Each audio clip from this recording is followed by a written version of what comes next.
Burleigh Singlefin Festival, the best contest in the world. Cold beers, best mates, and sweaty pits. Nothing more iconic than surfing relic single fins out Burleigh Point in front of thousands. Witness the golden spray as the prestigious trophy is gloriously lifted. Many fail, but those strong enough fight through the adversity and triumph, solidifying their greatness in the pantheon of legends. Burleigh Singlefin 2025, presented by Burleigh Board Riders, Billabong and Gauge Roads. Are you ready?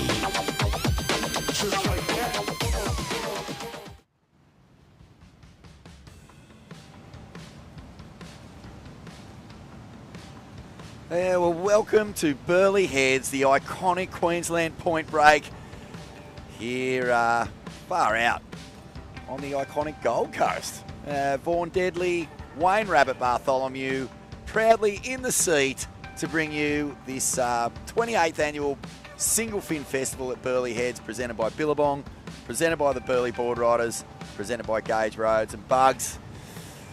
Mate, I mean, Burleigh Heads, competitive surfing, the two fit like hand in glove. They are absolutely embedded in the history of Australian surfing folklore in particular, but the legacy carries on from that first ever stubbies, mate, where the modern day pro surfer was born. Well, that's right. It is kind of the spiritual home of professional surfing in Australia in many ways. Of course, Bells is, and there's always been great events in Sydney, but that first stubbies really set the pace. And look, the girls are up and riding here, and pretty much the high tide rock break going on, Vaughan. Yep.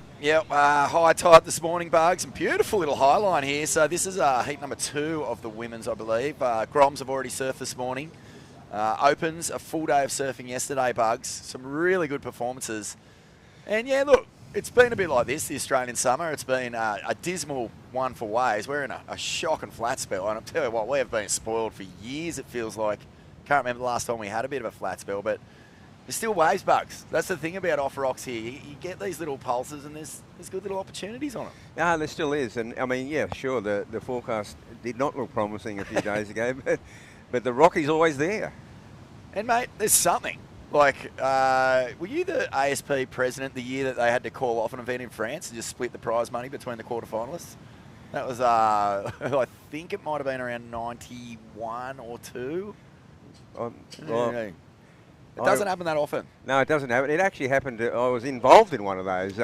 It happened in Newquay, England, and Shane Aran and I had made the final, and the tide came in. You know, they got these massive tides over there. Tide come in, and it just was nothing to surf. Yeah. And we split the first prize. Oh, well, I guess that's all right. Both of you two guys are super competitive. You know, splitting money is a hard thing, especially back in those days where every penny counted, mate. Of course, you hear the famous stories of that comp in Florida where they tried to get a big boat to do laps past the surf break to get something to surf. Yeah, I was there for that one. Were you there for that one too? Yeah. Oh, well, see, no such issue with waves. I think as the tide goes out, Bugs, this little wind swell will be... Yeah. It'll cough up plenty of chances to see some good surfing. Yeah, no, it's right. It has sort of fluffed up with the wind overnight and the squally, rainy conditions, and there's just something there. It's a fairly... low interval, you know. I think it's only 6 seconds, so plenty of waves, but nothing epic. Well, this is cool to see. The women's division, every year we just see a new understanding of these old boards. You don't see a whole lot of single fin surfing going down around the place these days, you know, just on your average beachy. But what stuns me, Bugs, is we get to this event and you just see, you know, surfers from all walks of life, all ages, paddle out and get these things moving, mate. Like, how do you rate the modern single fin surfing compared to the really elite level single fin surfing of your day when pro surfing and the single fin kind of reached its peak as far as it could go before the next design revolution? Yeah, well, it sure did, and it definitely was involved in all of that whole era of single fin with the short, you know, starting with the shortboard revolution, where we just cut down 9-foot boards underneath MP's house basically, and they started out just being rotten shortboards. Yeah. You know, we didn't know the rockers, the rails were all wrong, but then, you know, slowly that the tucked under edge, the nice V bottoms and all that came into play. But then in the new era, you see. I remember it was probably about 10 years ago when Mick and Joel started going in this event surfing single fins, and you go, wow, they're still surfing beyond next level. Yeah, that's what I wanted to ask is, having been at the very peak, what would you say the high point for high-performance single-fin surfing was? Was it just before the twin fin came along? Was that the best surfing that you saw? Oh, well, it was. I mean, it was just before the thruster came along, really. Right. It was basically single fins, and MR, that twin fin, the MR twin fin, was really the second coming of the twin, because, Mark Warren and Dapper and the McCoy boys, including MR, we're riding them in the very early 70s.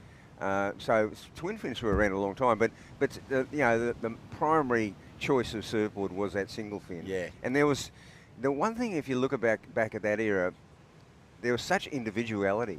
Everyone had their own design. And I know there was a lot of experimentation, but everyone really had, customised a board that worked for them. And to get those boards to move really brought out these flamboyant styles because, getting a single fin, it's not a board that does what you want. Like a lot of the time, you've got to kind of develop a relationship with it that gets you as close to that as you can get. But that results in these crazy styles, mate. Like the modern thruster, everyone kind of mimics, I guess, that Curran Slater thing if you're a regular footer, or the Occy thing if you're a goof. Yeah. Whereas back in those single fin times, everyone had not only their own sort of unique, I guess, shaping dynamics, but then the body lingo to get that shaping dynamic to work. Like you watch the old movies, mate, it is classic. That's exactly right. Yeah, I mean, you look at like MP, you look at Terry Fitzgerald, Cole Smith, the great single fin surfers, and everyone was so different, right? And completely. And it really did come down to the close relationship with the shaper. If you weren't shaping your own boards, you had to have such a good relationship with your shaper because the boards were being made from scratch. When you got that magic board, they didn't come that often, really. It wasn't like you got an issue of boards back then. Mate, when I watched the old footage of the single fins, we had a great chat on the Ain't That Swell podcast a while back where we were talking about those early pipeline days and, the different lines you had to draw on them. They're not a board that just, for example, you can't just sort of tuck in under the lip on a single fin. You've got to roll in. You've got to bottom turn. You've got to sort of bring all these fundamentals right into your game to get them working properly. And that's why I've always maintained that we're able to ride single fins at pipeline, but I don't believe you could have ridden a single fin at chokehook. I just don't think. I think they just would have been swatted all the time because it's not a lip that you can come over the ledge. You're under the ledge, and those single fins were very skittery when you're going sideways down the face, and not bottom turning. Mate, who were the great style masters of your era in terms of getting these boards the best out of them? Like I know that there's the competitive thing. Like I watch MP surf and he was style, but he was frenetic and sort of zaggy and powerful. Yeah. Were you kind of into that style of surfing, or did you like the really clean lines and the movement up and down the board? And who were your favourite surfers when you were a Grom coming through that? Well, I feel like I did have a foot in both camps in a way. I like the down the line. I mean, in the Queensland point breaks, the point breaks themselves mould your style. That's true, yeah. There's no doubt about that. So growing up, my boyhood hero was Peter Druin because, he was just the maestro. Paul Nielsen was just had this beautiful style, and of course Nat. They were the guys that I really, went try to emulate bits and pieces and steal a bit from him, and as guys the next generation did with us. And it came down to then finding my own style of surfboard and approach. But I kind of the rip, tear and lacerate was part of it, and also the styling, bit of voguing down the line. You've got to have it. You've got to have it. When I look back at the old footage of contests and even just the classic old sort of 70s surf films where people are starting to sort of explore the Pacific and Indo a little bit more, and some of the board reading going on, like not just the wave reading, but the board reading, the moving up and down, the sort of just the shimmy and the understanding. It's a totally different language to modern shortboarding. Yeah, it really is. And when I said that, it started out the rotten shortboards, I remember Peter Townend and I at one time agreeing me going, that the only good thing about these shortboards is that you can get to the nose quicker. Yeah. Classic. Oh, mate, that's great to have you here, Bugs. I'd love to pick your brain on this, mate. Like, you are Gold Coast. You've been here since day dot. All your surfing influence from this region, especially in your Grommy years. But what do you think it is, mate, that separates Burleigh from the other Queensland points? It's such a different wave. The way the ocean power loads up here makes it quite square and nuggety compared to sort of the long, rakish Queensland points. What do you put that down to, mate? Oh, it definitely does. I mean, Burleigh in the 70s and 80s, in particular, it seemed like they were. I remember when Chappie Jennings came up here from South Australia. I remember years later he said, "I thought you were a Burleigh guy because this is where I surfed all the time." It was like that classic conversation between Burleigh and Kira, which is the best. Yeah. And Kira was just all barrel, and Burleigh though had these. It was a big, powerful wave in the cove. And then it would square off as it came around the point. I mean, there were days there where it was easy as hollow as Kira, but it also had that sort of top power where you could come off the bottom of Burleigh and carve your way and then set up the barrel. The other difference at Burleigh is just that the rocks. Yeah. In a way, that's kind of saved the place because, down, say, Snapper, Rainbow, anyone can just enter. You're coming off the beach. Here, you've got to negotiate these rocks, and they're kind of gnarly. And we've seen the best come undone on those rocks. Yeah. I know Mick Fanning, for example, had to cut a quarter-final or a semi here in a Pro Junior once short when he face planted on them. Yeah. It'll bring the best undone. They're so slippery, and if there's swell running, good luck. Yeah, I remember back in the early 70s, and, Rick Nielsen, he was just an absolute Burleigh master, broke his leg getting off the rocks.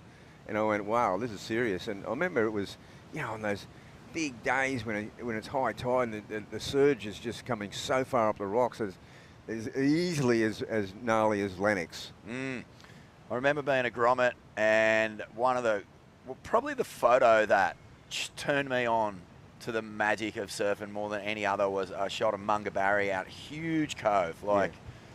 Must have been, I want to say like 1989 or 1990, somewhere around there. He was still a grommet, didn't even have a beard yet. You know the shot I'm talking about? Yeah. It's just this perfect cylinder, but thick green, and it can only be Burleigh. Like, the photo is taken on the hill looking down. It's one of the all-time great shots, and it was a Billabong ad for years. It's kind of like got the same sort of impact as that big Parko barrel behind Snapper. Like it does, yeah. An iconic, immortal Queensland surf shot, that one. Yeah, and I mean the other element, that people now, it's hard to relate to. Sick. Yeah, that was sick. That was really good ride. Coco Cans. Oh, great. All right, we got scores and names. Yeah. I've been watching a little bit of Anna. Been watching the surfing. Now we've got the scores. So Anna Huppatz is winning, and Coco Cans, that'll solidify second place, maybe first. A real little surfer in the mould of Steph Gilmore, Coco. Remember we were commentating that Tweed Coast Pro a couple of years back, and she was just styling, man. Yeah, Coco's a really good surfer, and you can see that the development there. She's gone to the next level. She'll definitely challenge for first place with that wave. We've got two of the Huppatz girls in this one, the local girls. That's cool. Yeah.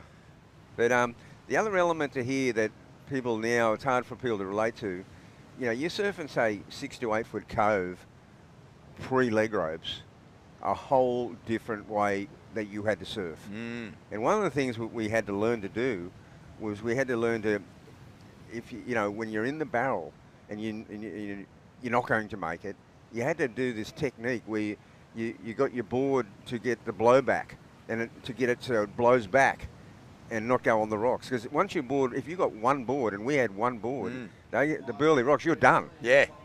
Over. It's over. Surf done. you're down the factory fixing dings for the rest of the day. Oh, man, that is so heavy. And, you mastered it, right? The technique of getting in. Because I remember Parko and Andy went and surfed that wave Slater's right. Yeah. You know, that's what it's called up there, into the cliffs in the northwest of WA. Yeah. You know the one because Yeah. it was part of that Billabong That's challenge that you did up there years ago. Yeah. And Parker was telling me Andy had this technique on waves where he would come into the closeout after that big opening barrel section, and he just had this spot where he could pin drop into it and always come out the back of the wave. Yeah. No matter what. That's what you had to do at the Cove. Yeah. It had to work all the time. Here's the deal, though. The deal was, though, that would happen, but you've got to get yourself then up through the impact and swim back to the board before the next wave.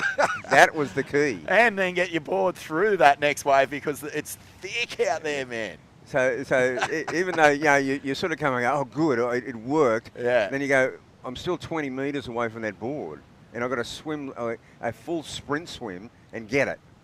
That is one of the great, anyone can relate to that story. Yeah. You know, when your leggy pings, but you can see your board and you're like, oh, I got to get to it. Yeah, absolutely. Such a good feeling. Here's Victoria Farmer. Mate, who's the best single fin female surfer that you've seen out Burleigh over the years? I remember some great shots of, I think it might have been Linda DeVoli on some hot butters out here. Well, the two girls, the two that to me stand out Yeah. in the single fin era was Lisa Anderson and Rochelle Ballard. They were both, they could ride the barrel. Yeah. Rochelle was really good in the barrel, and Lisa was just, a great surfer. Did Rochelle get a 10 out here Yeah, once? she Yeah, did. that's right. That was an incredible tube from way, way back. I remember I used to get a bit of grief from the guys going, well, why are you putting the girls out in 6 foot Burleigh? I go, well, these girls can do it, you know. Always ahead of your time, Bugs. Well, I mean, they proved that, Rochelle getting that 10 and Lisa, and there was other, Linda DeVoli was good. Yep. So Mia Huppets. Wendy Botha was really good. Yeah. And Pauline. Much love to Naughty Pauls. Happy New Year, Naughty. Have you read a book, Bugs? Yeah. Surf Like a Woman? Yeah, it's a great story. It is a great story. What a wild story. Yeah. What a life. Yeah. And Hall of Famer for good reason. She's resilient. She is very resilient, mate. And very naughty. One of the great characters. She got the okay for the statue to go up at Bondi, mate. There's going to be a Pauline Mensah statue down there. So Wow. Isn't that great? That's so good. So cool. They put She'll have that cheeky look. you know it. Bugs, I'd love, while you're here, mate, I'd love to know, we talk about the stubbies as, basically the starting gun for modern professional surfing as we know it today. It was the introduction of man-on-man. Yep. It had pumping waves. Yeah. Absolutely classic performances, won by, the last hurrah of the great MP after total domination for years and years. But what was it like in the lead up to that comp, Bugs? Like, how exciting was it, the thought that this man-on-man event with the big prize purse was coming to Burleigh Heads? Do you remember the announcement that it was coming and the anticipation in the lead up to it? It was like nothing else. Peter Druin returned to Hawaii in the last, right at the end of the 1976 period, winter, and he announced the stubbies, but he announced it in a way that was pretty scary because it had been a rough winter. And he came up on stage and I went, oh, Druin's back, this is amazing. Everyone said there's a big announcement. And he got up on stage and he said, there'll be blood on the rocks at Burleigh. And I went, oh no, oh please no, don't say that. Oh no. But he was talking about man-on-man surfing and just, a kind of an open slather format where you didn't get points. You got judged on your whole overall performance. It was an amazing concept. And that was a lead up. But prior to that, MP and I had basically had a 5-year build up to that event. So there was a lot of excitement about that event, and eventually, I personally think the best 4 surfers in the world at that time made those top 4 positions: Emma, Sean Thompson, Michael, and myself. And so it was just an all-time feeling, and you really felt like, okay, it's on. We've got a world tour, and it's going to happen in our time. That's amazing, mate. We got 20 seconds to go here. It looks like Anna Huppets is looking good Yeah. to move through into the final, semi-final, heat number 2. Coco Cans in a good position. This is Victoria Farmer looking to get a score before the clock runs dry. And I think Mia Hubbard's did get a little ride there, Bugs. That looks zippy. Yeah. But look at this. This could be a telling ride, Vorno. Yep. Right on, she got a... Ooh, yeah, we'll see what happens. Victoria Farmer, she just moved into 3rd place. Yep.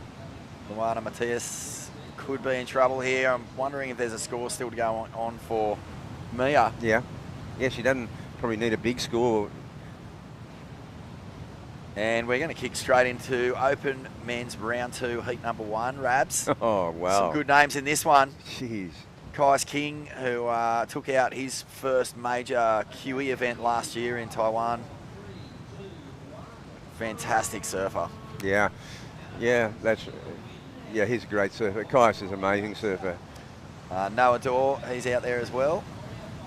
Oh, Kais also won Cabarita, the QS 5000. Oh, he did? About a couple of years ago. Yeah, classic.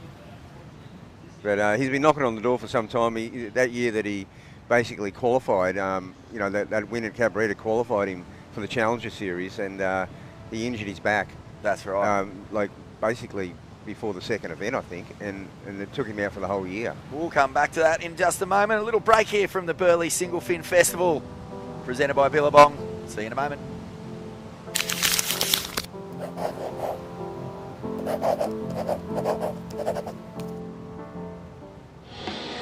What's going on?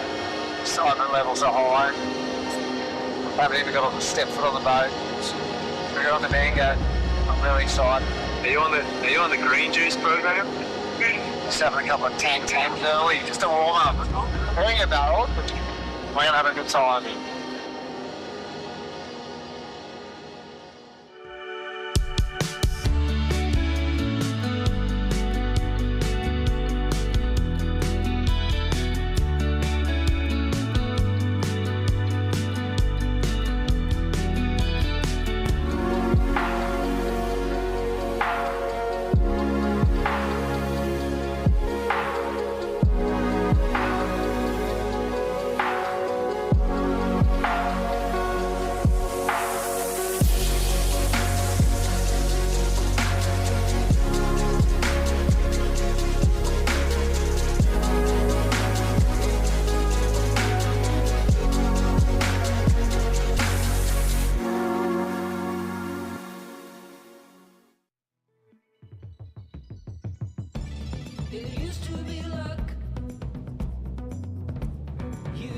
We're back, folks. It's the Burleigh Singlefin Festival, and it doesn't look that festive right now. A bit of rain around, a bit of drizzle.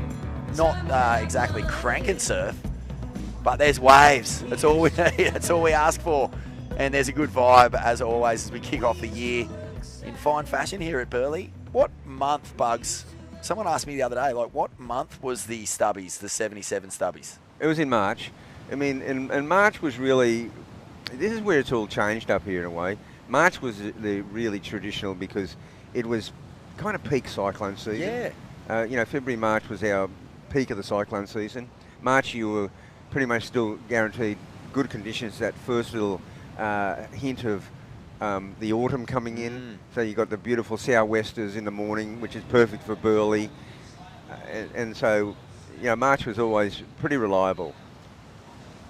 Yeah, even when I was a Grom, February, March was just bombarded by cyclones. Yeah. Like those early 90s years were just pumping up here at that time. It's sort of drifted out a bit, hasn't it? Well, I would say in the 21st century, it's been an amazingly placid period for cyclones. For cyclones, but on the flip side of that, there seems to just be consistent swell. Like it feels like there's been swell for 5 years up here. Yeah, it has. There's been, there was a period there where the banks were great for... Because what happens is the banks just will stay really great if it's in that 3 to 5 foot range forever. Yeah. And it's like we really don't want 12-foot swells because it just washes the sand away. Yeah. Everyone gets excited about a Kira Day, but you pay for it for months after. You do. And then how's your phone line? Is it still direct to the sand pumping crew over at Fingal? You're still getting the sand to fill in at the super bank whenever you need to? Oh, well, I'm still on the advisory. Mate, what about just love to pick your brain here. You've got the Usher Cup coming up, the World Cup Challenge, Club Challenge that's next weekend at Snapper Rocks. Yeah. Such a great event, man. I can't wait to have all the clubs coming from all over the world again. It's really turning into something special. It is, and what's making it special is the clubs turning up and wanting to come and get some fun action happening at Snapper. Got a bit of action out here now. Yeah, well, as the tide starts to drain out, we'll see these little sandbanks that are out the back come into play. That's Hanada Ozawa. He's a great local grommet. He throws it fair dinkum straight through the lip on the backhand out here when he's on the regular craft. Oh, wow, look, there's a lot of action now. Kyson a quick in and out, but here's a classic on the rocks. I think, the one thing about when you've only got one fin, you don't want to knock it out on those rocks. How many fins have you lost at Burleigh, do you reckon? Yeah, few? Definitely a few on that rock break. Yeah. But, mate, the thing I wanted to ask you, Bugs, is there's some big events coming to Snapper in the next few years. Obviously, the CT's back at Snapper, which is great. It's that sort of wave. It's a world-class point that really allows surfers, the best surfers in the world, to have pretty much blank canvas open to interpretation surfing. It is, and that's what, I guess the change I was talking about before, March was the traditional Burleigh Kira dates, where you're really trying to get that, 6 foot Burleigh, 6 foot Kira. It has changed now, and really, the CT is going to be, I believe, in May, and now it's more like April, May, because, you get that stream of east swells, you mightn't even see anything on the map, but there's a wave train coming from somewhere north of New Zealand, and you got those beautiful, you're guaranteed pretty much southerlies. Yep. And east swell, and when the banks are good, you don't need that much. You just need a 3 foot swell or lift to 4 foot. So it's become a much more reliable time of year. And then, of course, 2032, mate, the Olympics. We're going to have an Olympic Games probably at Snapper. I can't imagine where else it would be. So, well, that's pretty amazing to think that someone could be getting a gold medal hung around their neck at Snapper Rocks. Yeah, I know. It seems like a likely venue. You would think it's either Snapper or Burleigh, really. Yeah. And it really depends on exactly when it's going to be. I mean, it's always been the summer games, but whether it's in July or August, and it's still a happy hunting ground. But if it's later in the year, it can get a little bit iffy, So, but again, pump that sand and get the banks right. As long as that bank's there. Exactly. Well, here we go. Noah Dorr holding it down. Toby Mossop, great local surfer, fearless lunatic. Hanada Ozawa, Kai's King, Lungi Slab from just down at Fingal. Jesse Outram, the Burleigh Board Riders Club Prezzo. I think he's still the club president. Burleigh, mate, what a club. Been around 60 years. And current Australian champions. They took out the Australian Board Riders battle in pretty spectacular circumstances right here at Burleigh. They sure did. That was a mean day. It was the Ocean was the winner that day. It was. But Burleigh showed that local knowledge was all important on that during that event, right through the whole event. Jalung Slab here. Wow, he's beautiful surfer. Yeah, beautiful style. Maybe barrel of the year at Kira last year. Yeah, I'll go with that. Did you see, the one? The little sort of disappearing act off the takeoff and then just emerges about 9 chambers down the bank. Yes. He's such a good tube rider. It's funny you call it chambers. For Kira, I also call it loops. What did you call it? Loops. Oh, loops. Yeah, looping. You can be 3 loops back. Yep. But I like the chambers. Yeah, chambers. I like the chambers. Fair few chambers going down in the dunes around this area too when people were young bugs. Classic. Oh, a little replay. So this is Noah. This is the heat leader. Yeah, and gets a little connection. Yeah, a bit of a connection here. Yeah. What's the secret to getting the best out of a single fin rabs? I know that they're all different. They sort of require different things, but it kind of almost feels like over surfing them just doesn't work. You almost just have to let the board sort of dictate what's going on and sort of, I don't know, almost just It's like riding a wild horse or something. Well, you got to, you've really got to find the sweet spot Yeah. on the wave and the board. Mm. It's that combination, and that's how they work best, I feel.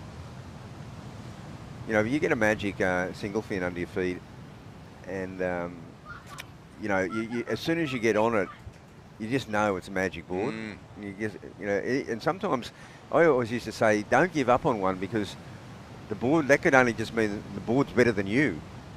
And you've got to find the sweet spot. Yep. You might have to change your footing a little bit. Love that. Love that insight. I've had a few modern single fins from Neil Purchase Jr. And Ian Byrne. Oh, yeah. And I'll say this. It might not be the greatest board in the world for a late drop or a quick under-the-lip takeoff. But if you set your line and you've got a full draining down-the-line keg on your hands, those things will tube ride as good as anything. Absolutely. Absolutely. I'll totally go with that. Here's Jesse Outram. Well, if the club president can't find one, it's dismal. It's going to get better though, Bugs. Yesterday, it was barely breaking on the high tide. That's the sort of where we're sitting now. It's actually a little bit already on the way out, but by the afternoon, there was really nice little wind swell, good little pockets all over the shop. Yeah, and there was. I popped in yesterday afternoon and around that time and went, it's going to be fine. Yeah. It was good. It was a slightly roving commission out there. You'd find they weren't hitting the same spot all the time, so you could kind of get away from the crew and find your own little spot. Big story from yesterday, Bugs. 3-time, maybe even 4-time winner Joel Parkinson knocked from the event. Oh, wow. Rare second finals day without JP in the draw. I think he'll still surf the Legends Heat. Does that mean the end of the hot stuff? No, guess what? He wasn't riding it. Oh, hang on. I think he might have actually self-sabotaged himself so that he could have a bit of fun on Sunday instead of having to surf 4 times. And I was going to say self-immolated, Yeah. Oh, Lungi, here's a good-looking wave. He's sitting in second now. You see, he brought it back to that little sweet spot. Sometimes you've got to get the little pump going into the next section. Oh, he's going to... A little cheetah 5, maybe. Isn't it amazing how great surfers can honestly ride non-breaking sort of nothing bits of swell like that? I remember seeing Luke Egan at D-Bar when I was maybe about, 12 or 13. Fanning out deluxe, by the way. Couldn't believe he was even in the water. Yeah. And I saw him ride a little swell like that all the way to the beach, was barely breaking. He was barely moving. And I was like, how? How does that big frame just stay completely in sync with this nothing piece of energy? Yeah, look, there's definitely an art form to small wave surfing, and you see some of the best I've ever seen.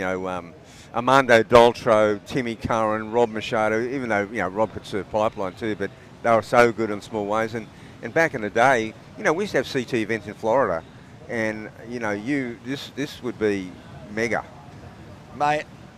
Before the Dream Tour kicked in, people forget there was probably like a decade of surfing, chasing the world's worst waves in the world's most, heinous beaches. Well, it was a summer tour. Yeah. So even those bums on seats. Yeah, it was all about bums on seats, getting the people in the grandstands and in the middle of summer. And we all know it's not the endless summer really for the quality. It's the endless autumn, the endless fall. That's right. You must be pretty stoked on the new WSL season that's been released, Bugs. We got J-Bay, we've got Tahiti, we've got Snapper, Bells, of course. You've got to have your legacy events. And a big final at Cloudbreak, a wave of pure truth, Bugs. Oh, I'd love to see it at Pipeline, but if we're not going to go to Pipeline, at least we've got a Pacific Reef on our hands. Oh, wow, we sure do. And Cloudbreak, wow, that's a serious wave. And it's something... the tour this year, the CT, is looking just awesome. And I love that we get this chip shot into our competitive year. It's not too serious. Yeah. We're at Burleigh Heads. Obviously, the history of the folklore of this joint, legendary. But everyone's down here sort of putting on the rashy. It reminds me that at the end of the day, it's all for fun. From the first heat you ever go in to those world title heats, it's just a good reminder that, you know, we come to Burleigh to kick off our first comp for the year, and it's a festival, it's a celebration. No, for sure. You know, it's kind of like the warm-up events for the main event. In a way, there's quite a few of them around the world. There is, isn't there? So Lungi Slab holding down the lead, Toby Mossop in second, Noah Dorr still clinging to third, and then Jesse, Hanada and Caius looking for opportunities. And Vaughan, Deadly, Rabbit Bartholomew in the commentary box this morning here at Burleigh Pointers. Hanada tries to find some face. We haven't talked about the whole backhand thing with single fins bugs. Not the easiest board to throw around on your backhand, especially if you want to go vertical. Cole Smith probably changed the game there a bit. Cole Smith, you know, when the Northern Narrabeen guys used to come up and basically take over the town of Coolangatta through summer in the late 60s, early 70s, and Cole Smith at Greenmount Point was, MP and I used to get out of the water and watch him. It was, I've never seen, to this day, it was some of the best backhand surfing ever. He was, and the way he had that style, he was able to draw off the bottom and go up and kind of nearly had that knock knee approach, and where you go beyond 12 o'clock and then whip it round and drive down the face. And he would do it in perfect sync, and he'd do it 8 in a row at Greenmount Point. It was something to see. Yeah. He was amazing. No wonder, you know, Tommy Carroll, that was his man. But like, almost like watching magic happen, knowing how difficult it was to go vertical on a single fin. That's like, right. Radical. And he'd go beyond vertical. He'd seriously go to 1 o'clock. And then like, and whip it round. And then Burleigh has some real legendary goofs. Guy Ormerod sort of springs to mind as another sort of vertical surfer who'd really attack the lip. Well, Guy and Doris, Tony Eldrington were, you know, so good out at Burleigh. I mean, you know, they still would be. I mean, I know Guy's still powering out here on the bigger days, and yeah, great surfer. They really, I couldn't believe, you know, just how good they were. You know, Dave McDonald, Guy Ormerod, you know, Wayne McEwen, you know, Doris, Tony Eldrington. There's a lot of really great goofy footers back in the day. Saw Doris yesterday, looking good, and went on a boat trip through Indo last year on the Barrenjoey with Johnny McGroder, but Doris and Jodie Perry both jumped on the boat, and they were sort of exchanging stories and showing each other selfies. And mate, the boys are getting pitted out of their dials up there, Bugs. Don't worry about that. They're still sitting in these giant cones. Oh my gosh. Oh, they're just salty as. Oh, I know. Yeah, Doris is so amazing. You know, what a lifestyle, and just goes to the best surf breaks in the world as his career. And previous to that, there was a great goofy footer from Coolangatta, Graham Black. You know, I mean, he was that good that he beat Peter Druin for a Queensland title one year. You know, he was world-class surfer, Graham Blackie. So good to revisit these classic characters from particularly the Gold Coast. You know, it is Surf City up here, right from the, you know, the tip of Stratty right down to Cooley, mate. Right down to D-Bar. Some New South Welshmen like to try and claim D-Bar as it is technically on the other side of the border, but no chance really, is there, Bugs? No, it's kind of half and half, really. I mean, the lovers section actually is in Queensland. As a claim. Oh, come on, mate, give us something.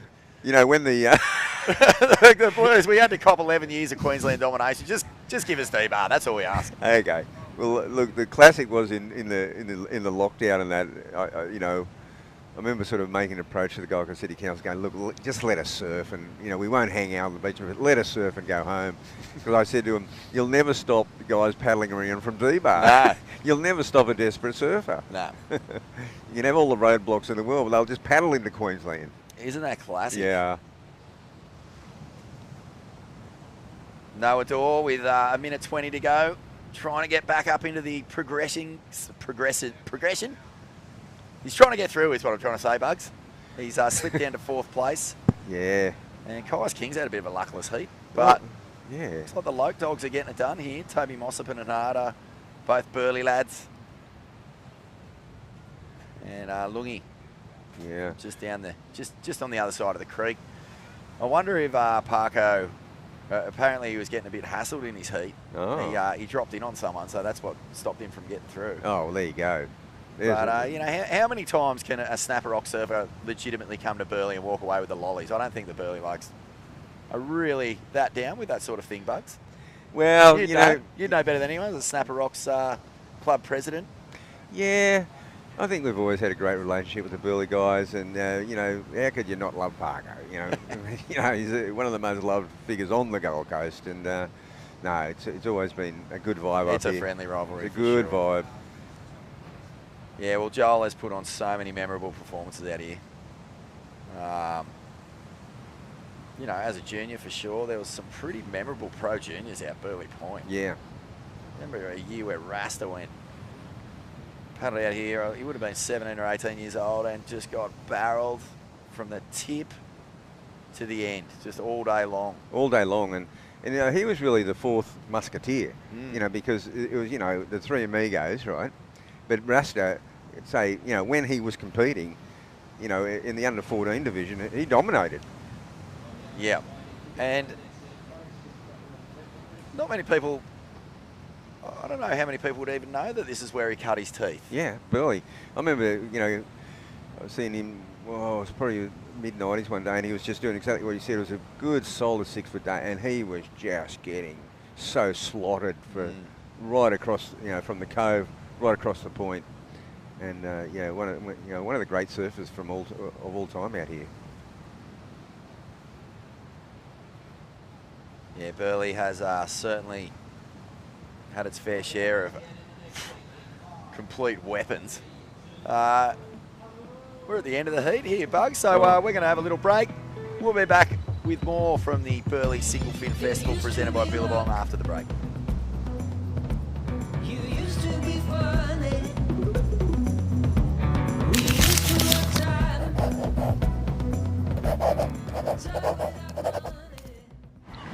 This one's for the sun worshippers. Breezing, buzzing. Besties stunning. Sprinting, ripping, gliding, soaring. Basking, bathing. Every day exploring. Everywhere, anywhere. Sunning. We salute you. And we don't care if you use ours. Just use sunscreen.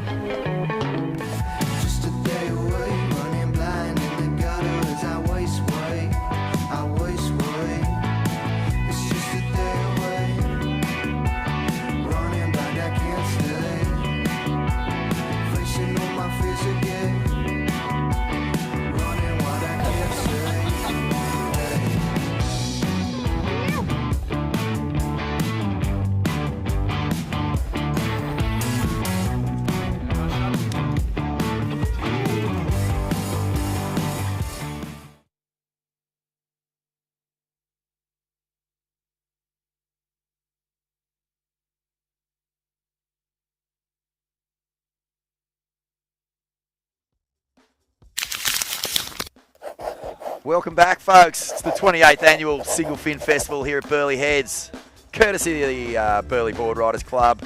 #1 club in Australia, defending champions of the Australian Board Riders Battle. But a big club challenge coming up next weekend. Wayne Rabbit Bartholomew in the commentary booth with me. Bugs Usher Cup World Cup Challenge. It's online, isn't it? We can stream it. We can watch it. Oh, yeah. It's going to be fun. You got actually the big dogs coming in too. Ronnie Blakey's going to be commentating with Oh, yourself. Yeah. So, what, Ock going to jump on the mic? Sure is. Great. I think me and Smithy might come up and do a couple of heats with you guys. You got to be there. Well, here's a heat for you. Mate, must trip you out, Bugs, when you're seeing, you know, third generation names paddling out and representing. Jay Okalupo, Micah Margison, sons of the greats. Yeah, it is really cool. And that's Rasmus King. That's right, Kai's little brother. I think they missed the S there. Oh, Ramus. Matty Job, he's a local. He played a huge role in the Burleigh win as the linchpin surfer for the club. Oh, God, he was a star last Here he year. goes. Yeah, Matty, he's a great surfer. This is a gnarly heat. That looks like Raz there. Kais and Rasmus Yes. are in a band. Unreal. That is going places. Wow. They're called Head Send. That is so cool. Classic 90s grunge outfit with a modern twist, of course. Yeah. But really good band. We played with them on New Year's Eve, and they were old school bugs. Would have been right at home at the Patch. Oh, wow. That would have been a classic. Do you ever think about the Patch and just go, man, I'm glad that place doesn't exist anymore? No, I'm only joking. It was responsible for like quite a few rowdy old nights that I bet had 3-day tails on them. Oh, it was the old, I think it was a Thursday night dollar night. Yeah. It was just, not world famous, but Gold Coast famous. But I do remember a lot of friends from Hawaii and coming over and experiencing it and going, this is next level, Yeah. next level Aussie. It's so cool because these institutions, there was Hill Street, Yeah. there was the Patch. What else was like big on the Goldie when you guys were post-event and looking for a place to let it all hang out? Well, I mean, obviously, there was Beach Road Service Paradise, the Broady Sunday Session. There were some pretty classic places, but yeah, a classic story. I remember a couple of my friends from Hawaii were here, and they said to me one day, "Look, how do you get out of this town?" I said, "The only safe way is leave on a Tuesday." Because as soon as it clicks into Wednesday, you're done. Yes, Laszlo Enever's here, frothing. Big wave legend. Did you cop Laura Enever's Waimea Bay Eddie performance? Oh yeah, it was just unbelievable. The whole thing was unbelievable. That was An unbelievable day. incredible event. Wow. But Laura Enever is, she's in the conversation with our greatest ever big wave riders. Yeah. Like, I would hold her in the same class as Ross Clark-Jones, and She's gutsy. I mean, it really amazed me. I remember all the way back to that horrifying wipe out she took at Jaws. Oh. And I went, surely, that would scare her. I remember I was sitting with her parents and we were watching it, and I remember they was like, their eyebrows were going up. Yeah. Very terrifying, but that's what I mean. Like, Yeah. in the years since then, Oh, her ocean knowledge, obviously a world record holder for the biggest wave ever paddled by a woman. yep. But the wave she caught at the Eddie was as tall as anything I saw. Maybe not the thickest one. It was kind of early in the morning, and the swell really did sort of double up on itself towards the afternoon. But just in terms of wave height, Bugs, it was as big as anything that broke that day. It was monster. It was a monster wave. Here's Jay Okalupo behind the section. Oh, that was strange, that wave there. He'll get the inside section now. He actually made that happen, really. That was a classic single fin special. And look, he's doing bounce on the white water. I mean, you're getting, it's like a jab in boxing. Timmy Highland out there as well. Damien Palmer. Yeah, stacked heat, this one. Yeah, it is. 20 minutes. And this is day 2. Yesterday, it doesn't get streamed day 1, but it's a classic day. Oh my goodness, the weather front that came through in the afternoon and just completely demolished the contest sites. Yes, yeah. Oh, It was a storm cell, mate, and the rain was so thick that you could only just make out the surfers in the lineup, even though they were relatively close. well, there were 60 millimetres fell in 40 minutes. That is the oddest foam bounce Isn't I've it? ever seen. It is. But I've seen that before with single fins. Like, it's an incredible recovery because he couldn't quite get around to the section quick enough to get the clean Rio, and he just bounced. It was actually just willed it into existence. Yeah, well, one of the other sort of cheat codes, Bugs, you were talking about in the days before leggies, and having to sort of deal with closeouts on big days, and that sort of the eject button. Yeah. Just sort of getting towards the lip and just kicking your board into the wind and hoping that the wind would just sail it off over the back. You had to have a good flick out on you. Had these like crazy photos of just boards flying through the air in all the old surf mags. They're classic. It's a classic. When we moved from Rainbow Bay to Kira in like 1968, and the first weekend I surfed the Shorey a few times, as we see now. Looks like Rasmus, right? Mm-hmm. Well, this is going to be a helpful wave for him. Oh, nice style here, Rabs. Yeah, I like it. I'm liking this style. Oh, yeah. That's a keeper. That's a keeper. I think he's going to fly into first place without a a total of 917.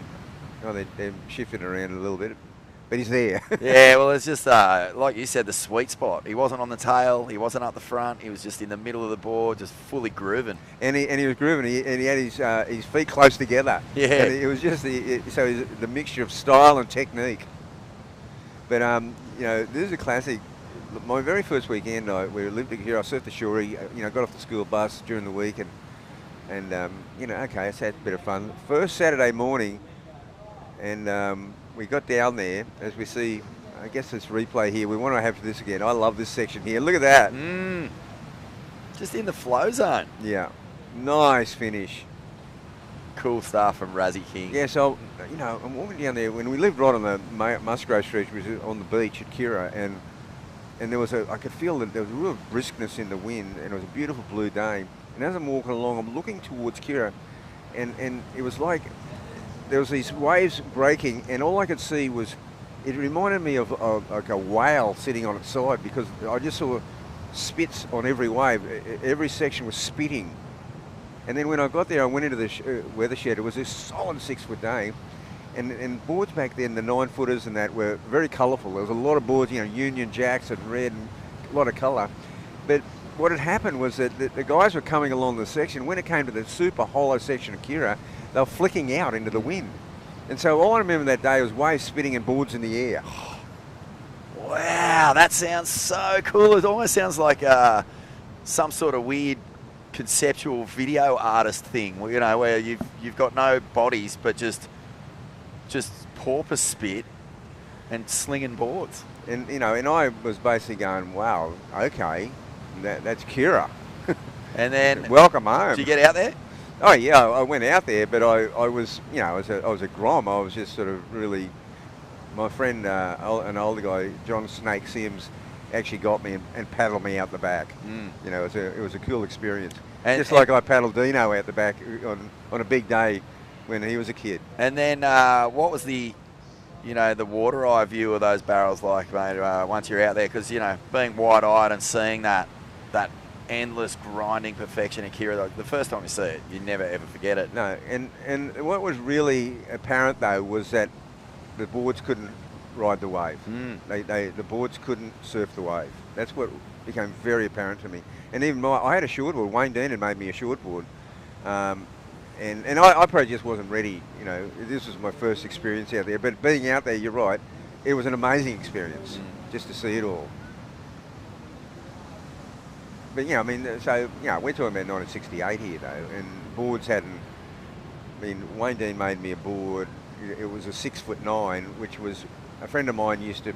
Desi Curtis, he was a great knee board. He'd race me home to him and get my board out of the shed and go, "There's not a surfboard, there's a knee board." A 6'9" knee board.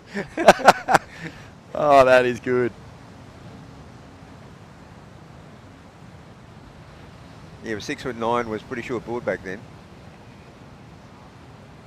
So it's Matty Job out in front, Bugs. Yes. Rasmus King in second, Micah in third, Damien Palmer in fourth, Timmy Highland. All right, well, he's going to get going here, Timmy. Yeah, well, this is a bigger wave. Great surfer. And this is his first wave too, Borno, and I tell you what, it's a good one. He always goes well in this event. Yeah. I think he has made the final a couple of times. I've seen his name there a few times. The late one from Rasmus. Still 8 minutes to go.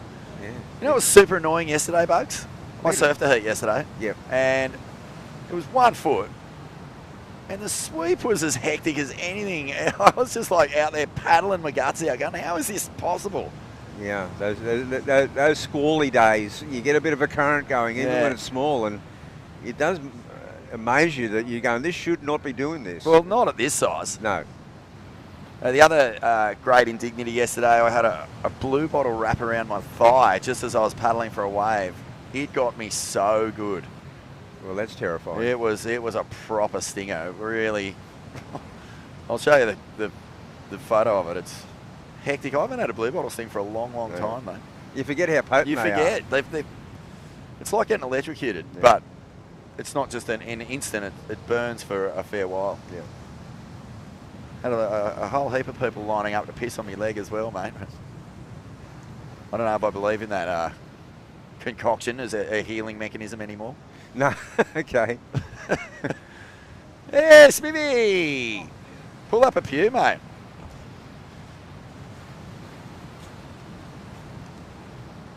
There you go, brother.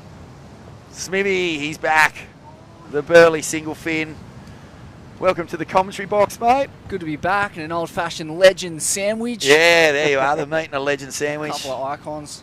I was just saying, Smithy, I paddled out yesterday, I just got absolutely drilled by a bluey. I was trying to remember the last time I actually got cooked by a blue bottle. It was have to be 10 years ago. They're still around, right? Like, they're not like some victim of weird climate change disaster or something like that. No, we've had a kind of a mild blue bottle season. Yeah. I mean, you might have got the random one that's been hanging. Well, no one else got one yesterday. No, well, there you go. Yeah. It has been mild. Yeah, mild blue bottle season. Oh my lord! Talk about rock hopper. That was critical, mate. You're showing max disrespect to that relic of a craft there. Yeah. He moved in a second spot with that one.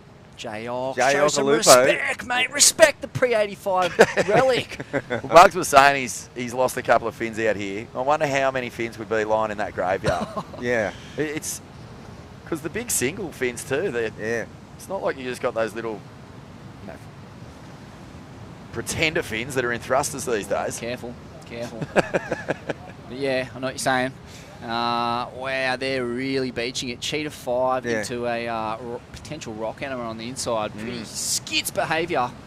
But you got to do what you got to do to grind out a score today. Rinse, corn and Bugs. It is marginal at this point.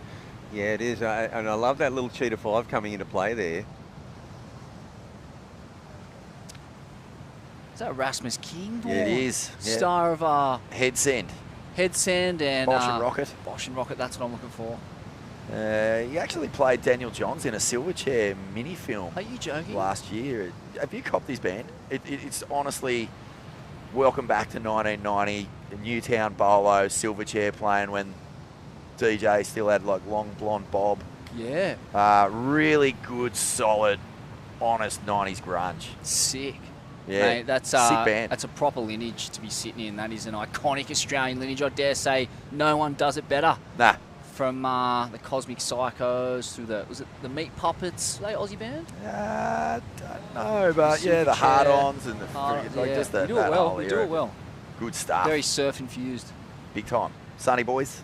Sunny Boys. What was your favourite band that you ever saw at the Patch? Bugs? Oh, it would have to be the Oils. Oh, classic. Well said, mate. Best Australian band by a million miles. The Oils they got an incredible doco on SBS On Demand at the moment, 1984. It's all 16mm film shot throughout the course of that year, and it is wild. And, very surf-infused band. Kind of like made their mark on the north side, right? Originally playing like the Time and Tide. I think they were even The Antler. the Antler, yeah. and The Sands that turned into, and then right. that was a pretty wild old pub. Yeah. Is that... oh, here we go. Timmy Highland getting... Oh, up he's and climbing. down. He's climbing out of the Yeah. dungeon here, Yeah. Timmy. Yeah. Garrett now lives in Maroubra. Oh, no, he lives up here, apparently. Backside of Broken, maybe. You must have a couple of good Garrett stories, Bugs. You were part of the Sand organisation, Surfers Against Nuclear Disarmament. And, Yeah, well, Peter and I were the patrons of it. yeah. Yeah. Wow. Yeah, we did some great things together. He's an awesome guy. And when we ran the Indigenous event, he came down to a few of those and just turned up. You know, it was really cool. Unannounced, just said he heard about it, came and supported the event, met everyone, just hung with the crew. Such a true believer, man. Yeah. Much like yourself, Bugs. I feel like Oh, my Lord, that's there's been a lot of that. There's been a lot of that. Look at this. He has dry docked himself. And you know, when we lost my dear friend Dennis Callan, who was the founder of Sand and the surfing saint from Burleigh, you know, Peter was really moved, and yeah, we had That's amazing, mate. Yeah, he rang me, and he was really moved. It's pretty sick, drawn out down carve from Matty Job on a knee-high little runner. Impressive. Yeah, Impressive technique. He got off to a flyer, as Where'd you'd he go? expect. And here he goes, right on the rocks again, Smithy. How many Oh! double shots has he had this morning? Wow! Hey, Pete is a surfer. Yeah. Oh, yeah. You surf with him, Bugs? Yeah, and I have. I mean, Remember the poo marches? Yeah, of course. You know, I mean, he was such an activist. You know, before the word existed. I was curious to know, does he surf like he dances? Has he just got that frenetic, crazy style? Absolutely. Like him and Gary Ogden, imagine them on the same wave. Oh, wow. There you go. Give it to me. I swear, Kong at Big Sunset modelled himself on those early oils gigs. Yeah, oh, wasn't it? It's chopping. Spasmodic across the wave face. Amazing. Unreal. Well, just on Gary Ogden, I want to give him a shout out because I think he's moved over to Sumba or somewhere like. He's somewhere in Indo. Lombok, isn't it? Lombok, yeah. So he, I got a great yarn about Kong. Is Sam Carrier and Navin Fox, their first trip to Hawaii. They were staying just in a little shack out the back of Sunset Beach. It was the day that Munga got that crazy West Peak shot. Huge sunset. Sam and Nav there for the first time. They were so excited to get out there. They went over the car park and it was pitch black darkness. They couldn't see anything. They were trying to decide whether to paddle out or not. And then they just see this little track way out to sea on this black sort of mass out in the ocean. And they're like, someone's out there. And they go, all right, we're doing it. So they paddle out in the dark, and it's just starting to get light as they sort of get out the back, and they're looking around going, it is massive. Like they were going, we are way out of our league. And as they get further and further, they just see this little black speck out on the horizon, and they just keep paddling towards it, and it's Kong. Oh, yeah. And he's like, yeah, boys! Just frothing because a couple of like young Aussies paddled out. And he was just frothing. Schooled him on the lineup. Wow. Got him into a couple. And epic yarn, man. I love that. I love that, the froth when you see some Aussie grommets, like, from your own culture out in a foreign lineup. And, maybe you've seen them around a little bit, but that instant connection, the froth. But how's the comfort level of Kong out of that wave to just paddle out into pitch black darkness and surf it for a couple of hours by himself before everyone else? Madman. Well, that was straight out of the Derek Dorner book. Yeah. Of how to do it. And, well, when I come back, I'll tell you a Kong story, guys. That'll be fantastic, Bugs. I know you got a couple. Just one or two. All right, we'll have a quick break here from the Burleigh Singlefin Festival. Don't go anywhere. Plenty more action coming up. Laura Enova in the booth next. Oh, the Queen. The Queen.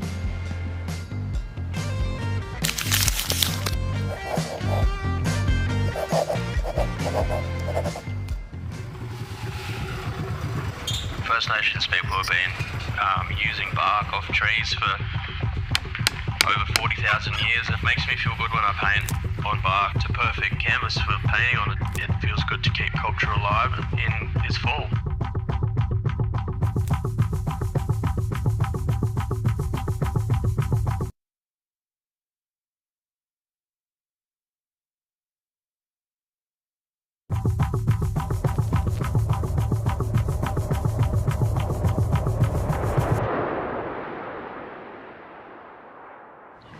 This one's for the sun worshippers. Breezing, buzzing. Besties stunning. Sprinting, ripping, gliding, soaring. Basking, bathing. Every day exploring. Everywhere. Anywhere. Sunning. We salute you. And we don't care if you use ours. Just use sunscreen.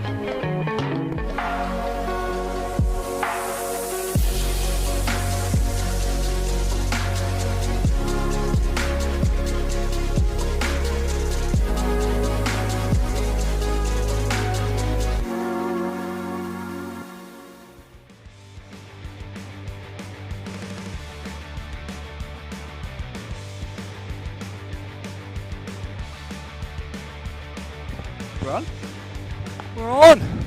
Mental. Hamad. Welcome, Laura Enova. Hello, Smoothie. Just exchanging scars. Your one definitely trumps mine.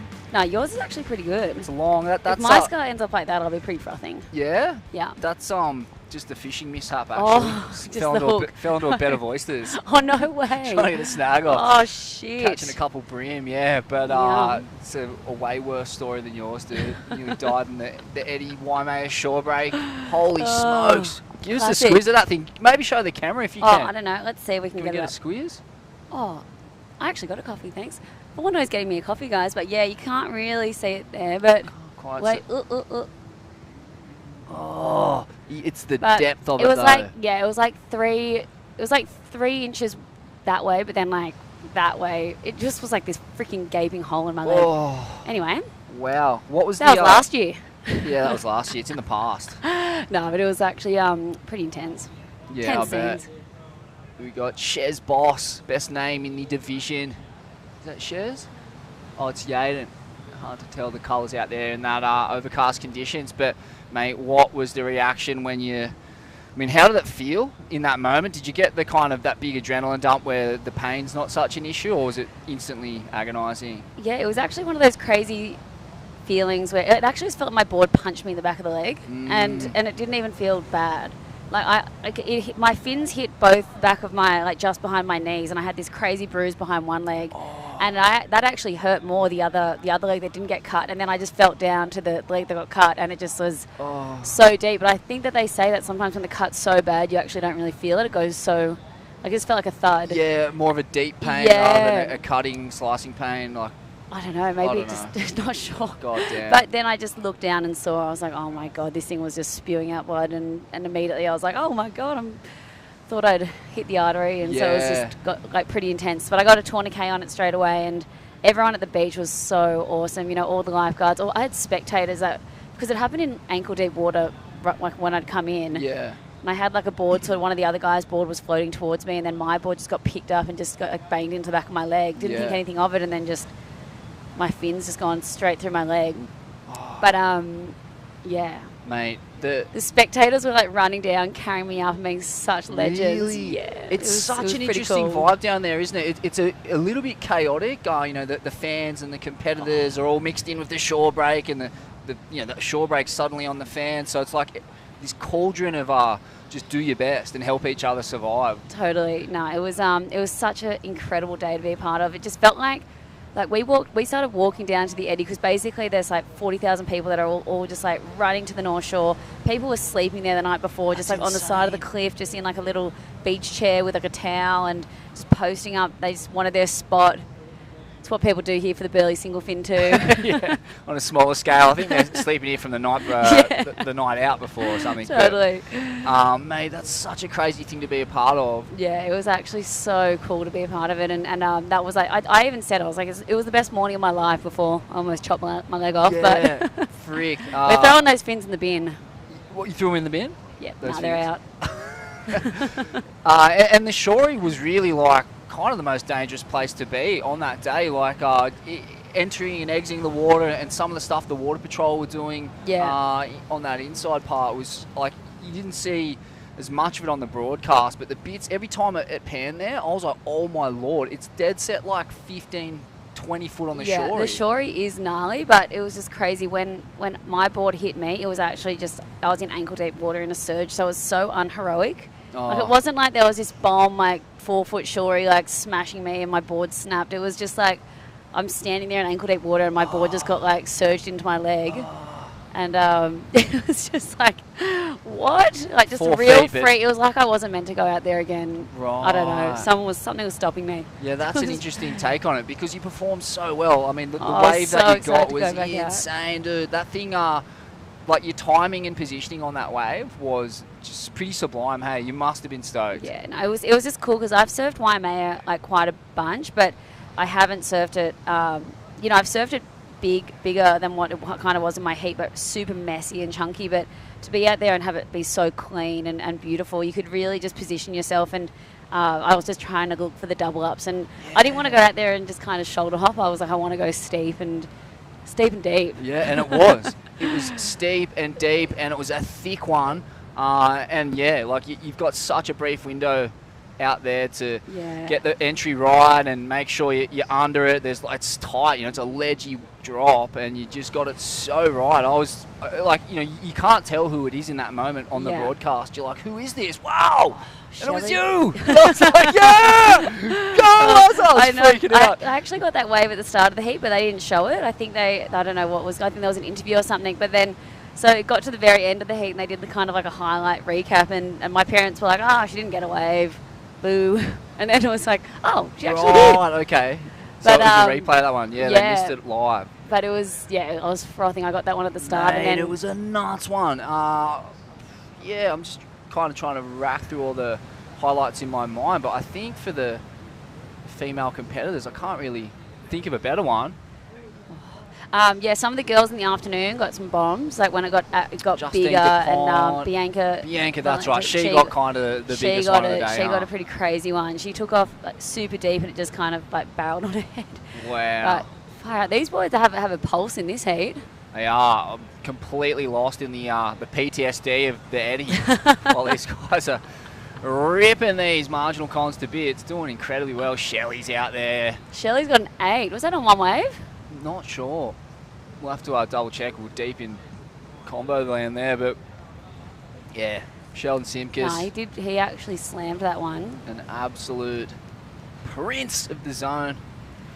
Do you reckon Shelley just rides the same board every year? Because he's always, I feel like he's in the final and he's always shralping every year here. Consistent Trauper. Yeah, I wonder. We'll get to the bottom of that. I'd like a little bit more intel on what everyone's riding. Oh, no, so Shelley's got a 3 and a 5. His last wave was a 5. So good. He Dingo's out there in red. I can't remember Dingo turning out too many times in this event. I don't know. I don't think he's final, that's for sure. But I feel like he was in NZ last year, and yeah, it'll be interesting to see how he goes on the single fin. I don't know if 2 to 3 foot short period waves really suit Dingo's skill set, but we'll see. At least it's nice conditions, hey? Mate, that's right. Woke up in the pretty middle- high tide, isn't it? Is it? I woke up in the middle of the night and thought my apartment was going to blow over. I was like, oh no. But at least it's gone southerly. It's nice and clean. Super clean. How was it yesterday? Pretty marginal, but a little pulse in the arvo. Yeah, nice. And yeah, clean cons with all this rain around. Yeah, pretty brutal out there. Yeah, we need this rain to bugger off. But guys, it's still a vibe down here. If you're sitting at home and wondering, you know what, it's been raining for about 8 days in a row, come down here, put your gumboots on. Put your wellies on. Yeah. Put your Indo poncho on. I've got one of those $10 Indo ponchos that are like so skits. You can sit out a Category 5 cyclone, one of those things. Get some good wet weather gear, but it all goes away at 11. It should be dry thereafter. So Absolutely. it's a 2-hour window of rain, and then it's game on. What's the tide situation? I should know this, but on the run out all day, that's ideal. Yeah, waves will be fun this Arvo. This is like the peak of the tide, so it's still contestable.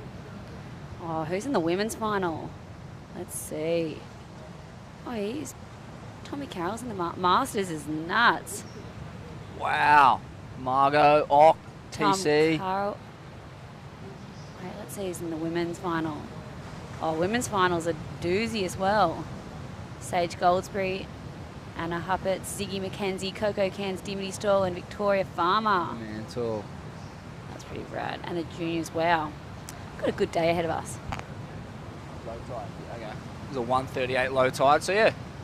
Sun should be out hopefully around midday, or at least the rain will have dissipated and we'll be heading into a dead low at around 1:38. So I think it's going to be like probably the best cons will be for the finals. Yeah, nice. How good. But yeah, when I saw the forecast, I was like, I remember last year was just perfect weather. There was like thousands of people down here. Yeah, it's interesting. I'm wondering whether like the WSL moved the pipe comp into January, maybe we move this a little bit more into that prime window. It'd be sick to get like an actual proper east swell, something off the edge of a cyclone maybe. Like we're entering that time of the year, but we always seem to miss out in terms of getting proper juice. I can't remember a single fin where it's been proper. Yeah, we need some consequential kind of conditions. Bring the juice. A little bit of juice. Mate, so let's relive the Eddie again, and just your North Shore season. So, when did you arrive over there? Talk to us about your preparation for that event.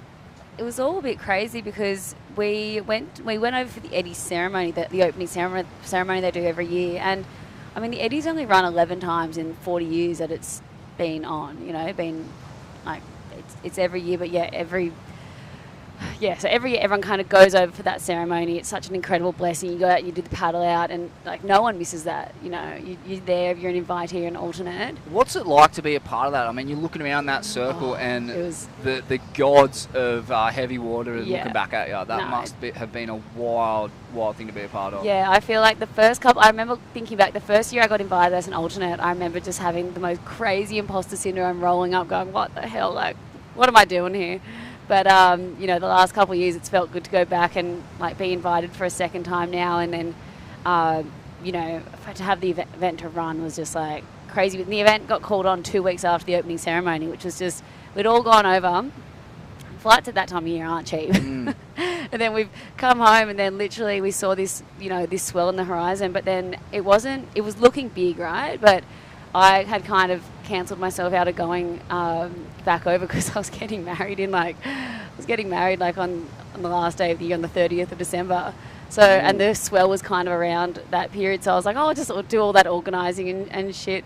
And then, yeah, it ended up just like every day this swell just kept upgrading and upgrading. And then all of a sudden we're hearing these whispers like the Eddie could be on. And then we were like, oh gosh, like scrambled, get over there. And then it's, you know, we land and then it's called green light. As soon as we like opened our phones on the plane, it was on, and we landed on the Friday morning, and it was going to be on the Sunday. So we had the sort of day to sort our stuff out. And luckily there'd been such a good run of swell that we got to surf Waimea and get some good warm ups in for the days before, which is awesome. But it was just proper first swell of the season. So it was just crazy that, you know, that first swell ended up being just growing and growing and becoming this, like, swell of the decade.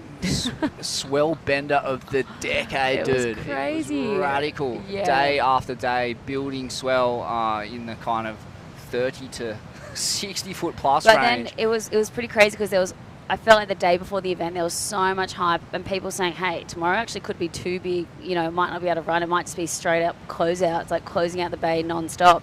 And they said that has happened once before where it's just been non-stop closeouts and that I think they've had to call it off maybe. Wow. Canning the Eddie because it's too big.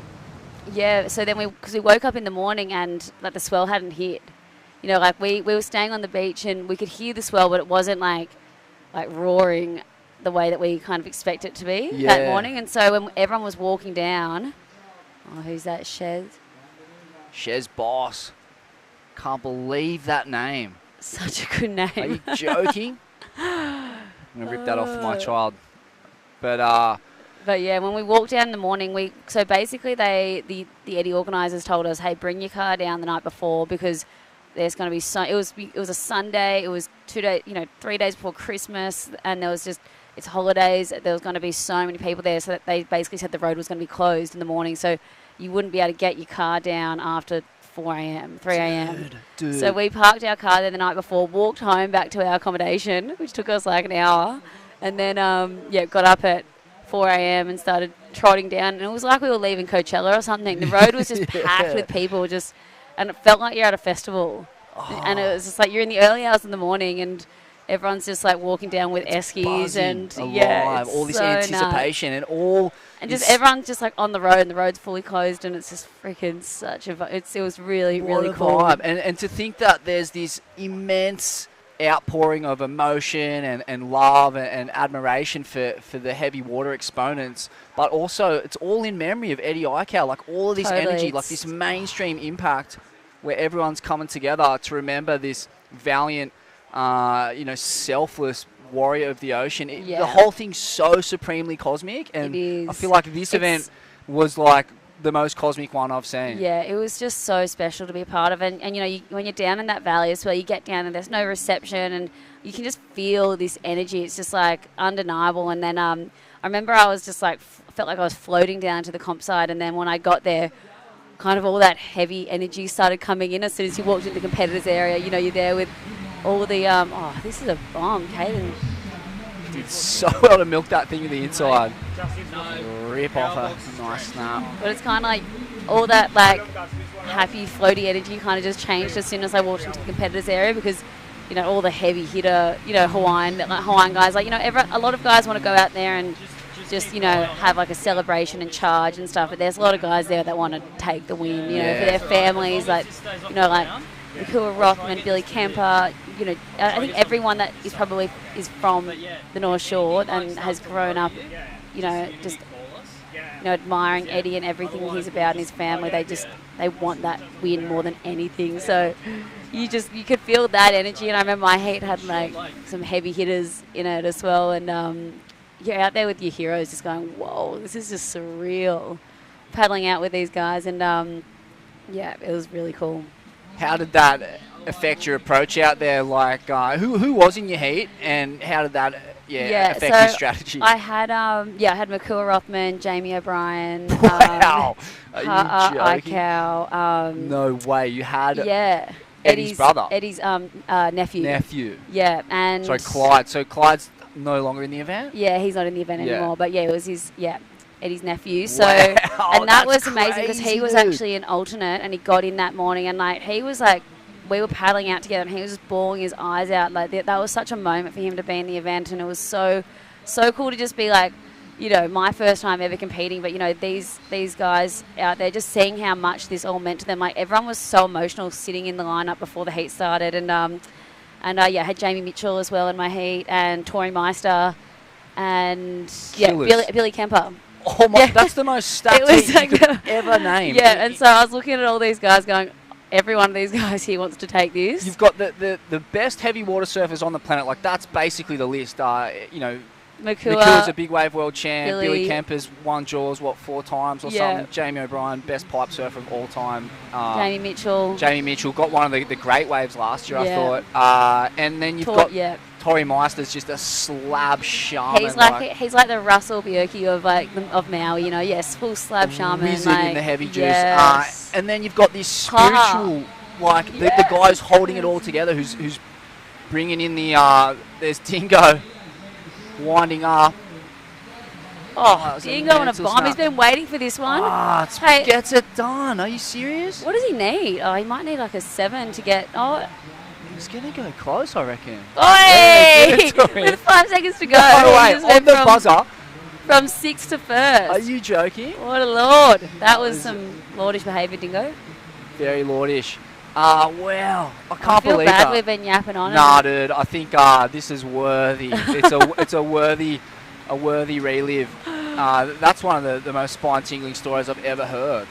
To bear witness to a crowd that stacked and to have the Ikau nephew there, like holding the space and really bringing the real connection, like totally. I got emotional sitting in the channel, just like looking around at everyone that was out there, and just seeing her just like bawling his eyes out. I was just like, wow. I just felt so like honoured to be a part of that, and for me, I just realised, I'm not here to win. Like I'm here to just give it a dig.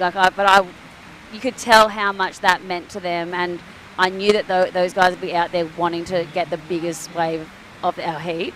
So I was kind of letting them sit that bit further out, and kind of ended up, that's when I got that nug double up, because I sat sort of just under them and they were too far out for it, and it just had it doubled up. But like in the lead up, I was kind of just so intrigued and curious about how it would feel when you're out in the heat, like whether everyone's kind of like go, or like, let's party wave, or it's just like, nah, this is mine, get out of the way. And it's kind of a mix. Yeah. But yeah, our heat was really slow. Oh yeah, sorry guys, we're gonna go to an ad break. Damn it. All right, we'll be back in a sec. Shut up, Laura. Shut up.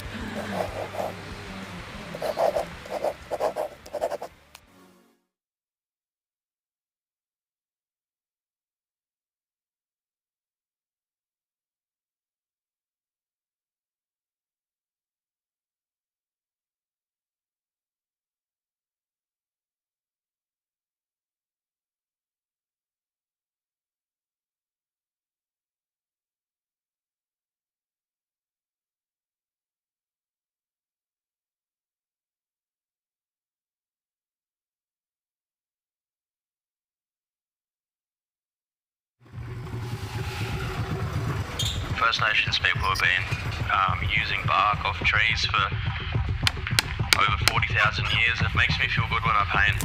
on bark to perfect canvas for painting on it. It feels good to keep culture alive in this fall.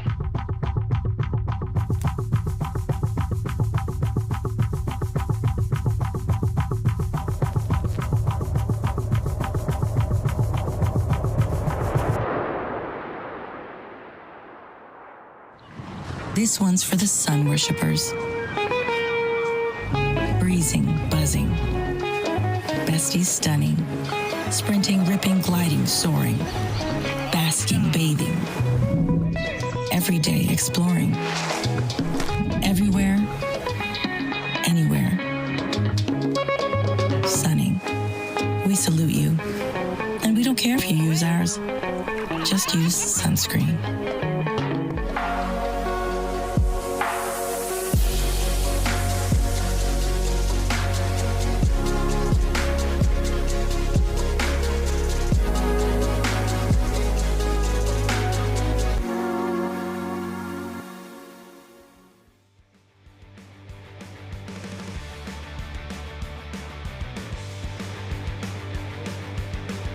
We're back on. Wow.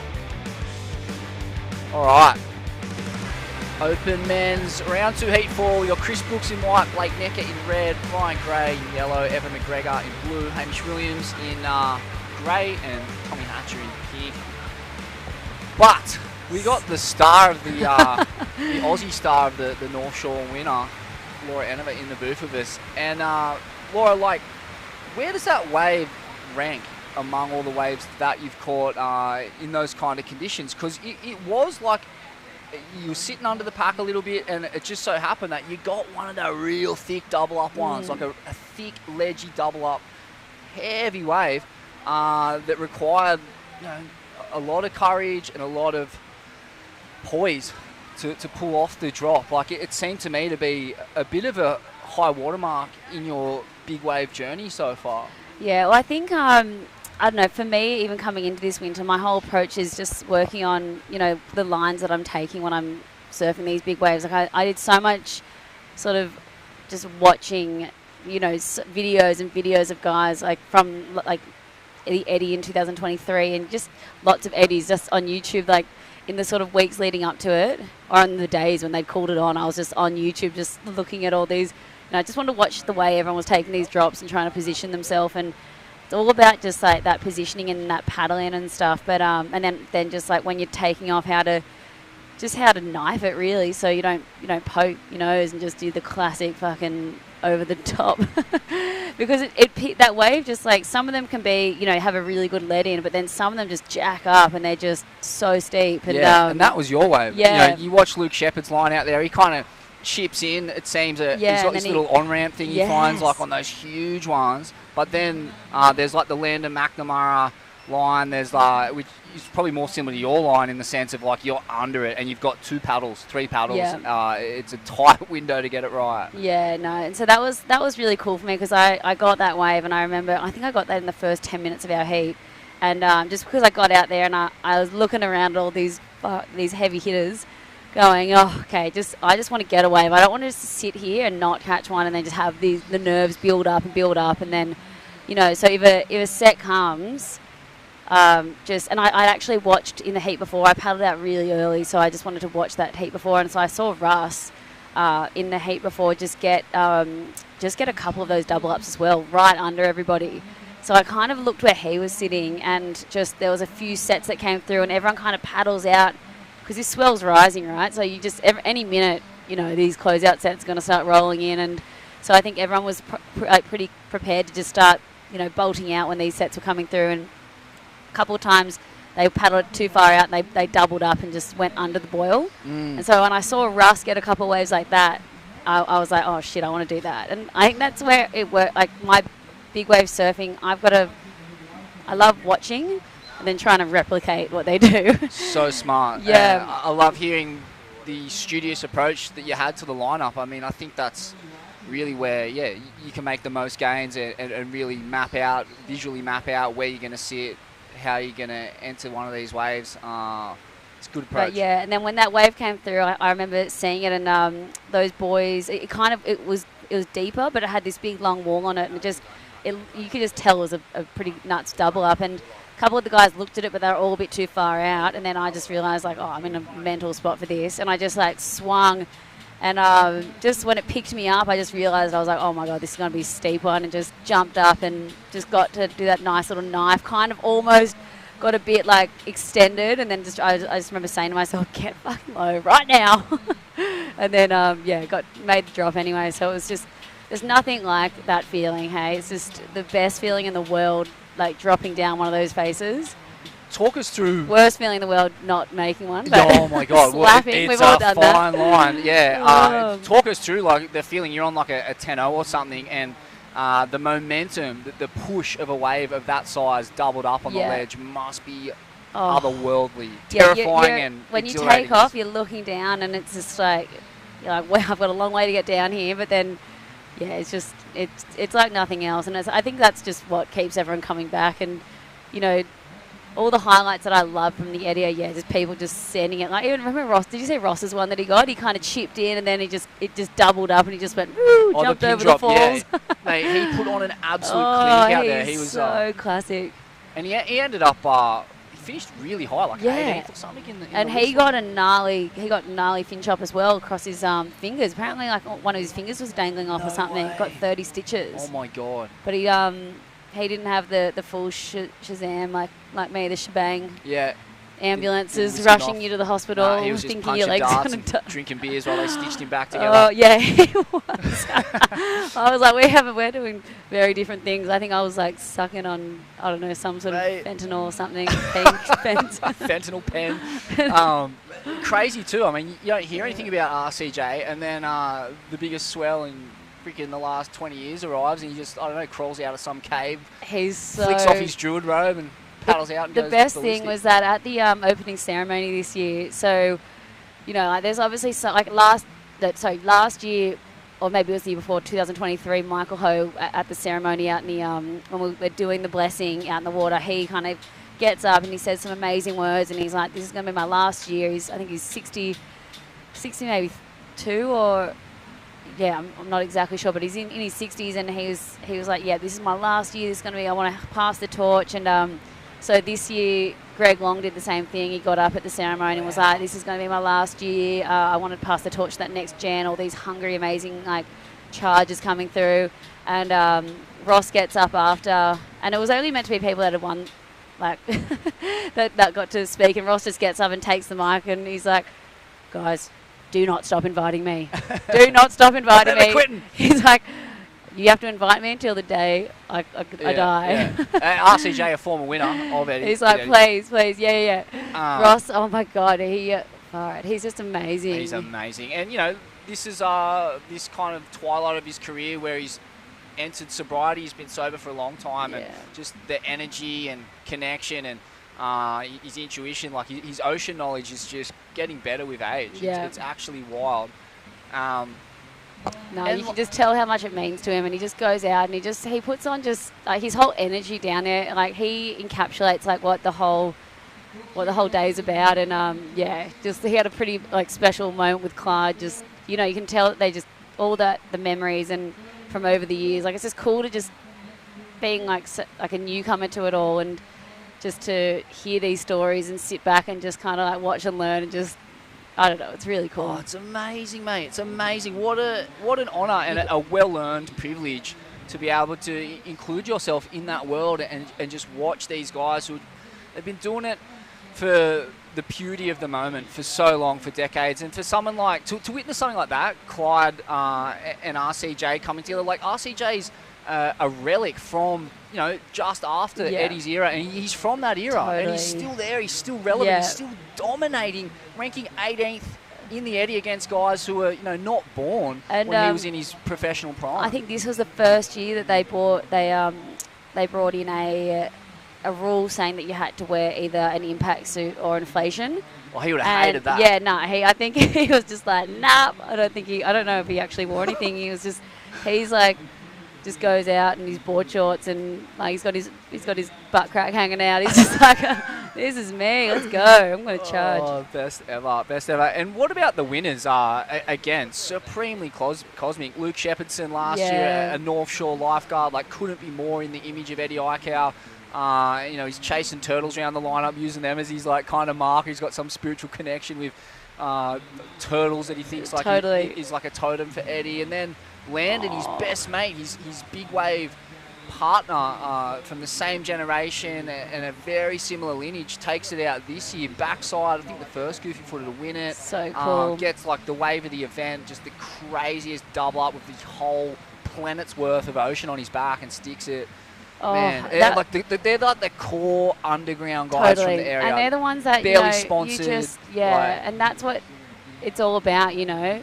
Like these heroes like just come through on the day and, you know, it's like Eddie chooses the winner in advance. He's like, I'm going to send you this wave. And it just makes it so special. And that's what I was so devastated I missed out. And I remember I was like in hospital about to go into surgery and I was like, where's the live webcast? I want to be watching. Like I just had the biggest FOMO and they're like, oh, you might lose your leg. But I'm like, I want to watch the webcast. What's going on with the Eddie? And yeah, far out. So I was devastated I missed that because, you know, I grown up staying at the McNamara's house on the North Shore when I was like 14. Me and my brother would stay with Liam and the whole crew and Mackay. And yeah, the family's always been so nice to us when we've gone over there. And to see Landon just go... He's had, you know, a pretty wild journey the last couple of years, and he's, yeah, just to see him kind of rise from the ashes and take that was so beautiful and special for their family. Just like an incredible moment. Incredible moment. Yeah, that generation he has done it a little bit tough. Like, you know, Kalar's son obviously passed away in a gun accident, and like they've grown up where. You know, it's very hard to live on the North Shore, but there's also been like a lot of kind of a pretty hectic drug scene in the early 2000s that claimed a lot of people from their generation. So yeah, a lot of distraction and a lot of chaos for them to work through. And Landon has worked through it. He come out the other side of it, and you know, on the other side of adversity, there's always the utopian gifts. Oh my gosh, it's just like it gave me shivers when I found out that he won. Just I guess knowing, what he'd been through and how hard he'd had to work to overcome his struggles and just it's a full, like Phoenix moment, you know, like just coming out and going, like being sober for a year and having like a son and just being able to, you know, be out there and just charge, because he charged like a couple of years ago in the Eddie as well, got some crazy ones, but then this year it was just. He just centered and it was so cool. Crazy. And, you know, Landon McNamara is probably the most unknown talent in that family. Mackay's obviously had a 10 at the pipe comp. You know, Liam and Garrett are absolute icons of the big wave game. Landon's known probably more as a reggae artist, musician, an incredible musician. I think he's actually releasing some new music as well soon. He's got some sick tunes. Real like roots Hawaiian style reggae with a bit of hip hop in there as well. Like, really enjoy his music. But then he's just etched himself into surfing folklore forever. Yeah. With one of the great performances and greatest waves ever ridden. Like I reckon there could be like a Hollywood film about everything that, you know, he's been through in the last few years and just coming out the other side and like, really, really fucking cool. Mate, he's got the look for it. He's a handsome devil, and I could definitely see him in a big budget film. And mate, just the McNamara family, like, I don't think there's been a family outside of the iCows maybe that have done more for youth in that part of the world. You know, Liam's been such a mentor to so many people. Garrett as well. Just such like staple icons. They really believe in like you know, sharing their resources, doing their absolute best to keep the youth on. And even when I got hurt, you know, Liam and the whole family were just so, you know, I guess just helping me out with everything I needed and just, you know, just that support and stuff. But they're like that with everyone. It's really cool. It's so cool, man. It's so cool. Such a fascinating family. Their history, their pedigree, and they're very a North Shore family. They've had ups and downs. You know, Liam and Garrett grew up really poor in an era where it wasn't a comfortable place to be a Howley guy trying to make your way in a lineup at pipe. Like, so heavy, man. Like, coming up in that age with like Marvin Foster and Dane Keillor and like the freaking Johnny Boy Gomes, like, and you're a skinny white rat trying to get waves off him. No thanks. I remember the first time I went to Hawaii when I was like 11 years old. I went over for like a Lisa Anderson champ camp, and Oh, you can imagine me when I was 11. Like, I basically looked like Kai's King, but I was a girl, and like just the skinniest little rat girl with blonde hair. And sponsored by just like anyway, I was there for this camp, and I paddled out at Pupakea on the sandbar there, and I got this wave, and then I get burned by an uncle, and he's like just dropped in on me, and I'm like yep, like just called him off. Yeah. This is like a real learning curve. Oh, yeah. And then he pulled off, and then I'm paddling back out, and he's like, "Hey, Roxy Queen, you don't own it." And I just like started bawling my eyes out. And he's like, "Oh no, don't cry." And I was like, "Oh no." I was like, "What have I done?" I was like, I'd waited my turn and everything, but you just got to respect. Yeah. I mean, I'm from Narrabeen, so I know all about it. You know how to hustle, yeah. But I just got so upset, and he was like, "Where are you from?" I was like, "I'm from Narrabeen." And he's like, "Oh, sorry, girl, you can get the next wave." I was like, oh, great, that worked out good. Classic. Wow, I love that story. But yeah, it's just, you get put in your place over there. You do, and it's how you handle being put in your place that really dictates how you're going to survive over there. I think like the North Shore's like... Only allowed to cry when you're an 11-year-old girl. Yeah. And like I think if you go over there, I've had no problems there. I was there last February, and like thoroughly enjoyed my time. I think not having stickers on your board can really help you out over there, because they don't know whether you're just some like concreter from Waianae or where you're from. But it's how you accept the terms that are dictated to you by the local people that really dictates how you're going to do over there. If you can just roll with the punches a bit and cop a few fades and totally not get cranky, not have a kind of entitlement complex to waves. You see a lot of kids over there. You got to work. Yeah, you got to put in your time, work for it. And I remember, like, even when I first started surfing pipe and YMA and all these waves, it's like until you get out there and you just keep trying. Like I'd go out pipe and not catch a wave for like, I reckon like my first like eight sessions. And you just sit there, and then all of a sudden like someone looks at you and there's like a little scrap and they like give you the nod and you're like, yes, I'm going. Then you still might get burned, but then it's just you just gotta keep coming back, and then It's a wild thing to observe in this day and age, 2024, the age of North Shore gentrification and camera phones and whatnot. You've got like hordes of sponsored kids from Southern California and elsewhere, and they do have that entitlement complex, and getting punched in the head is more and more of a rarity in that part of the world. And like, whilst I'm not for violence and that intense form of localism, like when you know it's there, it definitely creates a bit of decorum, especially amongst hungry little groms. Well, I remember like growing up at Narrabeen, there'd be fights like most days in the surf, and I was just like, oh my gosh, this is intense. But I feel like all the sort of guys that were always getting in the fights end up having daughters, and they got soft, and then they stopped fighting, and I was like, now it's quite a friendly place to come. It's very good. Totally. You still earn. Got to, if you're a grom, you like start in the alley, work your way out the back, and that's like any spot really. You respect your elders, but yeah, good to not see so many punch-ups. Yeah, it is. It's a different world now, isn't it? Yeah. And it is for the better. It's just that, I guess, teenagers, especially sponsored ones, can think they're above the game and often game the system. Oh, you can't touch a kid, so they just like paddle rings around you, and there's Also, no I deterrent for like that. keeping anger out of the water. Surfing's the best, most fun thing in the world. Like it shouldn't be like, I guess, yeah. We got to go to the break, guys. Or shut up again. The break. While we have this discussion about surfing politics and whatnot, we'll be back very shortly.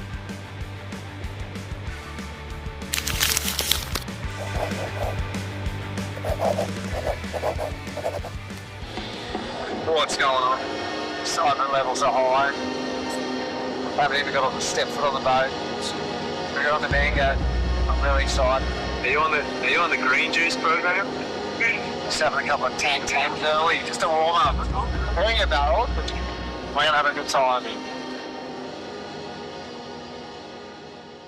No, that is right, because the glass is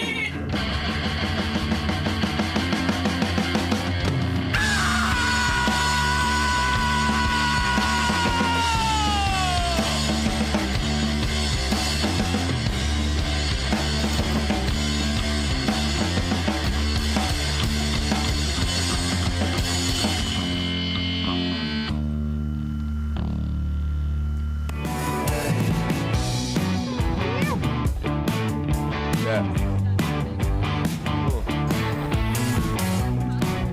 Nah, I'm not good with cuts though.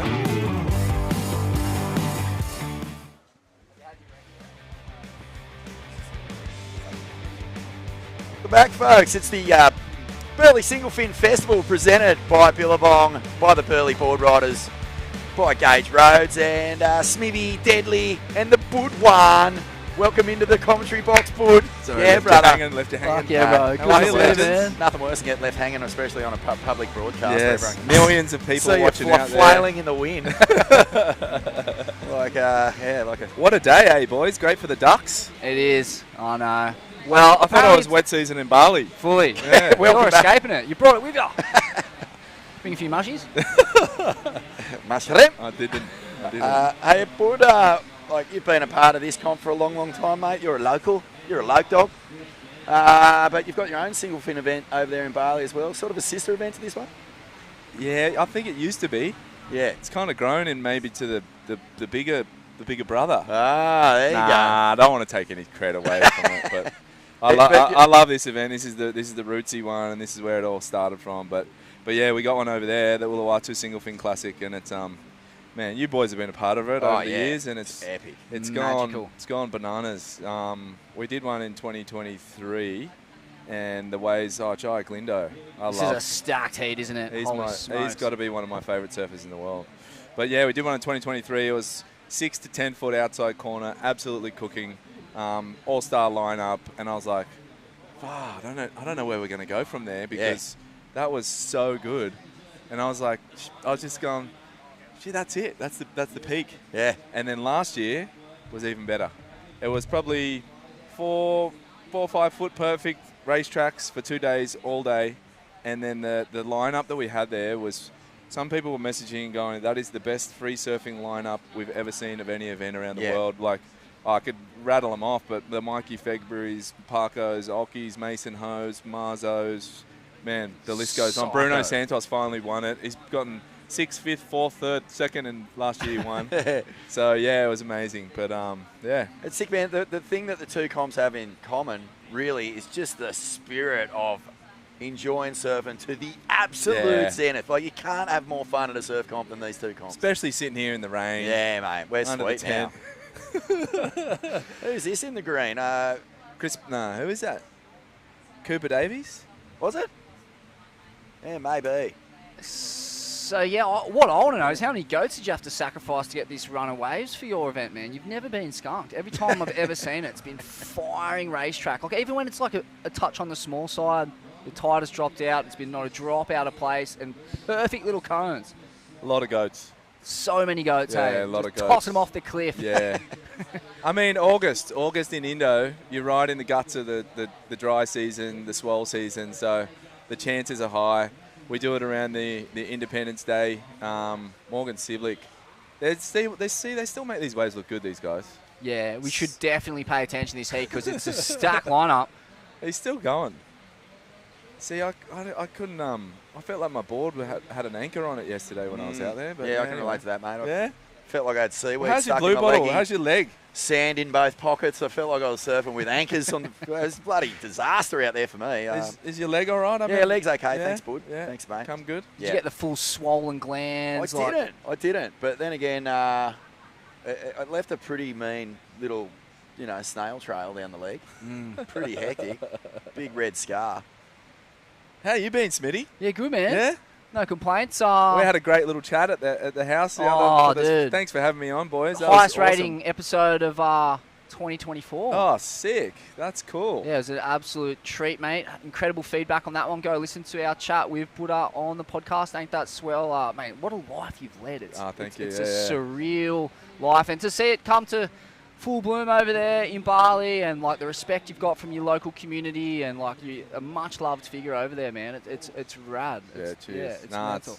It's so good. I just love being there, and I love doing the dance too, coming back here and traveling around. I just went over to Norway. My wife's Norwegian, so went over there. It's just making sure the kids know where they've come from, know their roots, So took them snowboarding and try to get them, in and around the language and all that kind of stuff. So, yeah, it's cool. But I really, really enjoy living over there in Bali. And a few of the boys here, I saw Raymond yesterday, and a few of the other boys from Lakey's are all here. So, Yeah, there's a real synergy. I think the surf, obviously, between the Goldie and Burleigh. But yeah, it's lovely. I love it over there. Oh, mate, it's amazing. We're so lucky to be here in Australia in the middle of the Asia-Pacific region. Whoa, was that Morgs going ham-bone on that end section? Hope he doesn't blow an E like Lindo did. But yeah, mate, so sick. Like I feel like so influenced by Indonesian culture, Balinese culture, and you know yourself. You've got obviously Māori ancestry, a lot of Australian roots, Indonesian roots, and mate, in my mind, you're like the epitome of this kind of Asia-Pacific man. Like you're connected to these islands, this island, the Indonesian islands, NZ. Yeah. It's rad. Like that's our culture. As I see it, is like you know when you look through the. When I used to sit there in the kitchen, listen to my uncles and Nana and everyone talking stories, when you trace back through Polynesian, you know, history, genealogy, they say it originated through Asia, and a lot of them say it originated through Indonesia. Yeah. So maybe there was a reason why I ended up living there, but you know, it's like the waters connect us all anyway. But yeah, it's a great place. This whole area is awesome. It's just so wave rich, culture rich. Great people, good weather, as we see Morgan Siblick up and riding. Yeah, and I increasingly feel much more connected to my Asia-Pacific identity and brothers and sisters than I do to any kind of European or American concept. That's obviously the roots of colonialism and capitalism come out of that part of the world, but I've spent my whole life, you know, mixing with Polynesians, Indonesians, Asians, Filipinos, Thais, and whites. Wow. That was a good Up wave. and down. Nice little windscreen wiper. Waha.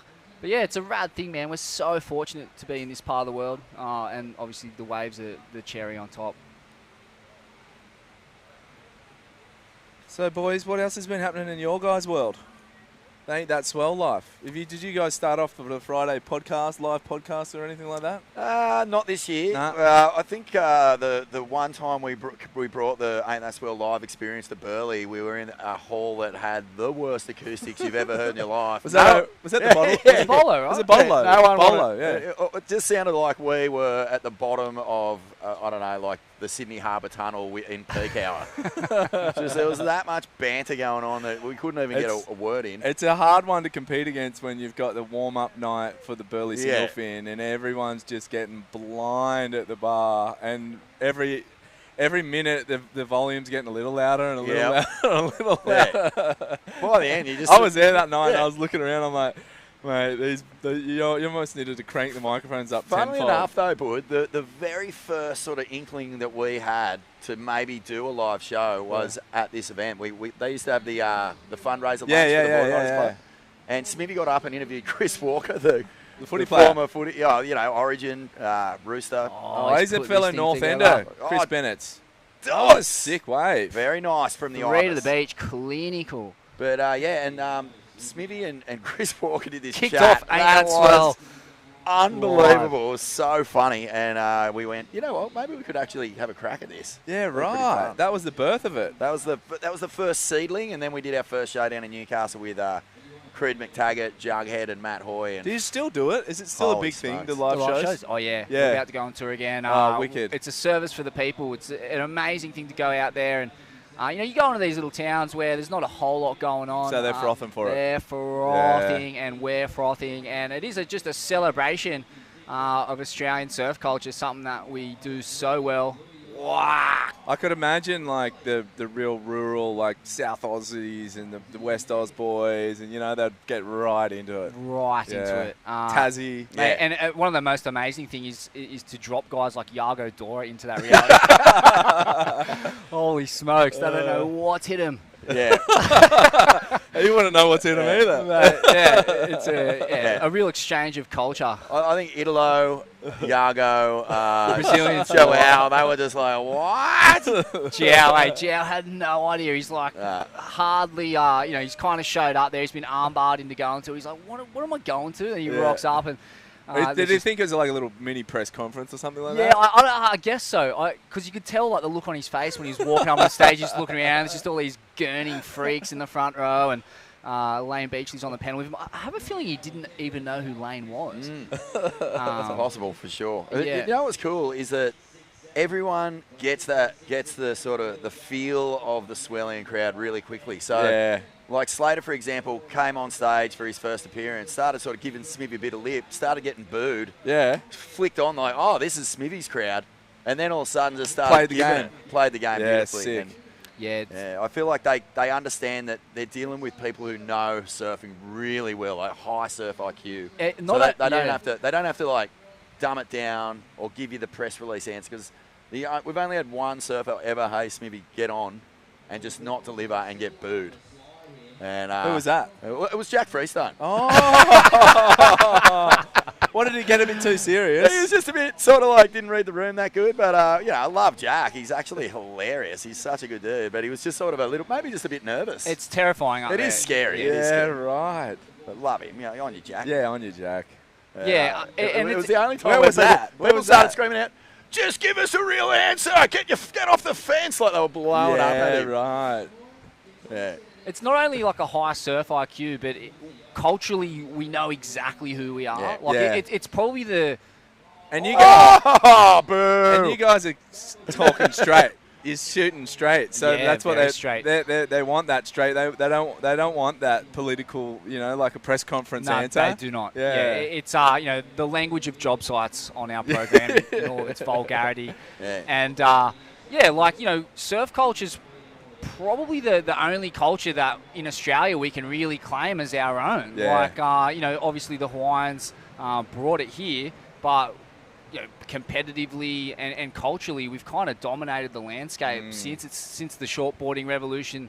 And I think that we really know who we are, and if people step into our culture and disrespect it, as some Americans have done, or showed signs of doing, Slater, Kaloe Andino was a little bit of an awkward situation too, just up the road here, where we know who we are, and if you don't play ball, you're gonna cop a spray for sure, and you're gonna cop it from 200 angry tradesmen in the crowd. So Yeah. That's Be awesome. warned. The ultimate was the Slater night down at Bell's with Occy, and we've got him on. It's a full house. Yeah. He totally delivered. It was unbelievable. Just hung out afterwards, just getting spit talked in the face by all these drunken heathens. But also people And- kind of lost interest in him too. No, no, They he were just was like, there. oh, he's just another head in the crowd. He's fucking that guy. He was there till it was done. Yeah. And then as the big thank you as he's driving out, there's just a line of buttholes mooning him as he drives. And footage of it. Yeah. Amazing. His head is like he's just like got this kind of like look like of disgust, and like doesn't know whether it's a sign of respect or disdain. Pretty funny. Brilliant.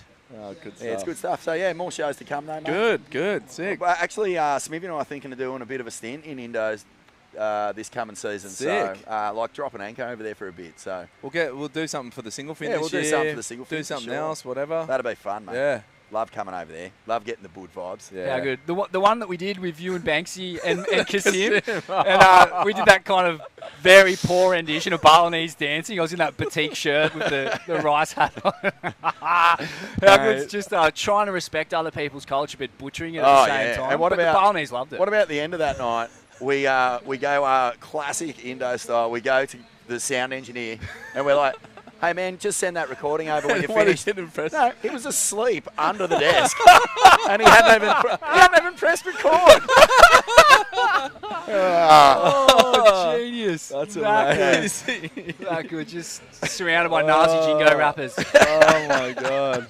Epic. I remember Epic. that. I remember talking to Kasim going, you ready? He goes, I don't want to do this. I don't want to, because he doesn't like talking on it. He was amazing. Yeah. And then I remember we just necked back a bunch of drinks, and then it was a blur. He was so good. I was like, hey, Vonnie, can't remember what we were talking about last night. I was like, He's you're all "Nah." good, mate. The sound engineer was asleep under the desk.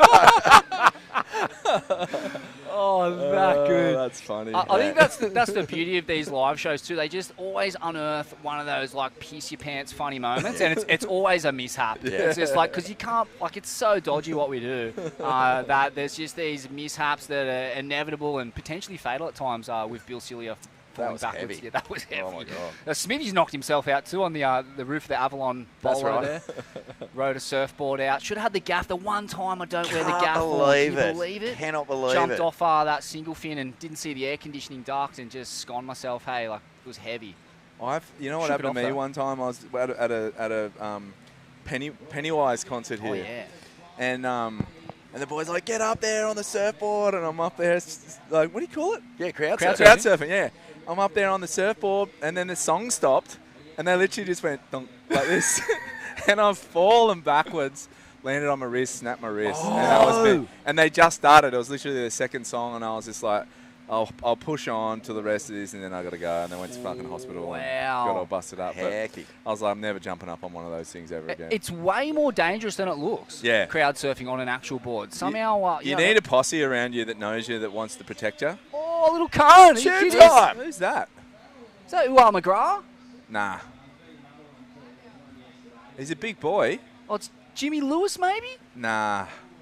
Wow, how was that 80s snapback at the end? That was so sick. He did Who is that? everything he could have to get every point possible. Little tube to hack to.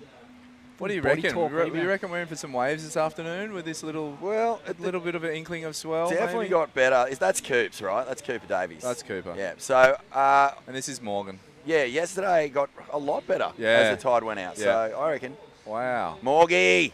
Oh, he missed. Left He just him went. hanging. Oh, Little Slater Machado moment there. Gone begging. a little dog hack from Morgs too. Just like They saw him too. No and went, way, "Nah, mate. You're not getting one.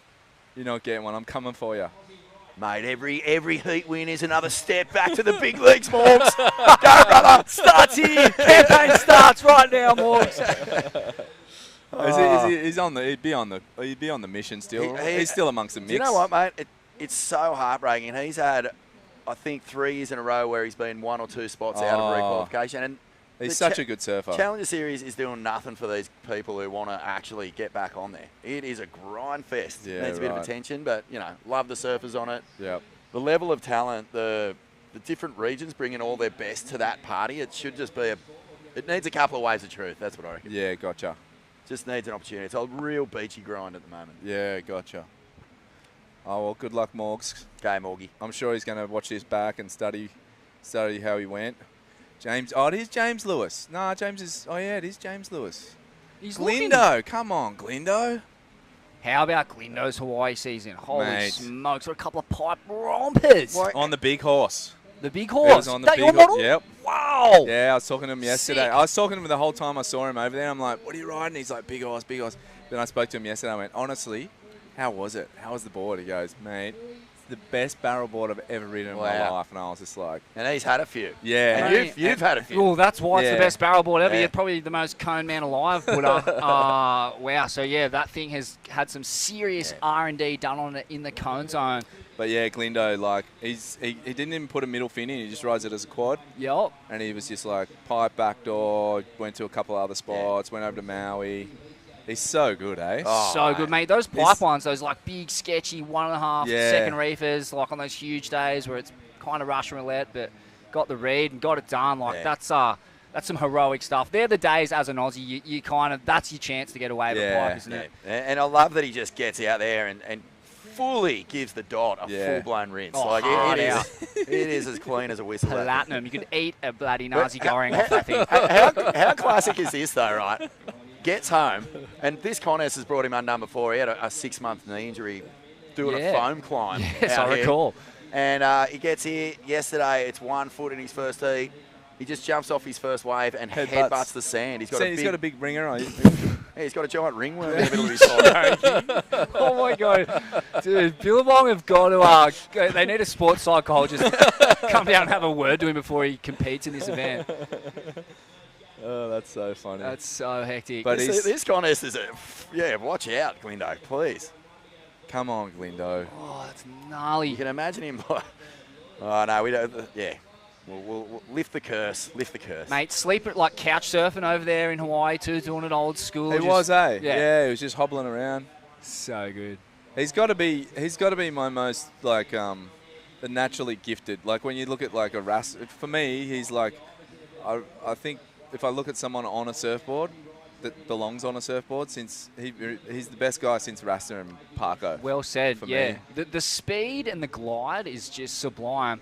And, you know, after that injury, it did feel like he had to kind of pull his finger out of his dot and get going and get himself into a couple of waves of consequence to earn his keep as a high-profile free surfer. And he's answered that call. He's done that. Cloud break. This was a breakout year for Glindo. Between cloud break and Did that Pipe. Indo trip. He had a great trip with Solly on, That's right. on the Mangalui. But he's unfortunately not getting through this one. Or maybe. Oh, here he is. Come on, Glindo. He's banging it. Oh, It's a little zap. What's he need? He could do it. What? Well, we don't know what he did before it, too. Could have got a couple of little zars. That's true. And he's still going. Look at this. Yeah. How hard is this event? Like, it's looking like Morgs might have got knocked in this heat.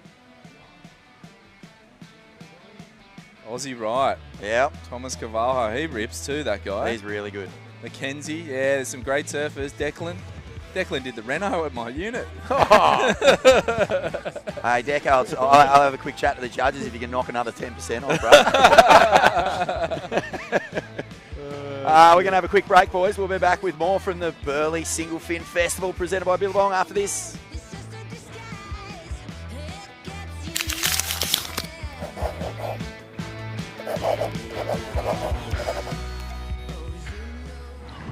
This one's for the sun worshippers.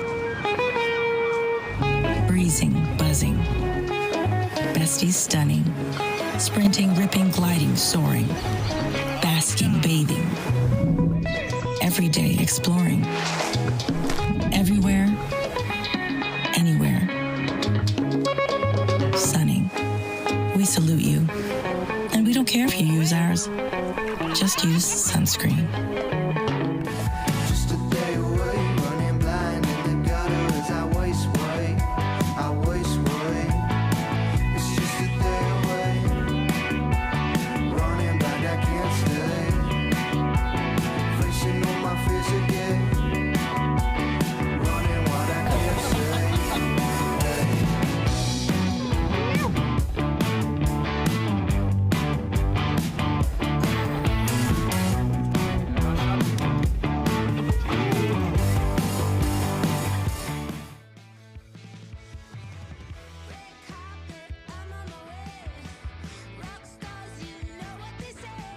Folks, welcome back to the iconic Burleigh Heads point. Look at those rocks. Oh, they've brought plenty undone. They've brought the best undone, but they also act as a barrier between flailing kook and those privileged enough to enjoy this lineup. It's the Burleigh Singlefin, the 28th running of it. Deadly and Smithy in the box. You on your Smiv. How you going, Good bro? to be here. Oh, I'm frothing. Any apricots yet? No apricots, mate. I was gonna, try to keep that lineage alive, but just forgot actually on the way out the house this morning to have a little nibble on my cosmic apricot. Will I regret that choice? Almost certainly yes, but good to be here nonetheless. Rinsed corn. Good on you, bruv. And mate, the tide is on the run out, which is good. Conditions are glassy. There is, a couple of foot of swell in the water, so I'm expecting it to improve. And the talent keeps on coming. Stacked heats galore. Just give us a bit of juice, Huey, you dog. Come on, Huey. Mate, I saw your name in the draw and then it wasn't. Yeah. What happened? Mate, succumbed to a stub toe. Unbelievable. As you can see there, a proper flapper. Oh, wow. One of those ones. Missing a little 5-cent coin there. How's the stub toe was or is one of the classic... it's like it's not a scream out loud injury. It's one of those classic because you know that it's going to hassle you for coming days. You bottle it up and you just have to contain the rage because it is such an annoying injury. It's such an annoying injury. It's a guarantee to cause you constant discomfort whenever you want to do something fun like surfing. And it's got a long heel time, a slow heel time. Yeah, it's a real hassle, mate. And you can't complain about it because no one wants to hear about your stub toe. No.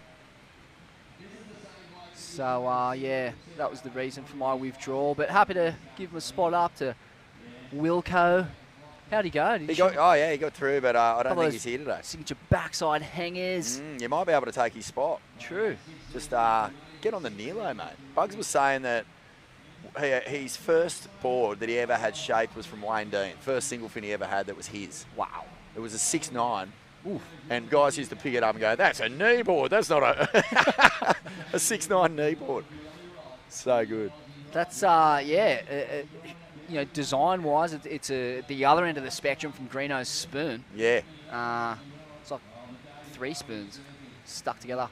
Yeah, look at this. A couple of big names in this one. Aussie Wright out there with a 5.5. Carvalho.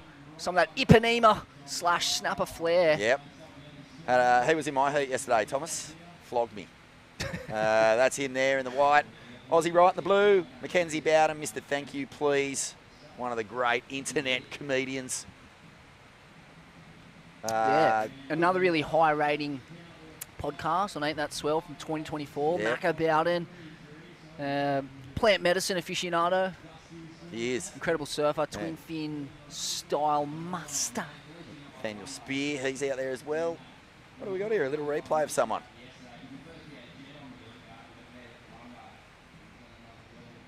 And that was an exciting replay, Smithy. Declan Sullivan and Jack Bodie as well. Far out. Good stuff, mate. Big upset yesterday, though, Smith. The big Les out of the draw. Les Parko. Oh, you're joking. Nah, he was sort of having a bit of a dodgy heat. He started getting hassled by one of the boys, so he just burned him and what a way to go out. In a pile of self-sabotage flames. Yep.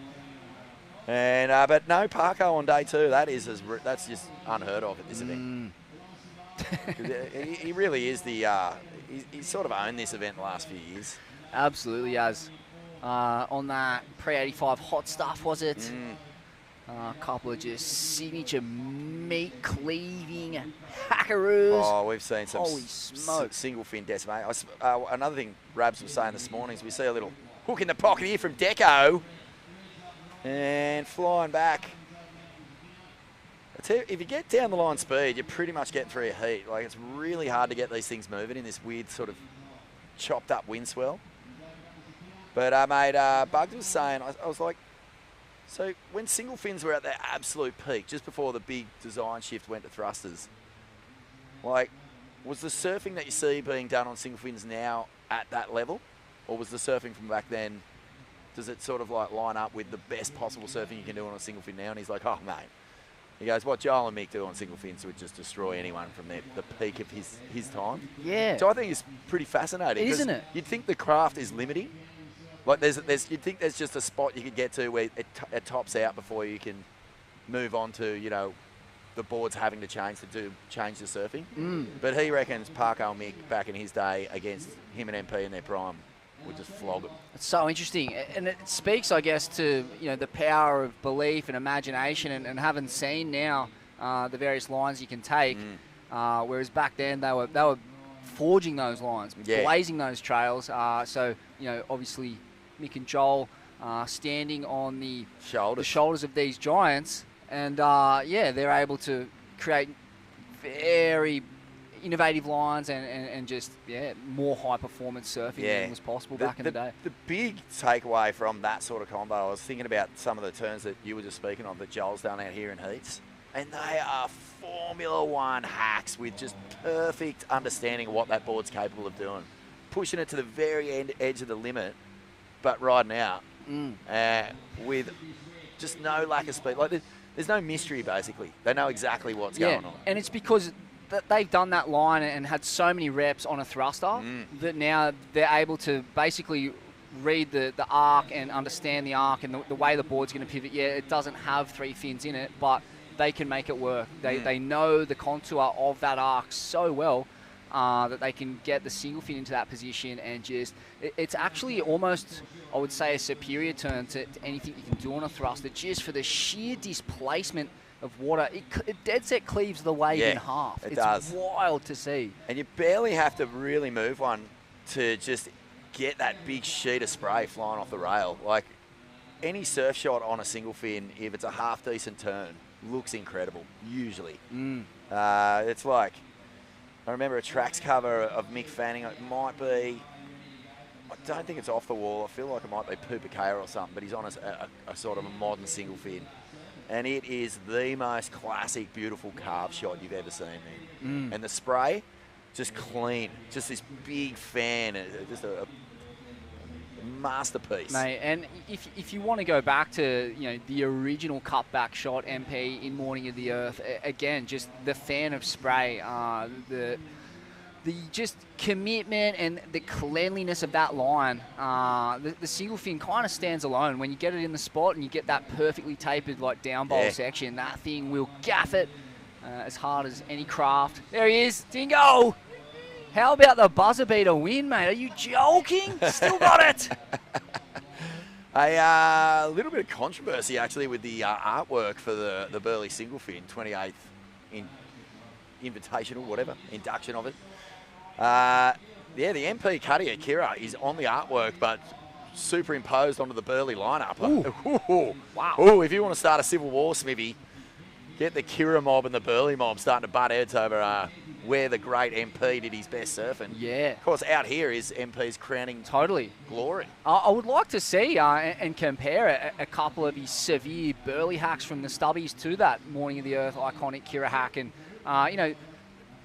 just for horses for courses, I'm sure there's pros and cons to both turns. Obviously, the Morning of the Earth one is the most seminal cutback of all time. But I'm sure he's got a couple of Burleigh ones that stand up to it. Seems like the Morning of the Earth board was way more disky than the ones he was riding in the stubbies for sure, because the one in the stubbies looks like a proper elongated pintail. Yeah, it's like a kind of potato spud-shaped thing, that Morning of the Earth one. I actually had a replica, and they are amazing. The down-the-line projection you can get, and just the surface area of them allows you to really jam the thing.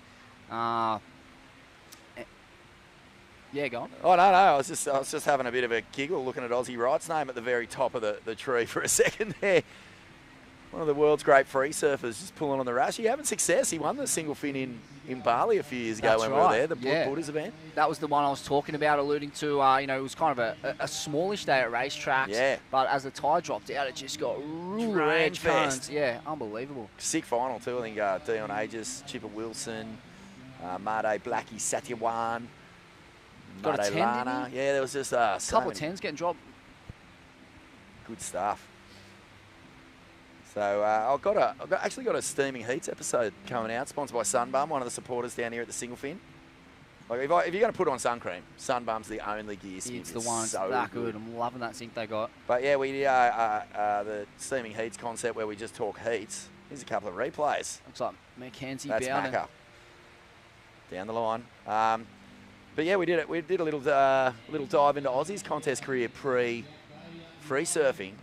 And what you forget is that he surfed, here he goes, heaps of heats. Oh. Surfed ISA World Juniors for the Australian team with Rabbit as team captain. Yes, an iconic mission to Tubes there. Rabbit schooled him in the art of deep competitive fire on the, what was it, the walking reverse, bungee jump? Walk bungee.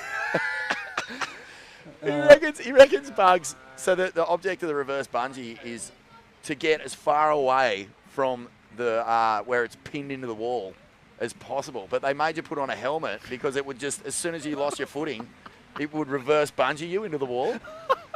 So it was whoever could get the furthest away from the wall would win. And there was this like line of tape, and he reckons, as we see him just going nuts here, he reckons Rabs was on all fours, like Spider-Man, crawling as the bungee just gets tighter and tighter and tighter, and he gets about a foot short of the record.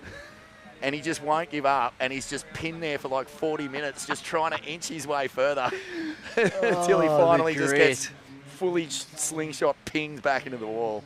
So good. And a forlorn strike mission to Bingen, I think it was. Went a bit pear-shaped and actually had to walk from Bingen to Ulus. Can you believe it? Adventures with Rabs, mate. He's on the mic today. So Stop whinging, kid. Shut up and walk. Yeah, that good. These rocks are spiky. I can't imagine trying to walk from Bingen to Ulus across the cliff tops back in those days. Because you were walking through that real prickly, gnarly Indo bush. Monkeys everywhere. Yeah, it's wild. It's wild, but this is what our brave forefathers were doing in the archipelago, brah, and we owe them so much for blazing those trails, even if they're trails we no longer use because we have a Gojek rider to drop us up the top for a mere 5 thou, but still respect it. Respect the absolute bejesus out of it. Thomas. And, he's looking sharp, Aussie. Yeah. He's looking really good. He's surfing a lot. I haven't seen him.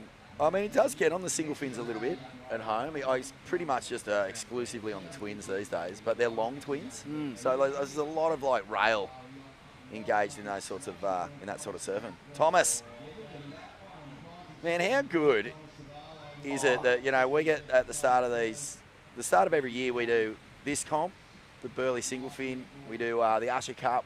We get to see a lot of Thomas surfing. He's so good. Sleeping giant of that snapper lineup. Relocated from Brazil here in his like kind of late teens, early 20s. Oz again, up and down.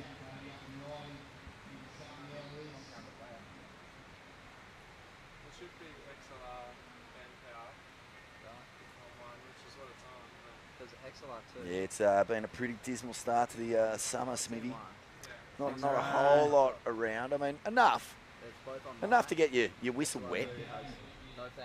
But not, geez, we've been fortunate the last few years. Just feels like there's just been constant swell. Yeah. Does feel like we're entering that monsoonal, cyclonic period. Can't come a moment too soon to, as you mentioned, it's been slim pickings up this neck of the woods. But I reckon we're only a week or two away from getting some proper east swell juice in the mix. Someone's just telling me today that next weekend could be throbbing. Sick. Like the Usher Cup could be a proper snapper swell. That's mental. It's although Rabs was also saying that the forecast has been changing every 4 hours pretty much. Yeah, right. What do we got? 4.5 minutes remaining. Hold on, Aussie. Come on, son. Spearsy, Bodes, and Declan Sullivan looking to get scores. Mackenzie's sitting pretty right now, but not much between him, third and fourth. He's been looking fast and aggressive, Oz, but with signature style. Really quality surfing. Holding on there in second place. And, obviously he's a spirit animal of Ain't That Swell. The first ever guest ever on the program done at his house there at Bungan. And, just one of the greats.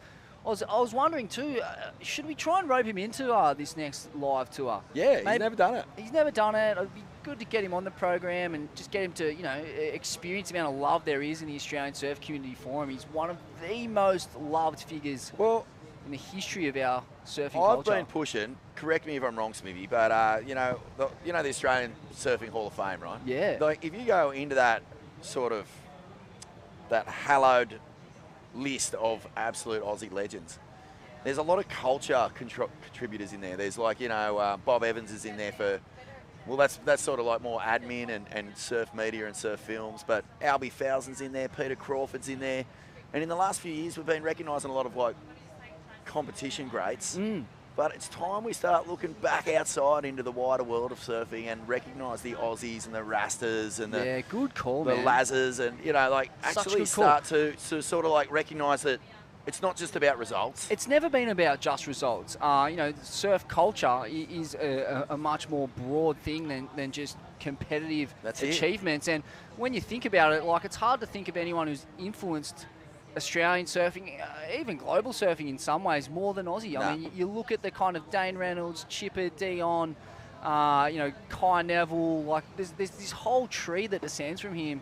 Subi inside, like company surfers, like this kind of art, fashion, surf lifestyle thing. The kind of urban environment mixed with the coastal environment. Like, there's a lot that can be traced to that one man. Yeah, Aussie, man. right. And I think also on the back of that, you add in that there's a lot of kids out there who are, being brought up by surf-stoked parents who want them to have this opportunity to be professional surfers or at least travel the world. And, the way that they see that happening and panning out is by going in comps. And if you feel like you're not a very combative person and you don't enjoy that experience of competing or trying to get over the top of someone else and you're judging yourself on that, you can easily feel like you're failing at surfing when you've got someone like Oz who goes, no, that's quite normal to feel like that. Come with me. Like, let's get on the Merry Pranksters bus with our flutes and our tambourines and go and have some fun out there. You know what I mean? Like, it kind of gives people a pathway to go, yeah, there is ways you can have a really long surfing life that's just as rich as winning comps. Oh, absolutely. Without feeling like a failure because you're not doing it. Totally. And in terms of the enjoyment it brings to the surfing public, I'd say, you know, an Aussie film part transcends the highest of high competitive achievements. You know, an incredible. How, like, I mean, you're a guy who made Doped Youth, 7 Days, 7 Slaves Bicycle. You're involved in all of these projects. Like, talk to us about the resonance of a good film part. Aussie was a staple of all of these films. You know, how much did they influence the culture?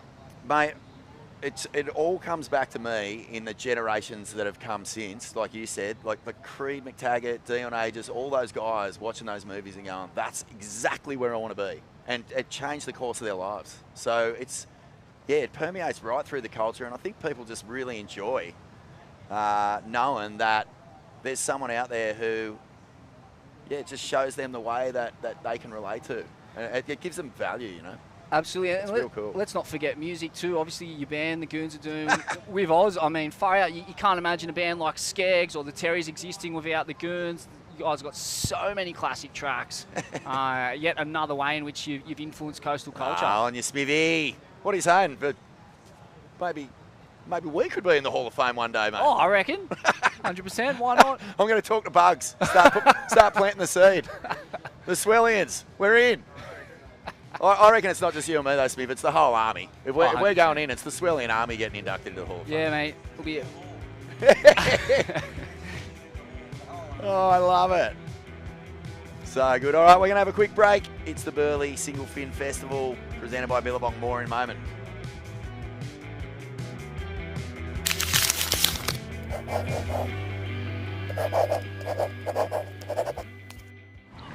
This one's for the sun worshippers. Breezing, buzzing, besties stunning. Sprinting, ripping, gliding, soaring everywhere, anywhere. Sunning. We salute you, and we don't care if you use ours. Just use sunscreen. Now that is right, because the grass is hot.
Welcome back, folks, to the Burleigh Singlefin Festival.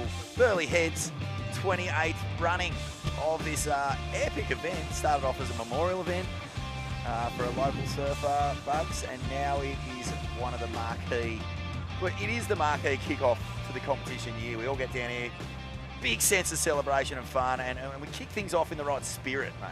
Certainly do. Second week of January, and it is on, and surfers coming from all over. Yep, all over. We had Japanese competitors, Brazilian competitors, A couple of Euro competitors, Kiwi competitors, of course. Mackenzie Bowden finishing third in that last heat. Aussie Wright in second. Thomas Carvalho, who's a bit of a Brazilian slash snapper rocks. Yep. Slash, what would you call it?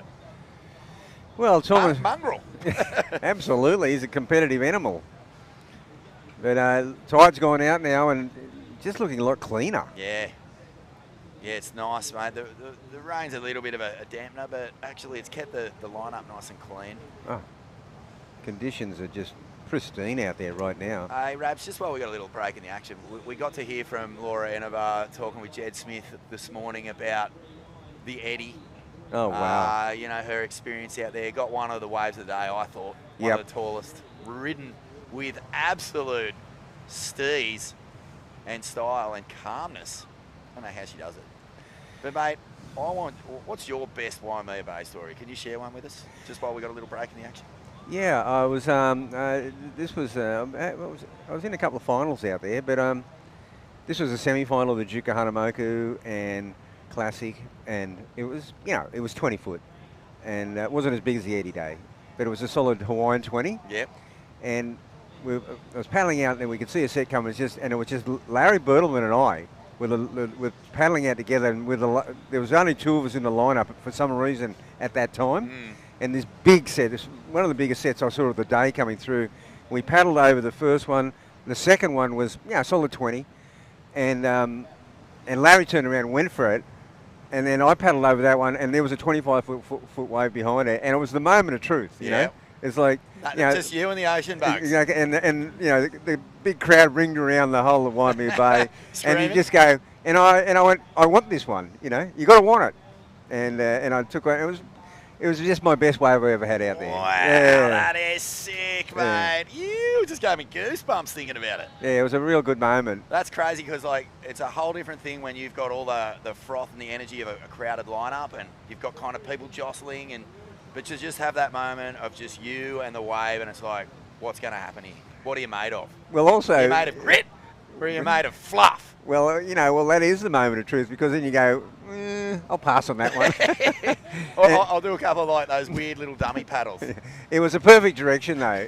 The old chopstick arms. It was a really perfect direction, and it was it was one of those days that it was blue, sunny, and just everything. The ocean was blue, and it was just really kind of nice 20-foot plus Waimea. What a memory, man. That's fantastic. Well, Bugs, it's heat number 7, round 2. We're in the open men's, and it's Toi Tanaka, one of our Japanese competitors. Tommy Whitpain, Burleigh Grom, big unit. Yep. He uses the Norfolk Pines to brush his teeth. That's how big he is. Jacob Wilcox is out there in the red, the great, West Australian talent. Fearless dude. Got a bit of that CT action, didn't re-qualify, so we want to see him back. Will Martin. Whoa. What about this guy? This young grommet. He's got some promise. Mark Okalupo in the blue. And Joshy Douthwaite in the white. Ock loves these events. He just brings out that inner grom in him, and he surfs. I just cannot believe how fit, healthy, and sharp his surfing is at the moment. Absolutely. Yeah, Mark's surfing as good as ever. He's already got it. There's already been an Okalupo through this round, so a bit of pressure. Oh, okay. Yeah, I think last year I can't remember, I think they had a heat together. Yeah. Which is, how many athletes get to do that? I think LeBron James is competing against with his son in the NBA at the moment, but you don't see it too often. Oh, it's rare. Kersey is doing it with Sierra. They're both on the challenge. Both looking really likely to qualify for the Challenger Series. Isn't that amazing? And there's Kersey just basically going around a chaperone, and now he's in qualifying position. And mate, he's been riding 20s the entire time. Yeah. That's another thing we haven't really seen is someone just ride something completely different throughout a QS series or a Challenger series or definitely not on the CT. And he's looking like, I think he's coming 6th at the moment. That's qualifying for the Challenger Series next year. Well, when you think about this year, sorry. Well, all the QS 5000s are done. The big points are locked in. Yeah. I know there's a QS 3000 in Phillip Island, and maybe one in Newcastle too. And so they're still significant. But if you're in the top 6 right now, so you're looking pretty good. Special effects. What about the Gannets? Mid-carve from Joshy Douthwaite. What's the universe trying to tell us there? And was there a head dip in there? Oh, I think there was. Mate, the stars are out today. The stars are out today, Bugs. Just saw Otis Carey turn up to the comp. He's got a new collection coming out with Billabong. Unreal. Fantastic. Gumbangir and Bunjalung Man. He's been doing ranges with Billabong for ages. They're kind of like had a monstro impact just on surf culture in Australia. You see those things everywhere, and everyone's tapping into Otis's storylines and what he's trying to share with his connection to culture and country. It's good stuff, mate. Really cool story. Well, Toy Tanaka holding it down with pain. Yeah, He Toy. brings the pain, mate, on the back end. He brings it. Well, toy surfing next weekend. Is he? Yeah, yeah. What club? The Omi Wankanome Club. Is that right? Star Wars Bar. Who's coming over, mate? How many clubs have we got coming from OS for this one? Okay. Well, we've got... This is the Usher Cup next weekend. Yeah. Big low pressure system starting to look tentative, look pretty good. Or? Well, yeah, it's nearly looking too good. Oh, dang. Yeah, it's I don't know. It's been changing every day, so we'll just keep the cards dry on that one. But, you know, Saturday is looking a bit ominous right now.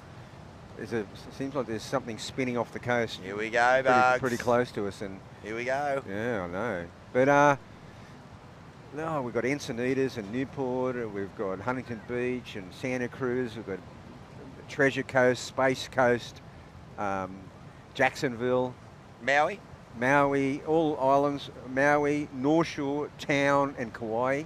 Far out. That's pretty cool. That's the first time I think that might have happened anywhere. That's amazing. You know, not only all islands, but both sides of Oahu.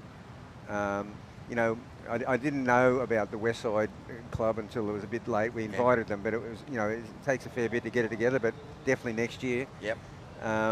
Yeah, so that's really exciting. Tahiti, the Tahitian Federation. Yeah. Yeah, we've got a really good team coming from there. Any Euro clubs? Yes, we've got Portugal coming, we've got Nuki. That's insane, man. I cannot believe it. Like you're on the brink of, I think, breaking into turf that hasn't been done, and the Asia Cup could dead set go pretty global in the next couple of years. Yeah, I don't mean global as in like you've got the representation there, but just because it's such an exciting format, it's built for TV. It's kind of the best surfing TV product. Yeah, well, look, the ABB's, I agree, is the greatest event. It's incredible, and the Usher, it's just different. You know, we've got a different format, and it's international. Yeah, it's great. Who's that? Chippo Wilcox, one of those surfers, Rabs, who you get him in the juice and it's almost shut the gate kind of stuff. He's so elite in big, heavy surf. He moved to the Goldie primarily to just sharpen up his small wave skills. Got him to the tour. But it's a cutthroat world out there, mate. To be a surfer of Chippo's quality and to sort of make the cut, not re-qualify, get back on the Challenge Series, miss by one spot, like it is. That just goes to show you just how high the standard is these days. God, it's so high. I mean, for a guy as good, not to be like sort of embedded in the CT. Yeah. Mate, shocking news I just read this morning. Big shock. Medina, possibly out for the 2025 season. What, injured? Got a pectoral injury, had to get surgery on it, and he might not make the first few events for the cutoff. Oh, wow. Devastation, because I was really looking forward to seeing him and John have one of those AI Kelly years. You know, you throw Phil in the mix and Ethan and Jack Robbo and Griffin. Like the year had the potential to be one of the all-time greats. Yeah, well, it's a big blow because it just seemed like, you know, Medina, every second or third year, he is really the man to beat. Yeah, and I think he would have been filthy that he didn't make the top 5 last year. Yeah. So devastation for surf fans. Yeah, no, I'm bummed to hear that. I mean, you just want the best of the best going at each other. So, Jacka was here. You know, spent Christmas. Jack and you know, ready to go, and he first day at Haleiwa. I don't know if you saw the footage, but oh my gosh. I did. Wow. Yeah. First surf. There's some people out there, John, Jack Robbo, Medina, they're kind of almost just energy shamans. Like when the surf gets really serious, they don't even look like they're surfing with any mind. They just surf with pure feel. Yeah. And, you know, as soon as Robbo gets in the juice, it's a sight to behold. It really is. And he just looks like he's that much more solid again. You know, I also noticed that it was a really interesting exercise. You know, when Medina, Toledo, John, Kolohe and Dino came on around about 2011, you know, I came back and I saw how in the off season, you know, what Mick and Parko would do, and they just worked on getting 5% better. Yeah. And it was and it worked. Yeah. You know, it was a really interesting exercise that I said, are they going to completely react to this and how? And I went, no, they're working on, they're going to get their carve game 5% better from last year. Yeah. Yeah, it's hard to even imagine how John gets 5% better.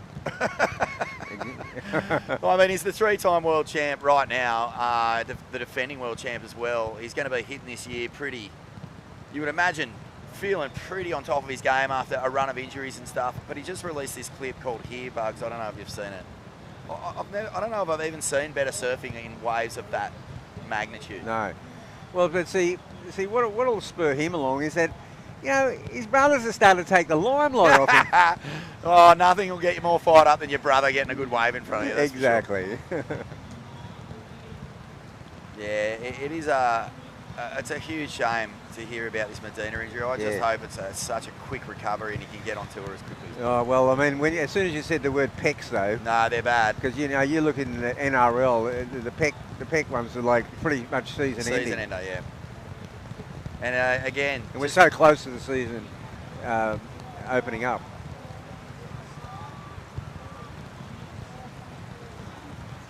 Well, the rain is bucketing down here, Rabs.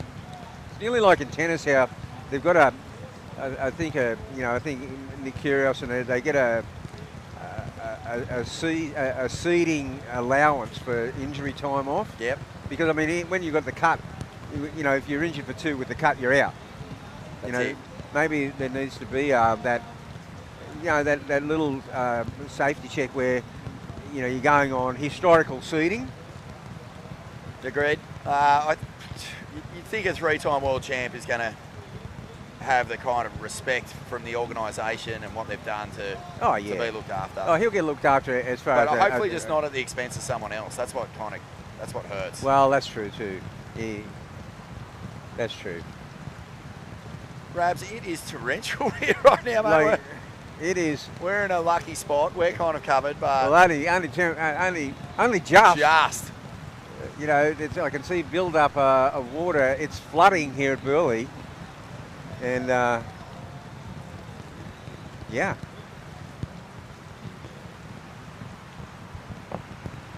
Well, Jacob Wilcox is holding down this one as it becomes almost impossible to see the surfers in the lineup.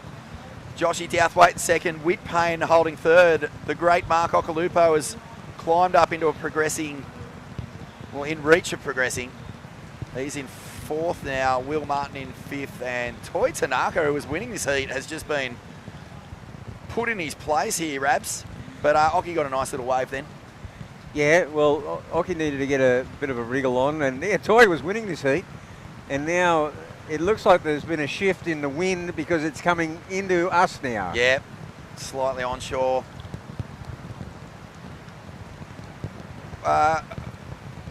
You know, this is classic conditions to try and compete in. I was commentating a QS in a wave pool in South Korea 2 years ago, Rabs, and it started snowing. Yeah.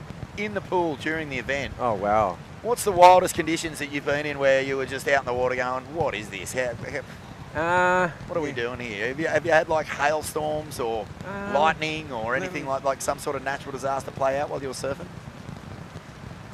Well, I remember one time there was a cyclone. We were up in North Stradbroke Island, and we're surfing in a place called Widows, and the water was kind of black, you know, because there'd been cyclone surf, and I remember it was, this is a classic because Herbie from Cronulla, Richard Herbert, anyway, so the final MP, Peter Town and myself, yeah, usual suspects, and but MP and I pulled into a couple of big black barrels, didn't come out, so we've lost our board into the scariest channel you've ever known, right? I think MP beat me into my board and then paddled my board to his board, and then left my board in the channel. And Herbie won it, but I remember that was a pretty wild experience. It's just pitch black water, like that steely really, sky, yeah. dead glassy, like real crystally silver lips and stuff. 8 plus. Whoa! You know, it's just it was a wild experience. That's amazing. Yeah, you get this. Yeah, Widows was a you know, we went, yeah, that's the right name. Yeah. And a little replay here. I think this might be Tommy Whitpayne. He gets a nice little backside Rio. It's the work done. I mean, this is outrageous, Rabbit. It is so thick. I mean, normally these cameras, they're such high quality machines. They don't usually pick up rain, even when it's quite serious. And I mean, I looked at the forecast today, and it didn't show this. No. It showed a fair good drop overnight, and then it was supposed to from about 7 a.m. back off. But what's happening is that it's very slow moving.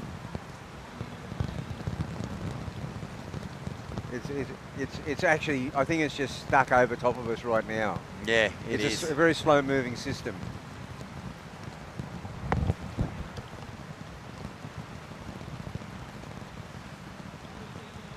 There you get that one.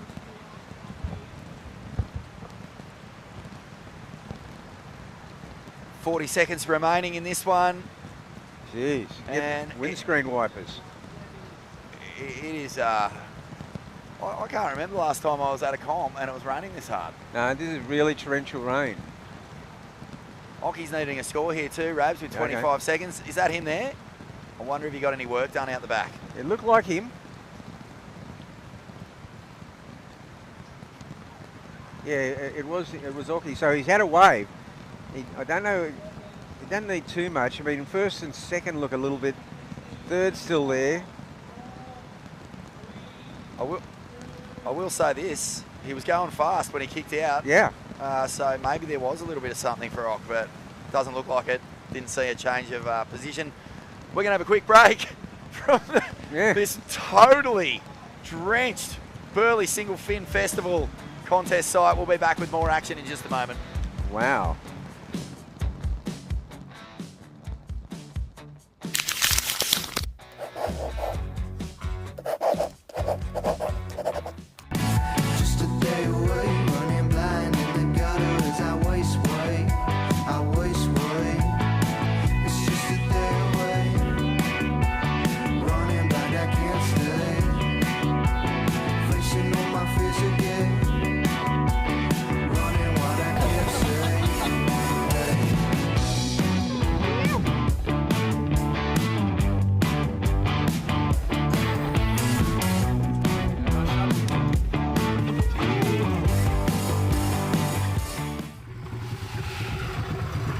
First Nations people have been using bark off trees for over 40,000 years. It makes me feel good when I paint on bark. It's a perfect canvas for painting on it. It feels good to keep culture alive in this fall.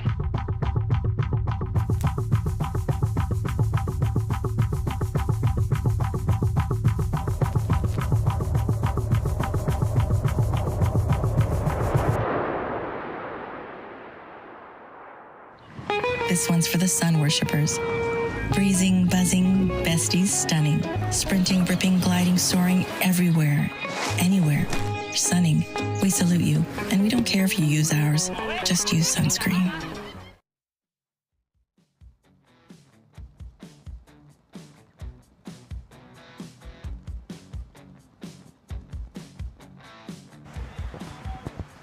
Incredible scenes here at Burleigh Heads for the Singlefin Festival.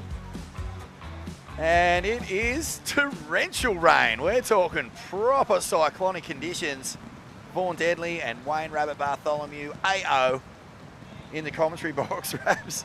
Well, I mean, it would be comical Hey, if it wasn't hey, so hectic. Oh, yeah. But there's little fun waves. It's nice and glassy and smooth. We're seeing some pretty good performances. We've got another great heat here. Just looking at this rain map, no relief in sight. It is just completely It's stuck over top of us. swamped the entire Goldie. So we could be sitting here in the downpour for a while to come, Rabs. It looks like it. We're locked in.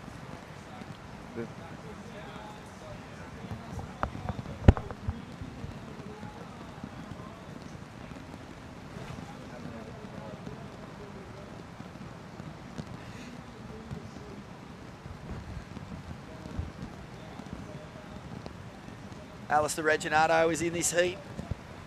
Rabs, Ty Richardson, he's won the Grommet division. He's gone probably 4 or 5 times. Now Yeah. he's up in the opens. Yep. Corbin Hutchins, Snapper Rocks represent. Yeah, it's a good heat. Solid heat.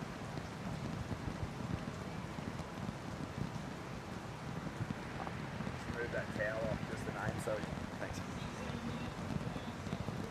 On your lock. And yeah, so Nick Callister, Kian Falvey, and Pascal Reich.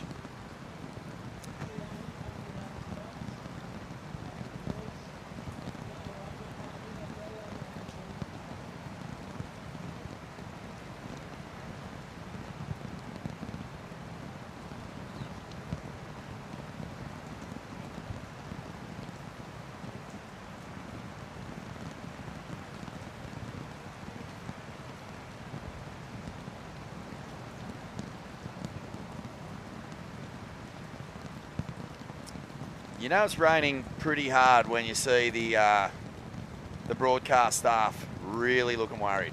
Yeah, There's a lot of wires. There's a lot of water. There's a lot of equipment sitting under some pretty flimsy tents. Yeah, this was not predicted. But that's what can happen up here at this time of year. You know, systems can just decide to just settle in.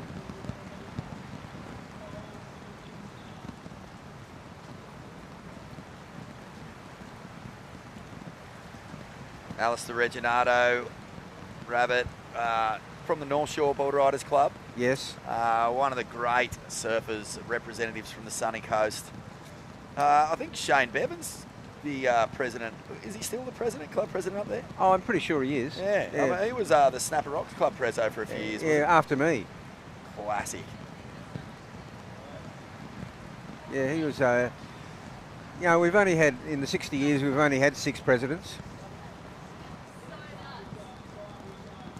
Yeah, well, Jay Phillips has been there a long, long time now. Yeah, he's been there Doing a great job. 11 years. Oh, what about this from Yeah. Ty Richardson? Connects the dots. Some pretty committed surfing. High speed. Have a seat, Law. You may as well sit down and just join the fun.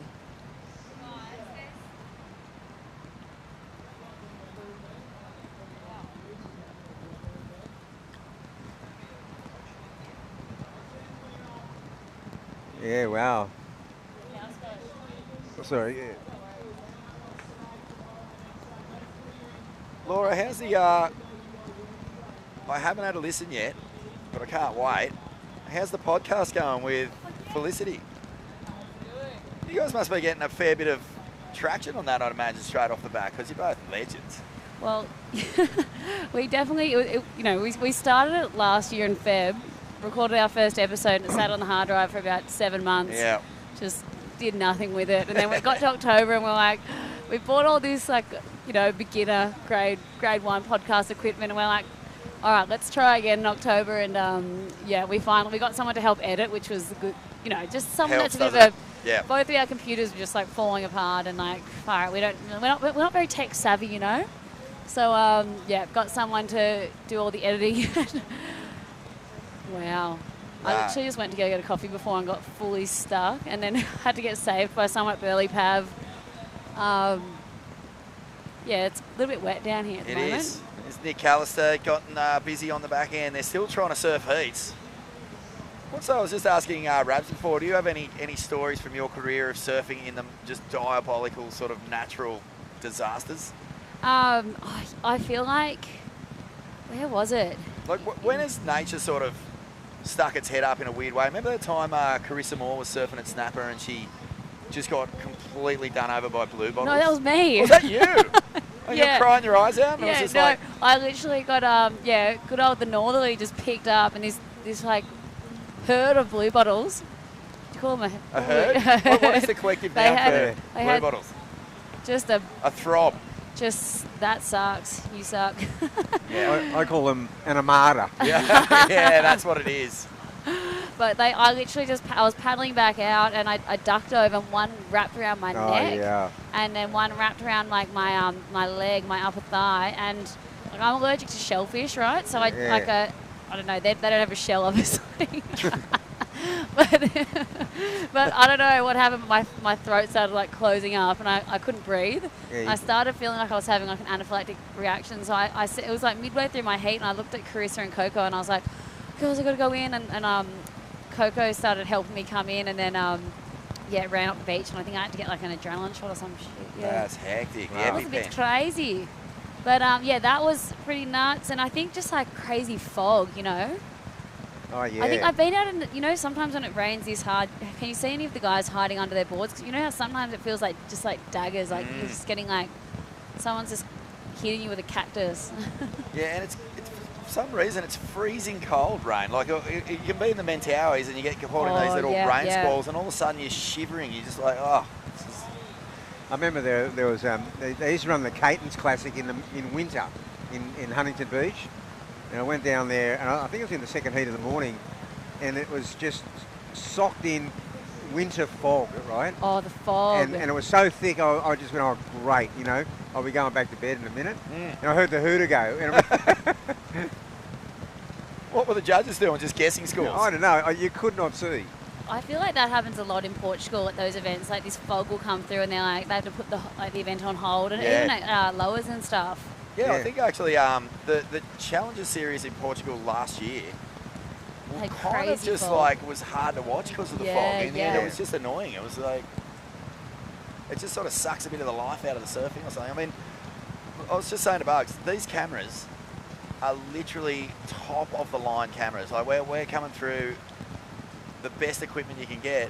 Normally, even if there's rain, quite decent heavy rain, you can't see it. Yeah. But that's how good these things are. And look at this. It is actually pelting down.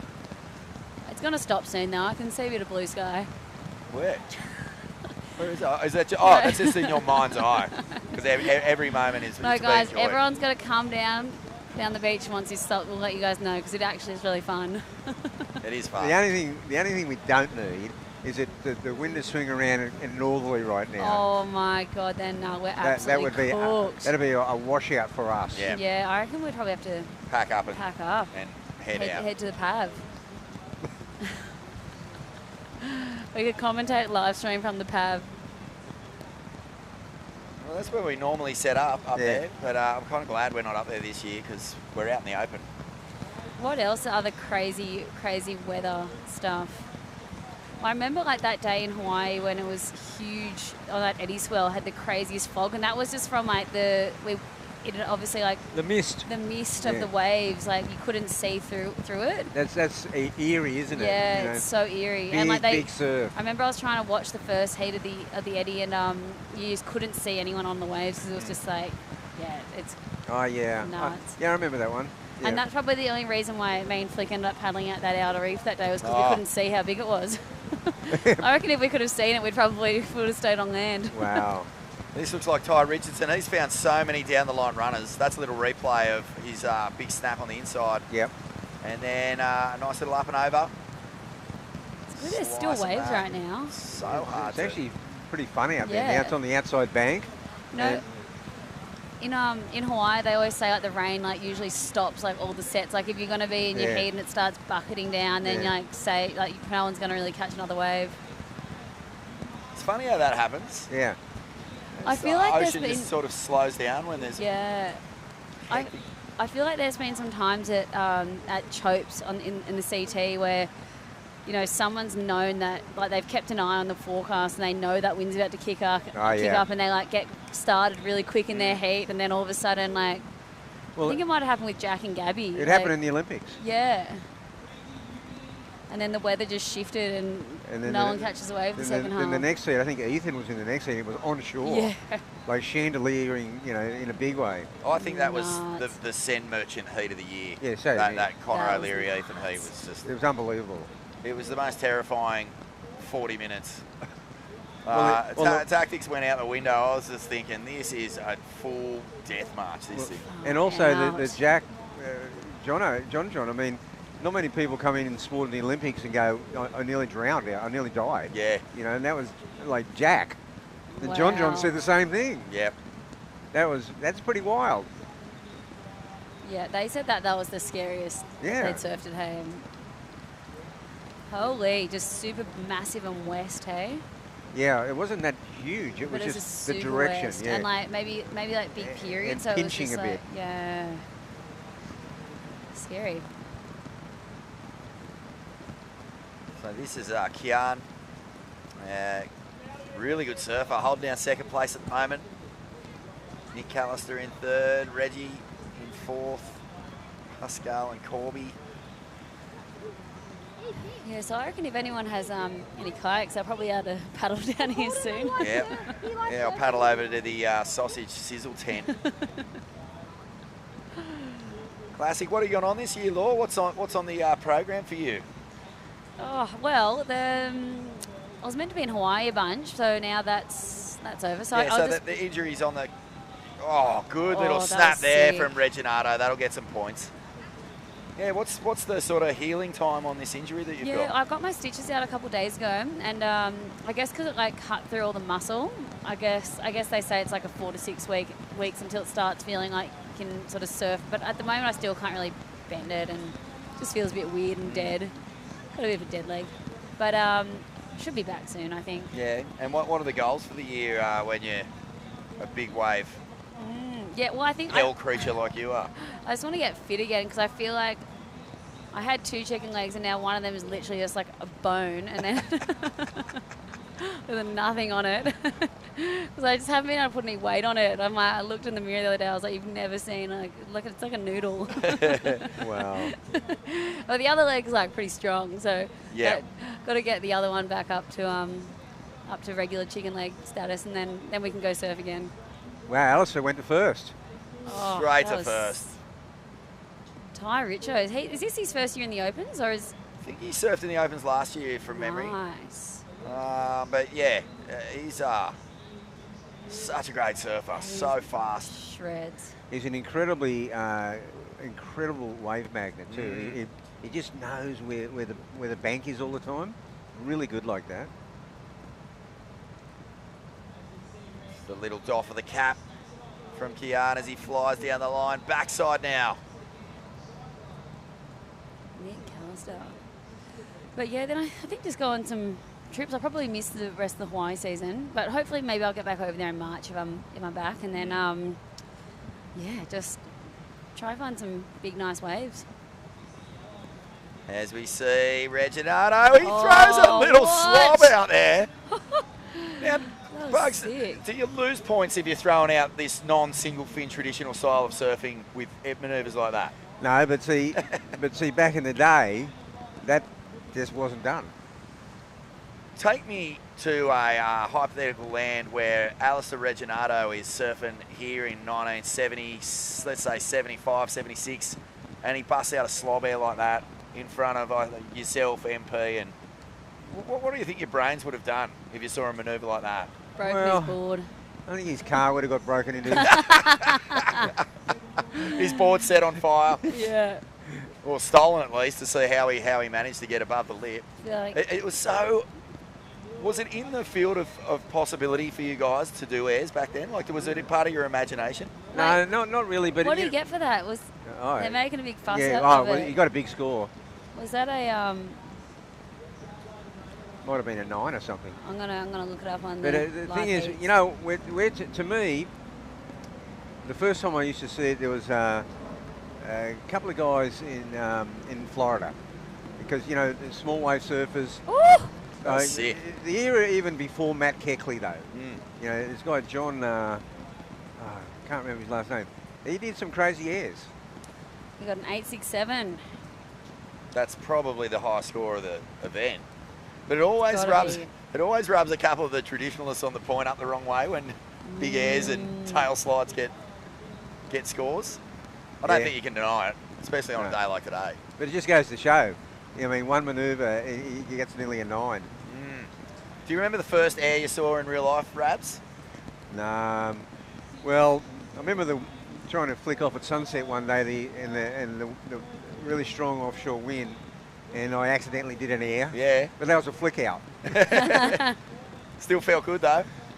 No, it was scary. Yeah. 'Cause you know, you're going with the board and it was unplanned. Nice carve here. Looks like Corbin. He's fighting hard. I think it's just crazy these days with like the wave pool generation. And I was just over at one of the wave pools, the Texas one, and Kiara Gold and Tia Zabrowski from France and Tahiti. They were just doing the craziest, biggest airs, and they're both just like tiny little pocket rockets, like 12 years old, and they're just doing huge slope grabs, Supermans, and I was just like, what? It's It's just so cool, like the progression that's been able to come, like for these. Yeah, I don't know. I saw both of those girls surf in Stab High earlier, like sort of midway through last year, and I just could not believe it. I was just there was an 11-year-old Chinese girl called Patty Zhu doing the biggest straight airs and full rotators to the flats. So gnarly. It was I incredible. think it is so cool because I mean, even seeing some of my friends' kids that are just like sort of intermediate and they jump in the wave pool and they obviously catch so many more waves than they ever would in the surf, and like, they just get better and better so quickly. Like that progression just happens like way faster than it would in the ocean if you're just working on a single maneuver. Yeah. You just get the same section over and over again. I was going to say all my injuries have happened in wave pools. Have they? There it is. That's the big That front was side nuts. slobadoo. But then I forgot I chopped my leg off at Waimea, so. Yeah.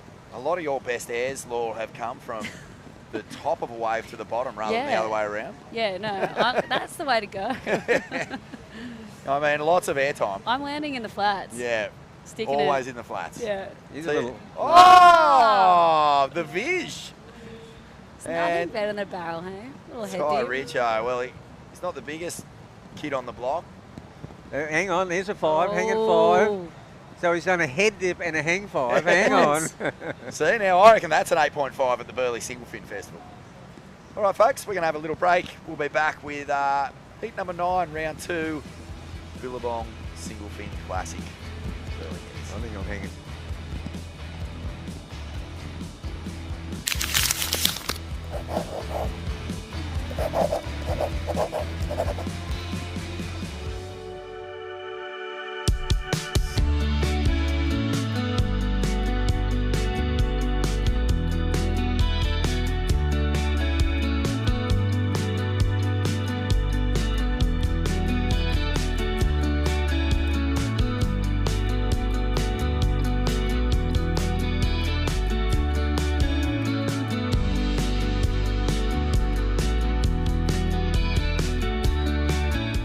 This one's for the sun worshippers. Breezing, buzzing, besties stunning. Sprinting, ripping, gliding, soaring everywhere, anywhere. Sunning. We salute you, and we don't care if you use our.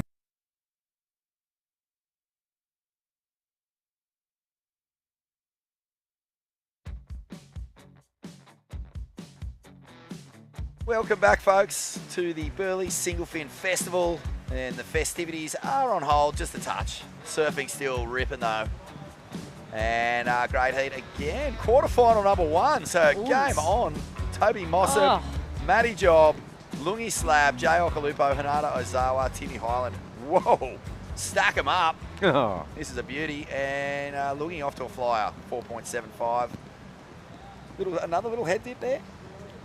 Love it. Hey, waves are Maddie. kind of Whoa. really good right now. Look at this. That was good. Tax the lip. Be anywhere right now. You want to just be out in the surf. You're getting just as wet on land anyway.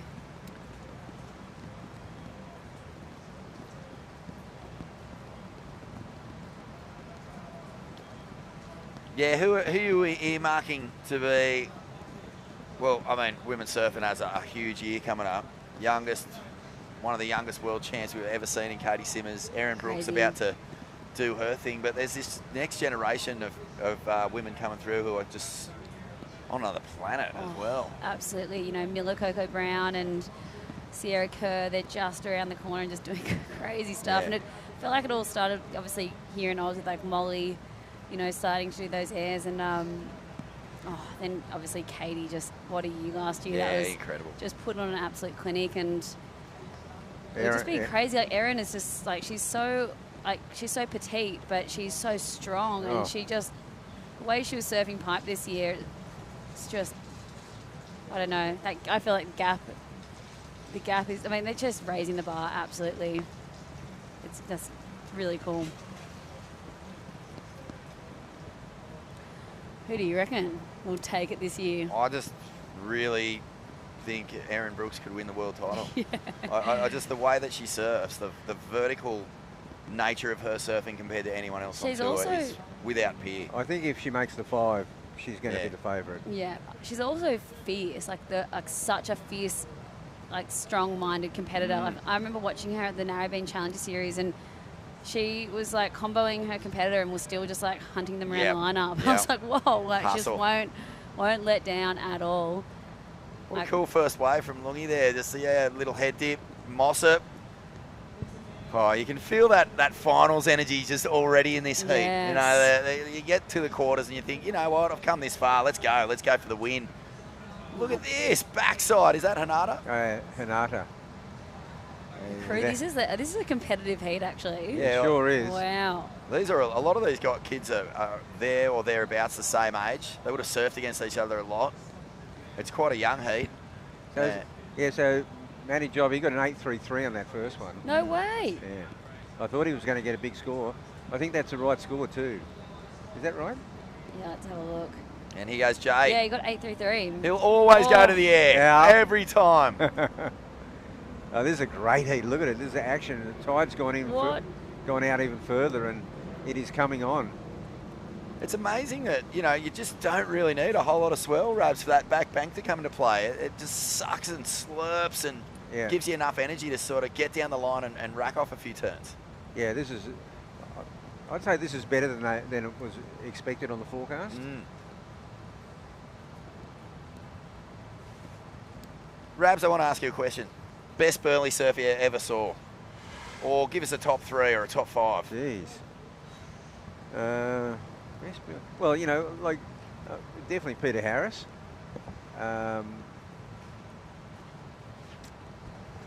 The different eras, really. Different eras. You know, I mean, Drew and Paul Nielsen were amazing out here. Holy smokes. Bit of a changeover in the booth. Rinsed corners departed. Simi's on the bike. Couple of absolute icons. Yeah, Northern Beaches, Narrabeen Queen / Eddie Superstar, Lazar and Bugs. Were you rattling off your all-time favourite Burleigh surfers, Bugs? Oh, you know, Vorno asked me, you know, and I named 3 of them. I mean, there's so many. So many. Oh. Wow, that was huge. The action's really heated up out there with this dropping tide. It's become pretty consistent. And what about those back-to-back punts? The big kind of frontside punt and then the air rev?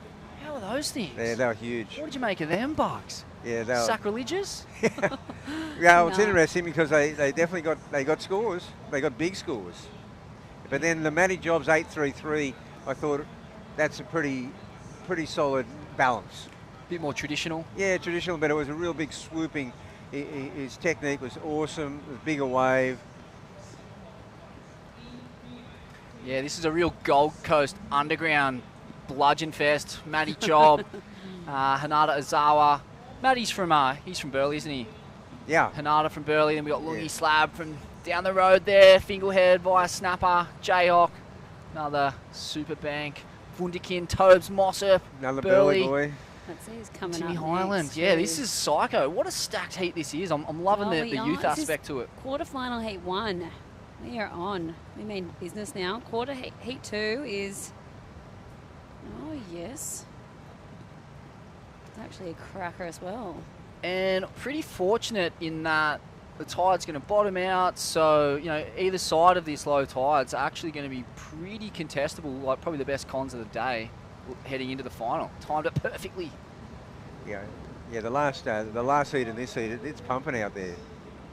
It is, yeah, and even right around up towards the cove there, there's a couple little puffers, so there's a little bit of energy. So Toby gets a bit of a wriggle on. He needed to get a good score. He needed to get into this heat. Here we go. Lungi. Wow, he's looking so sharp at the moment. His surfing's really leveling up. Every time I see him, I feel like he's improved. Yeah, I agree, totally. And it's a magic age, isn't it? That kind of like, let's say, 18 to 24 bracket. You can do so much improving through that period. Oh, yeah. Big growth spurts, and probably have to change your boards up. Like, remember when John went through that massive growth spurt and then just had to sort of grow into his body, and he just became a man and had to change up all. I remember he had to change up all of his boards, and then it's like, boom, you arrive and it all clicks again, and you start like improving and improving. Yeah, and Lungi, he's been taken under the wing by Mikey Wright. He travelled to Hawaii with him, was in the pipe comp. They've formed this really tight bond, and you couldn't have a better mentor than Mikey. I mean, in my opinion, he's in that conversation with your Johns in terms of just pure commitment to waves of consequence, to on-rail surfing, to big punts. He obviously, he's a bit like under the radar. He doesn't like show himself apart from the edits that he drops, so you kind of forget he's in that echelon of greatness. But Lungi, as his protege, you can tell. You can see Mikey surfing and input all over him. Yeah, you go travelling with Mikey, you're going. 100%. Mate, I didn't envy Lungi's position being in that pipe comp and having Mikey screaming at you in his actual heat. I don't know if they really got the quality conditions for their heat that they would have wanted, but that's a tough taskmaster on the rock, Mikey Wright. That guy's a lunatic in the juice over there. But it helps, doesn't it, Bugs, to have a guy like that, really pushing you. I think it helps to be a bit crazy on the North Shore. I know, I've been out at Backdoor and there just looks like there's a massive closeout coming, and Mikey just puts his head down and goes, and this is a good little exchange. Yeah, it's good these waves are dredging out now. We'll see like some good hits in the pocket. Oh, Matty, big scores, 16.33. Wow. Huge numbers. So he's back that 8.33 up with an 8. Holy shit. And they've just adjusted it and they've brought him back a bit now. Oh. 8.33 and a 7.33. Ah, there you go. Still solid. Yeah, he was a real prodigious talent early on, wasn't he, Matty? Yeah. One of the highly touted junior stars, and you can see it written all over him. That second wave is a bomb. What? That was pretty cool. Is this Timmy Highland?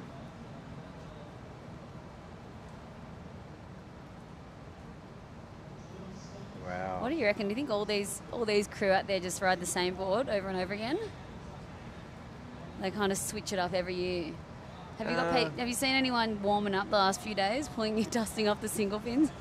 Oh yeah, definitely. The mode goes single fin in the week, the first week of January. Speaking of mentors, Bugs, who were the guys that like really kind of showed you the ropes, whether it be on the North Shore or in waves of consequence? Lungi's got Mikey. Did you have a similar figure in your life? Yeah, unfortunately, it was in Cairns. Why do you say unfortunately? Oh, he just got me in so much trouble. But he was a great surfer at sunset.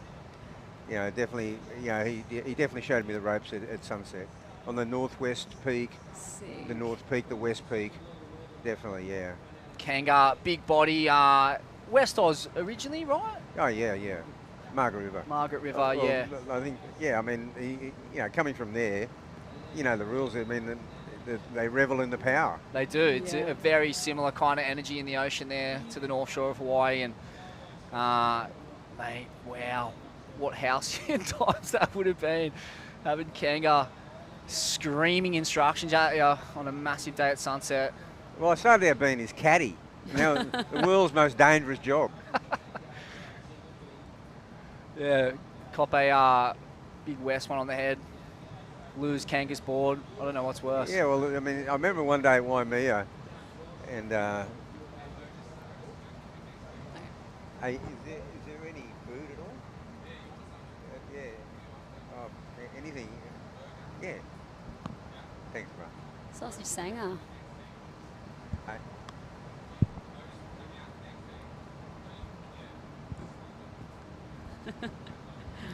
A round of bacon egg rolls on the way, and Otis Carey soon to join us. How good. Mad. Yeah, there was this one day, it was in the Duke at Waimea, and it was about a 25-foot day, solid day, right? I'm the caddy, I'm in the channel looking in. This is back in the day with no leggies. You had to give them the board and swim for theirs, right? and the biggest... No leggies. Are you kidding? No, the biggest wave of the day came. There's no leggies, So they've lost their board on the inside. No, you give them your board, and you just got it. You're no flippers, just Absolutely. swimming. no invented the leggy? no jet skis, no nothing. That's hilarious. But he takes off on the biggest wave of the day, and I'm looking into it, and it was a sheer cliff. It was like one of yours, right? Where you do the air from top to bottom. Yeah. And he just went straight down, pin dropped all the way down the face, and I'm looking in the barrel, and I'm going, I had a little prayer, I went, oh Lord, kill him outright. Please let this be over. Over. And he went, Bugs! I think it went on the rocks. No way. Oh yeah, that was my day. That is It's classic. that good. How crazy. I mean, lads are like, you're now competing and surfing big waves in a generation where we've got flotation devices, jet skis, water patrol.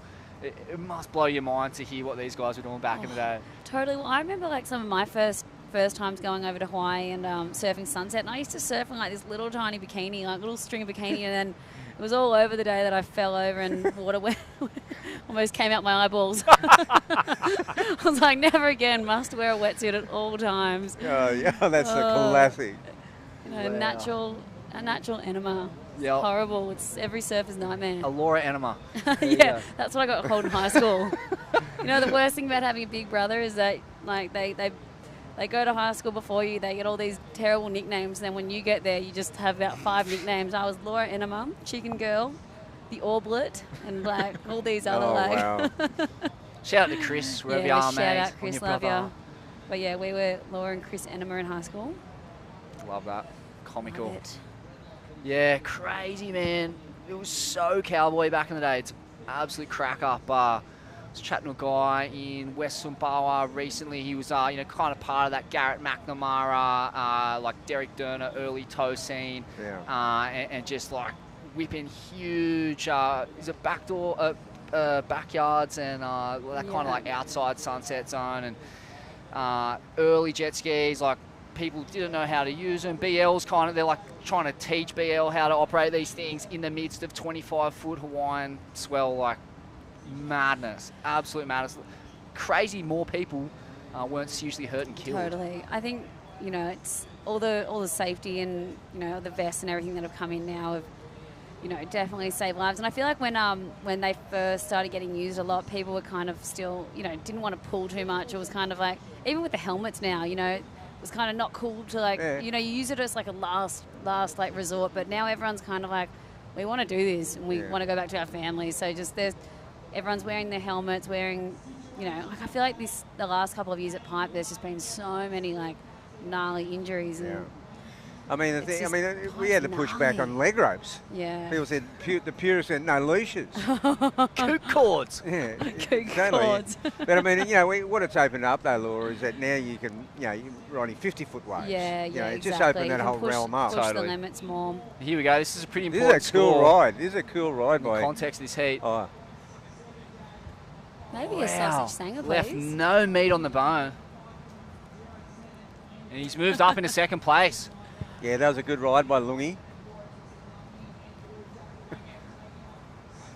Jay yes, Ock, please. Karakatoa. Yeah. Can't go past a little sausage sizzle, right? Got to go for it. This heat's been unreal. Nothing better than a board rider's barbecue. There's so much action in this heat. Wow, this Toby is. Mossop gets himself into the conversation with that one. Let's have a look at these scores. Yeah. See what's Oh, and doing. Hanada's leapfrogged back in a second there. Gee. Frenetic pace here. Hard to keep up with the action. Toby moved up, but he didn't get enough to get into third, so that helped him. And Matty Job still with a commanding lead. Huge numbers, 15.5. Yeah, he's solid. He's through. He's got the read on this lineup. Oh, Very hard to get out here. he's got the read on every lineup on the Gold Coast. He's good everywhere. Wow, so Toby needs a 6.2 Yeah. to jump into third. What does Jay need? Jay needs a 6.83. Yeah, so all gettable.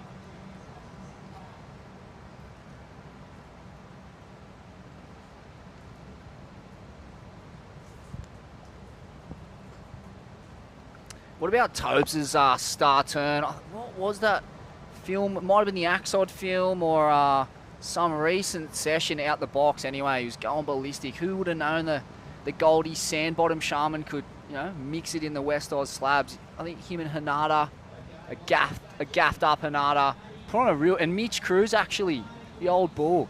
Wow. They went ballistic out there. It was really amazing performance, and so sick to see Cruzy kind of lead the charge, show the Groms the ropes in that wave of consequence.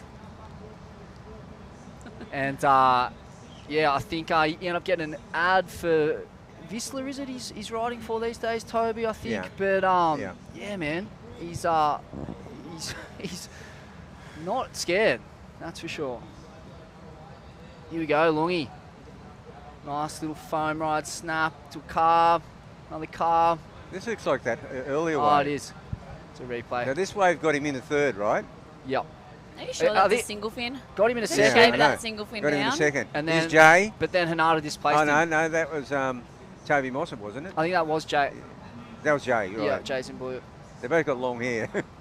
And both rip. How's that snag, Lazar? Well good. Okay, a minute to go, so Lungi holding down third. Toby got himself in the picture, but still needs more. Timmy Hyland's still a dangerous character if he gets the right wave on that backhand. Time's counting down. It's looking pretty quiet out there.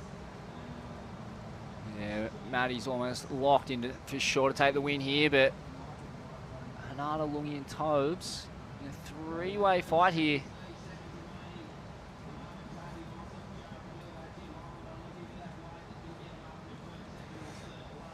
I don't know if we're going to see another wave ridden. Yeah, Hyland on the Timmy inside. Hyland, I said he's dangerous.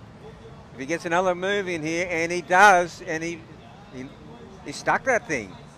And Oh, here we go. here's Jay. He's going to have to do something special. Oh, pull it. He was on his way to something special. Might have been the score. That's a wrap. Looks like it's locked. Matty Job in first. Hanada Zara in second. Lungi Slab in third. Tobes Mossop fourth. Timmy Hyland fifth. And we'll see what happens with that last score of Jay's. But looks like it's locked in and he'll be in sixth place. We go to a break and smash these burgers. Ma.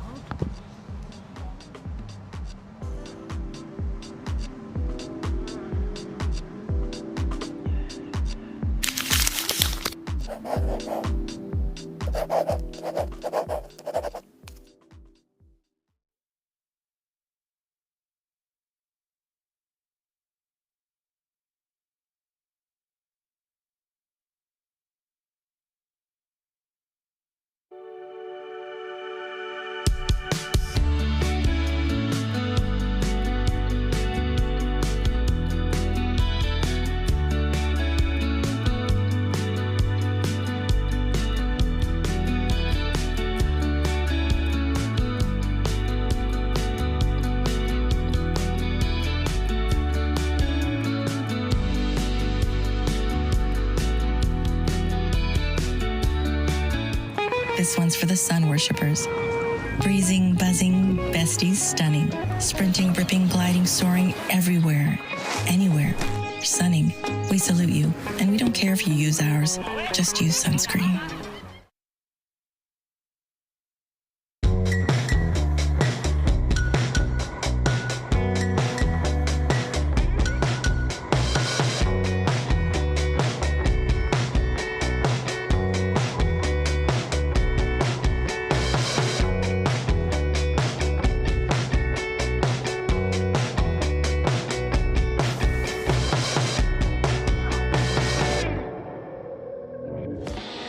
What's going on?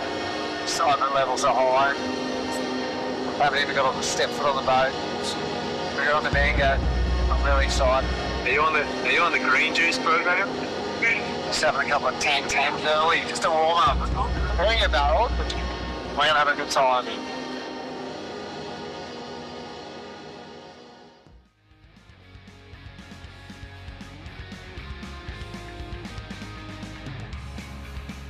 Welcome back, folks. It is the 2025 Burleigh Singlefin Festival presented by Billabong and Burleigh board riders. And it's been fun. It's actually been a really fun little low tide sesh here. Swell is loving that back bank. Grindy little runners and some pretty sick performances.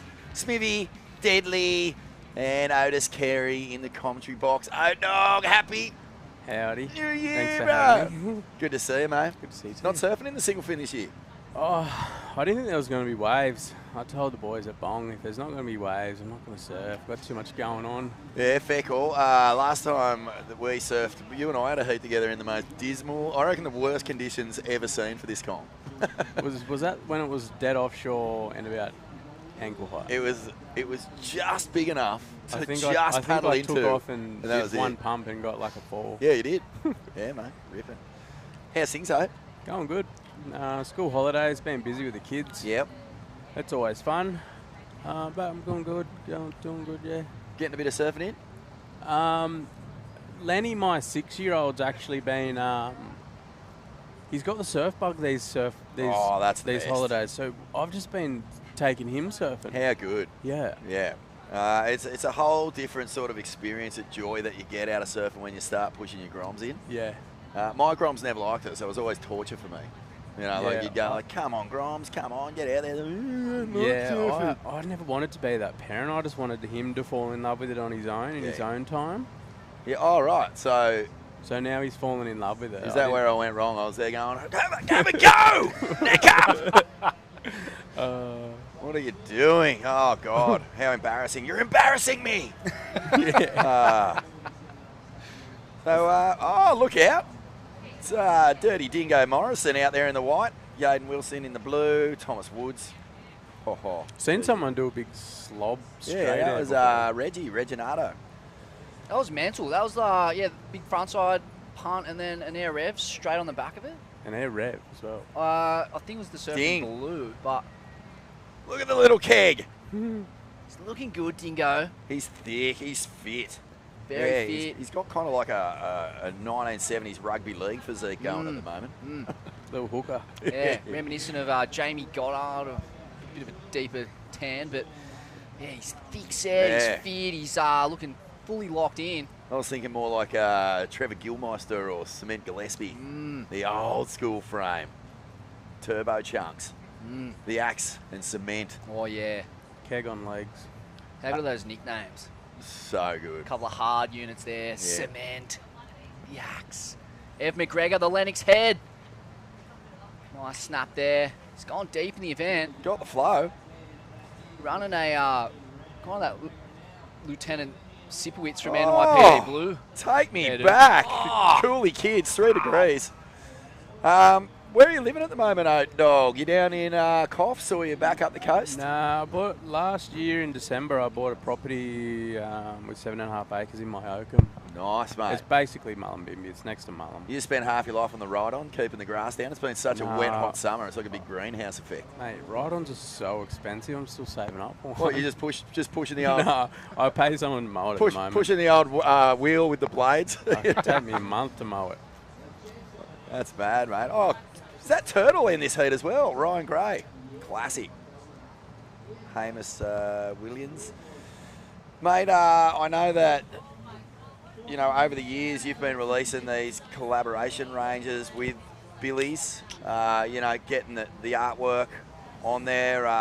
Like the first few ranges went so ballistic, man. I never saw more boardies anywhere. More TOs. Yeah, the ones with the flag on the side. Yeah, the ones with the flag. And, you know, like, it's cool. Like, those boardies, they kind of open a dialogue to people wanting to know more about the art, wanting to know more about the artist, just connecting with the culture, wearing it with pride. And, mate, this is your third range you got just about to drop, but a little bit more personal this time. Yeah, I kind of wanted to make it a bit more about me and sort of more based around my art instead of like sort of surfing and art. But yeah, it's so, I get so much joy out of seeing people wear the clothes. It's sick, man. It's it makes me feel really good. I'm really proud of the range. That's unreal, man. Must be cool to make clothes that have a bit of a message and purpose behind them too. Yeah, it's just a great way for all walks of life to celebrate you know, the First Nations culture as well, and it's great. It's a great avenue to start conversations for people to learn about not only First Nations culture but just learn about each other in general.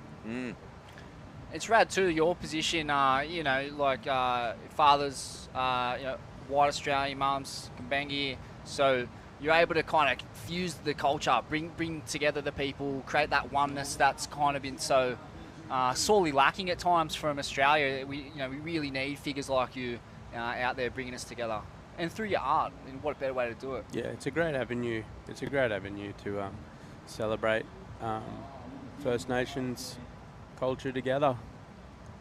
Now, mate, what have you learned about yourself over these past few years on this journey? Because, like, when you were young, like, your art was heavily influenced by sort of street culture and, you know, certain artists, I guess, like, informed you and what you wanted to be doing. And the more you connected with your heritage and the songlines of your people, you know, it was really fascinating watching you change and the sort of education that you got and the spirituality and connection that you started to put into the art.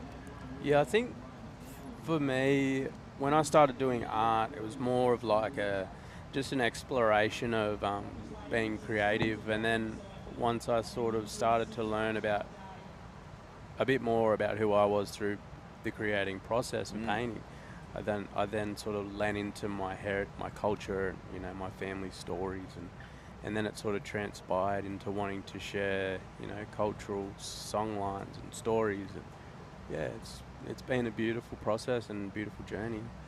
You know, it's cool, man. Like, to the naked eye, sitting on land, you have a really peaceful nature. You're a really laid back dude, but your paintings and your surfing are frenetic, dude. There's so much energy going on. Yeah. I remember when we were chatting about, you know, the painting, the actual act of painting for you and the focus and where you go when you're doing it. It's fully like astral traveling at times. Like you get lost into that world, and that sort of like, I guess the way that your paintings work. There's so much energy simmering in there, and it's like how you surf, man. There's this, like, I call it frenetic wizardry. It's like it's fully embedded in the cosmic arena. Yeah, I mean, a lot of my artworks, I sort of channel that sort of energetic spiritual connection to my culture and myself and to Mother Earth. So it's probably why you feel those. Feel it, mate. Feels from the works. Well, and the other thing is when you finish a painting, like I've spoken to you on the phone after a big job, and you're wrecked, mate. It's like you've been at a 5-day doof, and your brain and your body is just completely done in. Yeah, I've got to lay down for a few days. It's heavy, man. Mate, and there's some synchronicity between those experiences, but both being that when you're at a 5-day doof or you're staring at one of Otis's paintings, you actually do feel like you're standing in outer space, which we are. We are. Like, that's just a layer of gas above us. And, like, anything that cultivates that awareness in me, I'm all in on it. Yeah. Anything that makes me realise that I am standing in outer space, I am on this, like, hunk of mycelium and living culture, like it's a rad thing. It's something we need to be constantly reminded of, because that is our purpose. That is the truest reality of what we are as human beings, is standing in outer space, man. Just like very fortunate to be here and have connection to the land. And I feel like this matrix, this system, consistently kind of tries to break that connection. So it's important to have artwork like yours and doofs like Subsonic to remind us of that connection.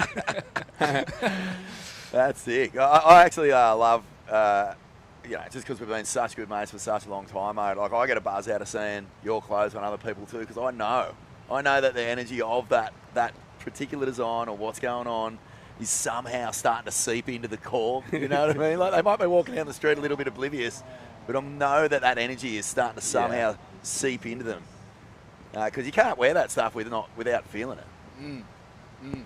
Yeah, it's so interesting, man. I can remember being at I think it's the New South Wales Art Gallery there near Hyde Park, and they had an exhibition of some Indigenous artists from, I'm thinking like kind of either Central Australia or kind of Central North Australia, and these humongous dot paintings, and like they're so galactic, but like it's you either feels like you're looking at, it's kind of hard to put into words, but it feels like you're looking at a timeline of life that's like almost like a genetic code, a DNA kind of thing, or like a cosmic thing. It's like you're way zoomed out on human history in a way that like the kind of the colonized white mind, we don't even see life in those terms. We don't see human history in those terms. This is like a pulled back version of human history, to the point where we're little dots, like little bits of like culture on a map. I don't know. I couldn't explain to you. It's just a feeling I have. I'm trying to articulate that feeling, but it's a good feeling. It's a good place to be, to sit in that kind of awareness. And that there's aspects of that in that image right there that you're wearing, Vaughn, that Otis made. Like such an ancient and wise culture that's so connected to the cosmos and to land, and I think that's something that we need constant reminding of. Yeah, I think society, Western mainstream, pulls us away from our inner selves and our spiritual connection to each other and our surroundings. Big time. Where do you go, like when you're in that full-blown flow state of creativity, like, and you're looking into the form of what you're creating? Where does your mind go? Like, what journeys do you go on in there? Most of the time, well, not most of the time, but some of the time when I'm painting, I kind of can, like, I'm sort of listening to like old fellas sing old songs. I don't know, I just sort of fall into like a meditative state. Like I could think I've only painted for an hour, but it's been 6 hours. Yeah, so you just lose full flow. Yeah, and like I've just been listening to a lot of sort of Alan Watts lately, but the construct of time being just simply there so that we can understand and record movement. Like you start dismantling the agreement that we all have to sort of function in this, in a way where we can meet on the corner for a coffee. You know what I mean? Like we all sort of agree that these are the structures we need so that we can coexist. But you start delaminating that stuff, and you start removing the framework of time around things, and all of a sudden, man, that's the world you enter. You enter these worlds where 6 hours is 1 hour, or you feel like for example, your brain can go to places where it feels like you've been alive and alert and connected for 6 hours, and you look at your watch and it's an hour later. Do you know what I mean? Like especially at sort of up here on the north coast and southern Queensland, we get a lot of that. Yeah. Especially this time of year, Smithy. Totally. But it's a good experience, man. I love that stuff. Mate, the whole concept of time and months and days of the week, like, I feel like these are instruments of the material kind of capitalist industrial age that really just make us, little drones, little worker bees in this grand scam. So it's good to be reminded that it doesn't have to be that way. You know, I love it, mate. This is the best surf commentary ever. Whether you're connected Go on with deep. First Nations culture or various other forms of Asia Pacific culture, whether it be Samoa, Indonesia, like you can go to these places and they don't run on that same that same kind of structured time scenario. It is much more island time, and I'm feeling a calling to move back towards that and out of a very indoctrinated, regimented style of time and date and like all that kind of crud. I want to go seasonal and let the land dictate more my my day-to-day activity. Is it offshore? Other waves? What's the viz like in the water? What crops can I grow right now? All that kind of stuff. You know what I mean? Yeah, man. Yeah. Not like, this is the Queen's birthday long weekend. Let's all down tools for 18 hours and really make the most of this short window to swill rum and piss our pants in public space.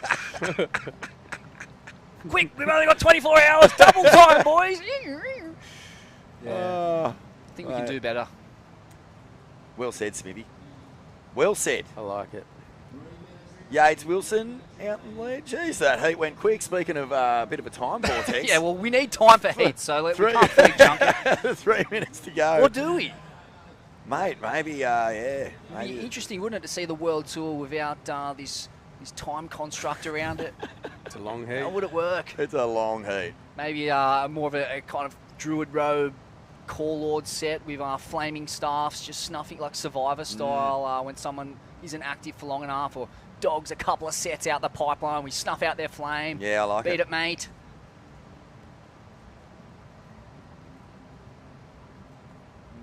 Fun little waves. The Turt. Geez, I tell you, Dingo went full commitment on an end section. Kapow. High risk maneuver. Hope he's all right. The nose came perilously close to the perineum. Yeah. But I think he survived. Yeah, you don't want to widen the aperture on that thing, Smithy. No. We've seen the very best come undone with serious corn injuries in the in the history of surfing. Oh, the very best. TVC, Parko, a couple of big names to widen the aperture, as you put it, Vaughan. Yeah. Odie, what sort of surfing are you loving at the moment, mate? Are you tapping into it much? Are you sort of watching a bit of stuff? No, I don't really watch surfing, but I've been riding this like 5'9" little 20. Nice. And I've been riding a big 10-foot glider. That's fun. Just been going out and going straight and not doing anything. Yeah, that's a good feeling. Yeah, I actually nice. love. I got this. I got a Bing longboard. I got it sort of won it at a raffle and started just riding it. Can't turn it. It's so boaty. It's like, I think it's 12 foot, but just going straight Feels on a line good. of swell and literally just being at the mercy of the flow of that wave is such a good feeling.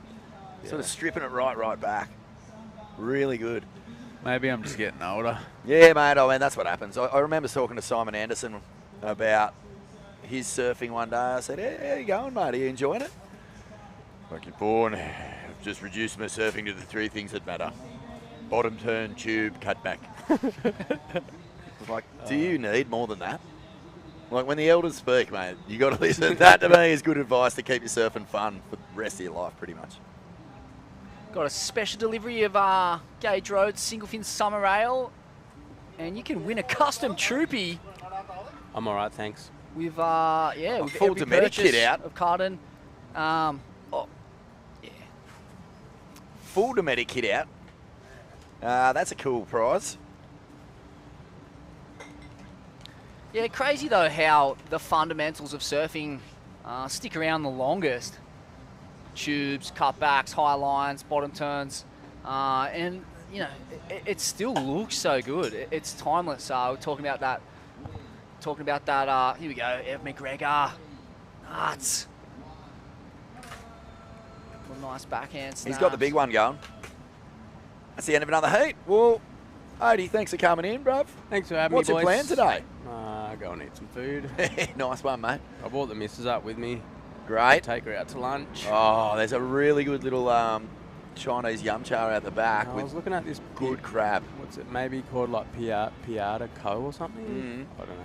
Looks good. It's like new school Italian food. Oh, that sounds good. Yeah, yummy. Good to see you. Best of luck with the range, mate. Thanks for having me, boys. Can't wait to check it out. And yeah, Enjoy. we'll be back with more from the Burleigh Singlefin Festival presented by Billabong. Just a minute. Come on.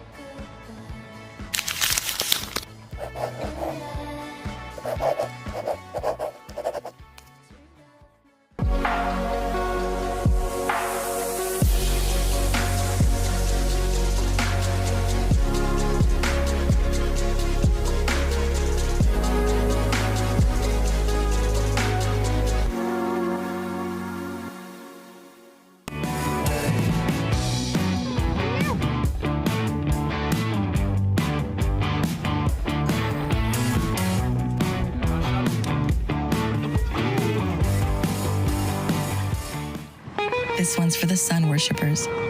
Breezing, buzzing, besties stunning. Sprinting, ripping, gliding, soaring everywhere, anywhere. Sunning. We salute you, and we don't care if you use ours. Just use sunscreen.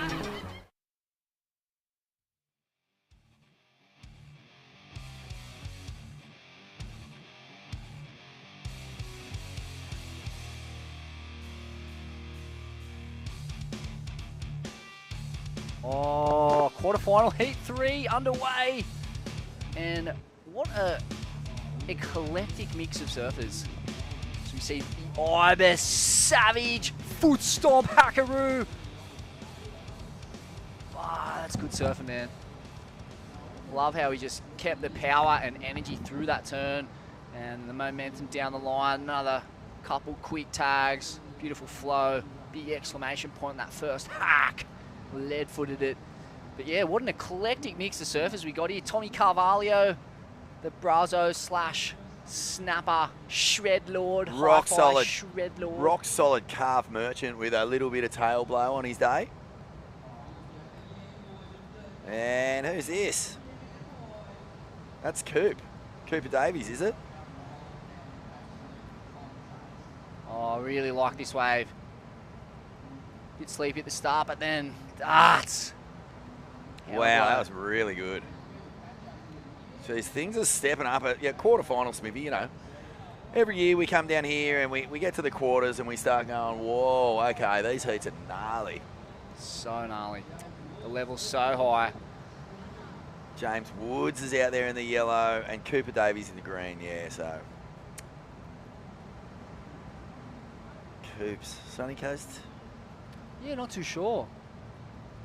But yeah, Tommy Snapper, Jimmy Woods, Burleigh. We've got Ibis from up this end, I think North End or Burleigh, Macabowden, a transplant from the North Island of New Zealand, and Aussie Wright. Longreef / South Narrabene's finest. I think Coops might surf for Noosa from memory. Double check. Can't get those ones wrong. Don't want to attach someone to the wrong board riders club, Smithy. They get the pitchforks and the torches and they just start jumping in the car ready to take you out.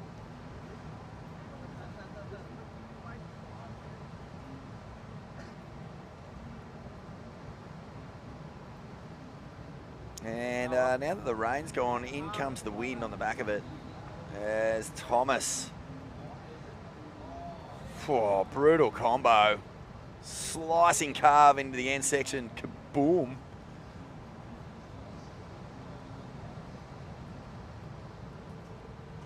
Mad start to the year, Smithy, with this weather. Oh, it's just Look, we've had little rain squalls in the past up here, but this has been a real different one. This does feel kind of promising for a bit of a cyclone season. Yeah, it feels that way. You never get through a summer up here without getting absolutely deluged. And I guess this is it. I mean, it's been pretty good. We've, touch wood, avoided the biblical flood rain.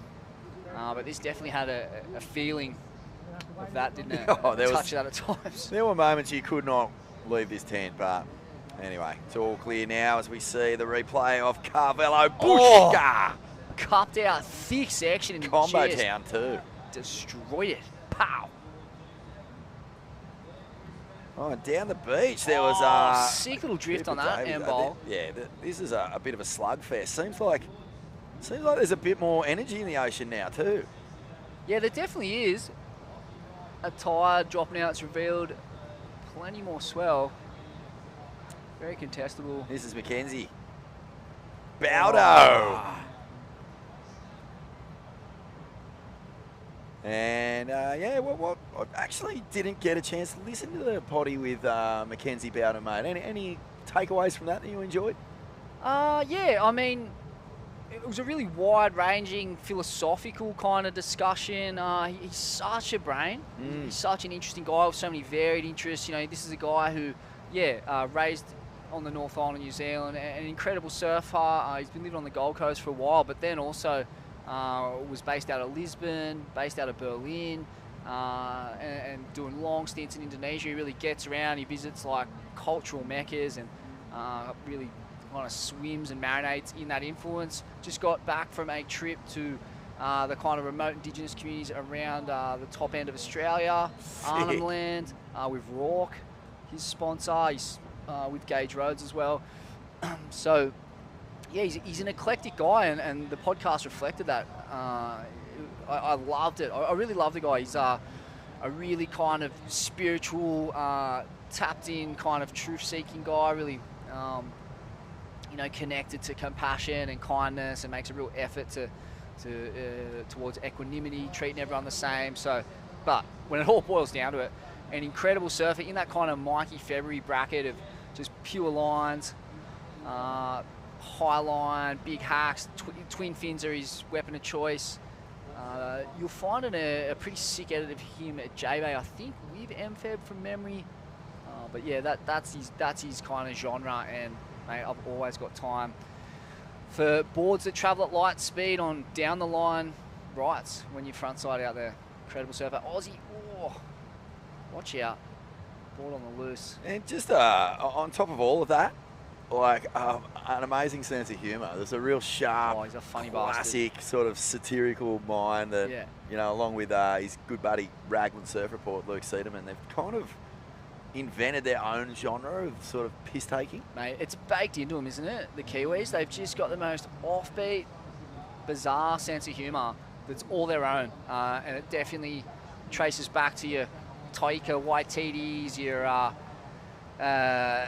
Flight of the Conchords. I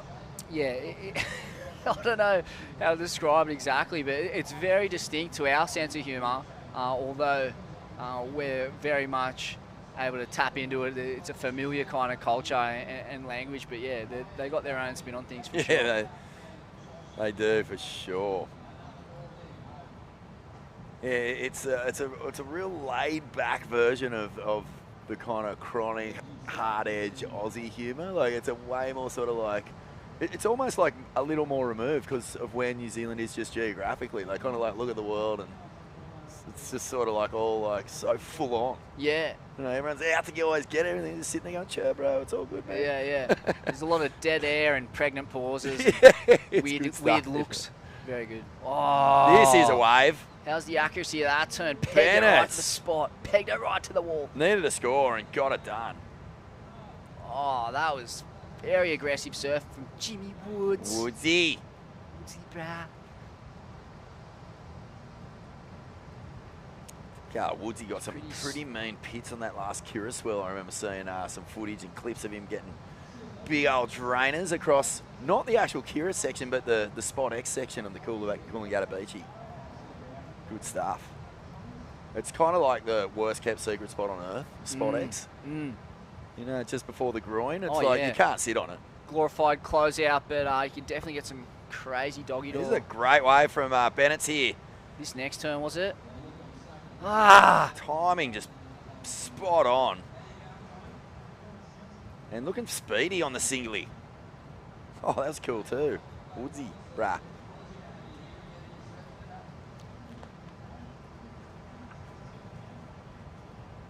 Maybe we're going to get some more special guests in here as the day goes on.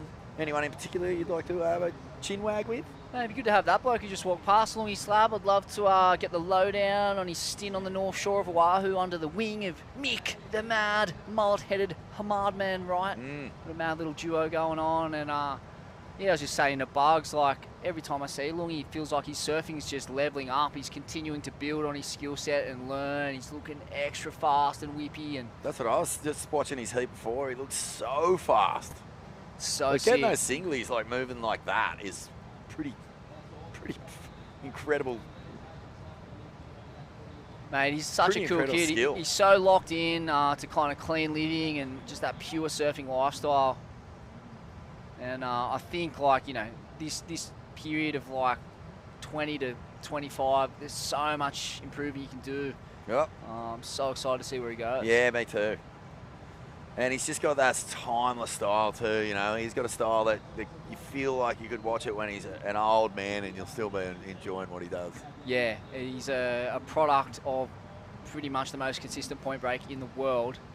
And that's all through his surfing. And how many stylistic masters have we seen come off that stretch of sand rings corn? Exactly. Endless.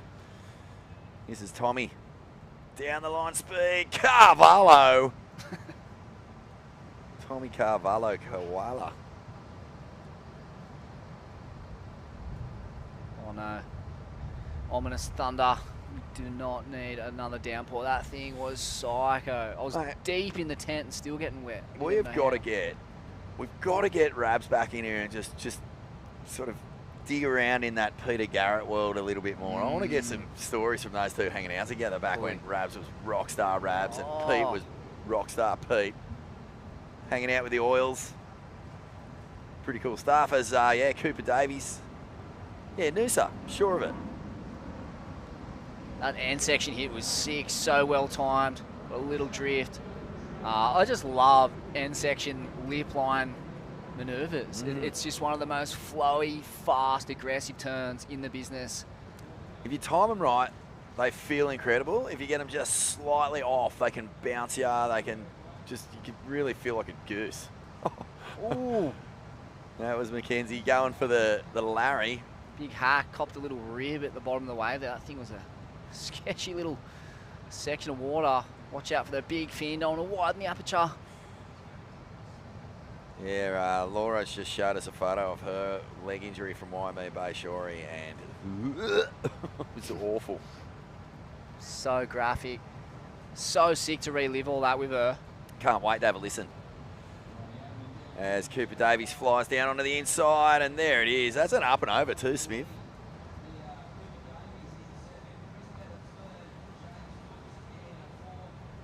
Surfing in Secret Sumatra last year. Just surfing just the beaches, and Cooper Davies paddles out. Well, hello, mate. It's not so secret anymore, but pretty fun beaches. Oh, sick. Yeah, I mean, there's so much of it. Can't get too busy, can it?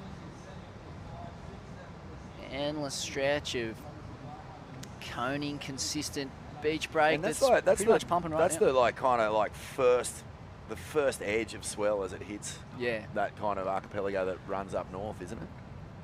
It's a crazy concept when you look at the map of Indonesia and you realise there's nothing between that beach break and Antarctica. Yeah, it's insane. Just thousands and thousands of kilometres of open ocean. So any little fart from Huey, and you can smell it in Secret Sumatra.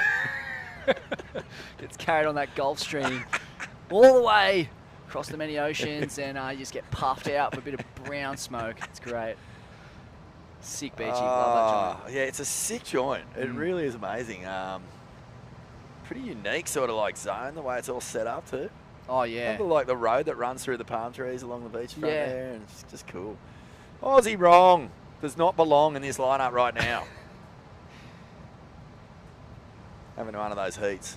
Yeah, he said that he wanted to lose his last heat, and he just kept getting waves, and I think he's paddled out there trying to imitate the same attitude, and this time the ocean's cooperating. Zap! Oh, Jimmy Woods. Yeah. Nice couple of turns on that. That was a dredgy cupped out one. I think the judge is going to like that. 5 minutes and Cooper 40 Davies seconds. Leapfrogs in a second. This is Pretty mad that Chris Bennett's isn't in the top 3. These are 2 really strong waves. What? Seeing impressive surfing on the old craft. 1985, Smithy.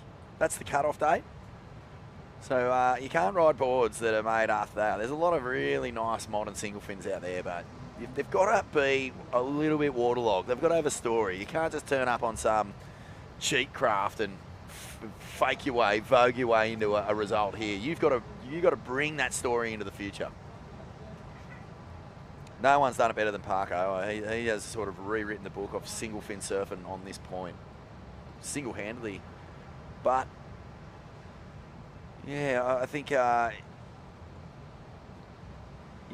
you want a little bit of that old school in the mix. And like you've seen the boards, mate.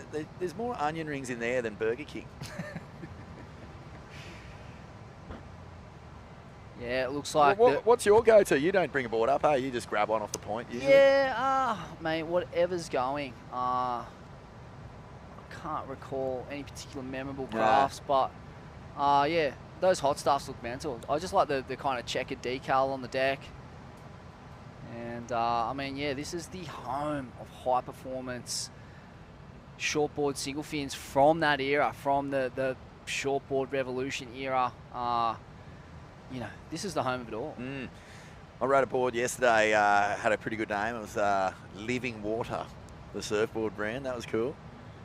Saw one called, well, I haven't seen one called Cosmic Apricot. It's a good name for a 70s It board. is. Get on that magic carpet.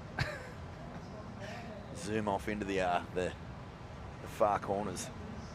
I'm picturing a kind of Dick Hool DVD decal, just a board, an apricot board, just riding off into the cosmic landscape. Yeah.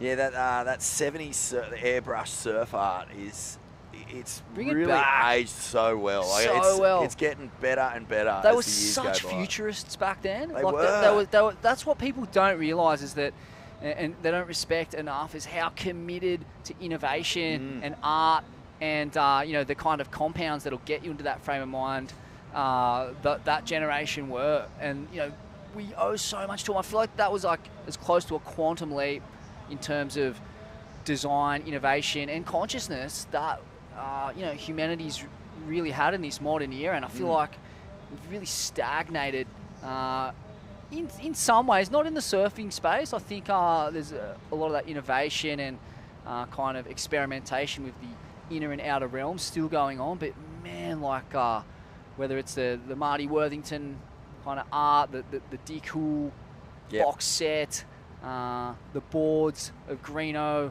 films of Greeno, the water housings, the artistic collaborations with your Pink Floyds, like the music, the art, the surfing, you know, it was like peak species, like kind of the peak point, I think, that our species has reached in a lot of ways. And that's what we're celebrating here at the Burleigh Singlefin. And hopefully, yeah, there will be a platter of cosmic apricots doing the rounds so we can pay full homage. We must. As we see, heat leader Thomas Carvello, whack! I love this. He builds up the speed and just drops the hammer. Pretty cool turn. He hasn't even really had a wave that's completely run down the line for him. So he's making it count. Yeah, I agree. I reckon that's a high point for the species. I mean, if you look at what was going on and why people were trying to get into a better state of mind with all the government shenanigans and the Vietnamese stuff. Exactly. Wars and just, you know, really like the industrial age starting to really kick into its most evil sort of high point. You've got people who knew that wasn't the way. They knew it wasn't the way, and they were willing to completely live outside of the matrix, no matter what it took. If it meant living in a rundown farm shack, growing your own kale out of your own excrement, and you know, got your chickens producing eggs so you can shape boards and surf and consume dried plants, well, that's what they did. Yeah. Bennett, this could be a big wave, Smithy. He's got a big double up section and he hammers it. Oh, Krakatoa. I think that might get him into the top 3. He's been sitting on a pretty good score from earlier on in this heat. Sick. Got up and through the lip line. Woodsy will be freaking. There it is. And James Woods. Looks like Mackenzie Bowden and Aussie Wright are in a bit of trouble here with 20 seconds to go. Well, they're not just in trouble, Smithy. They're gone. Bennett gets it done here.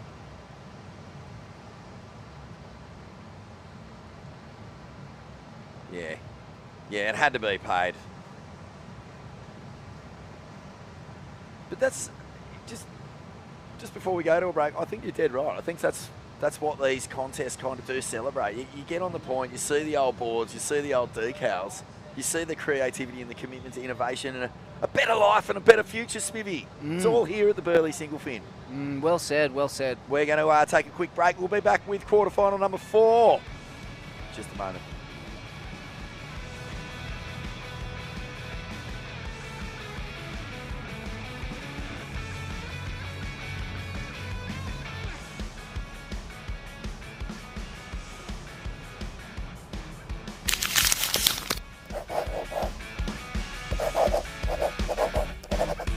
Burleigh Singlefin Festival, the best contest in the world. Cold beers, best mates, and sweaty pits.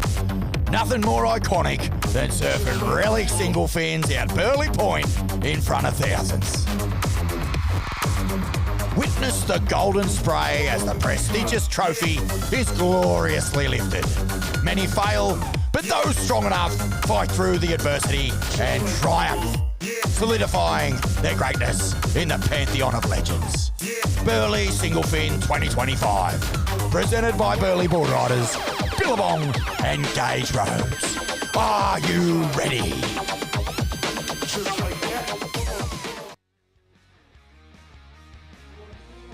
Welcome back, folks. It's quarterfinal number 4 of the Burleigh Singlefin Festival 2025. 28 years since this comp first kicked off. That is mad, mate. Like, having a single fin comp 28 years ago. I mean, was single fins old enough to be retro and cool 28 years ago, or that were kind of just on the tail end of them being phased out by the thruster? Oh, Alistair Reginato, form surfer in the draw, opening a can of old-fashioned whoop-ass on that thing.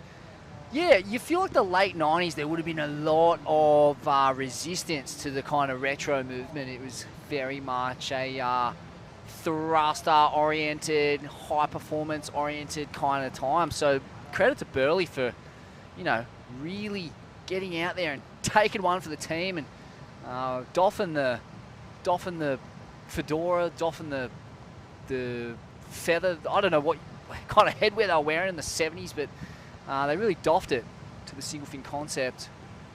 And mate, 28 years later, here we are with like just a stacked lineup of surfers. It's such an eclectic, incredible mix. It's so fascinating to see how it all goes. Great experiment. Funny if you think about it. Like, oh, here goes Reg again. So much drive. But yeah, you think about it.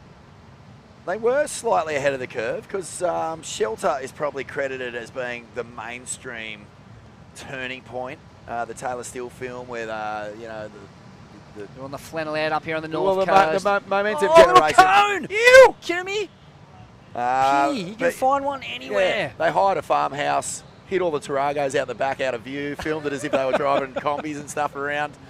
But it was the turning point, the mainstream sort of thing where people are going, oh, the momentum generation are riding single fins. Oh, that's cool. Let's get onto it.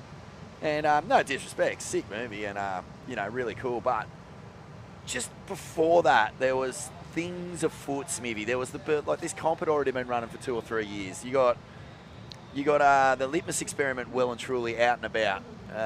Derek Hine and Tom Curran sort of really just opening people's eyes to the fact that the thruster in its high performance slipper era was maybe not the best board in the world and kind of almost limiting the imagination of surfers around the joint. So yeah, Tudor obviously already on the program. So yeah, it kind of pretty cool as we see the little replay. Fully little decent conage.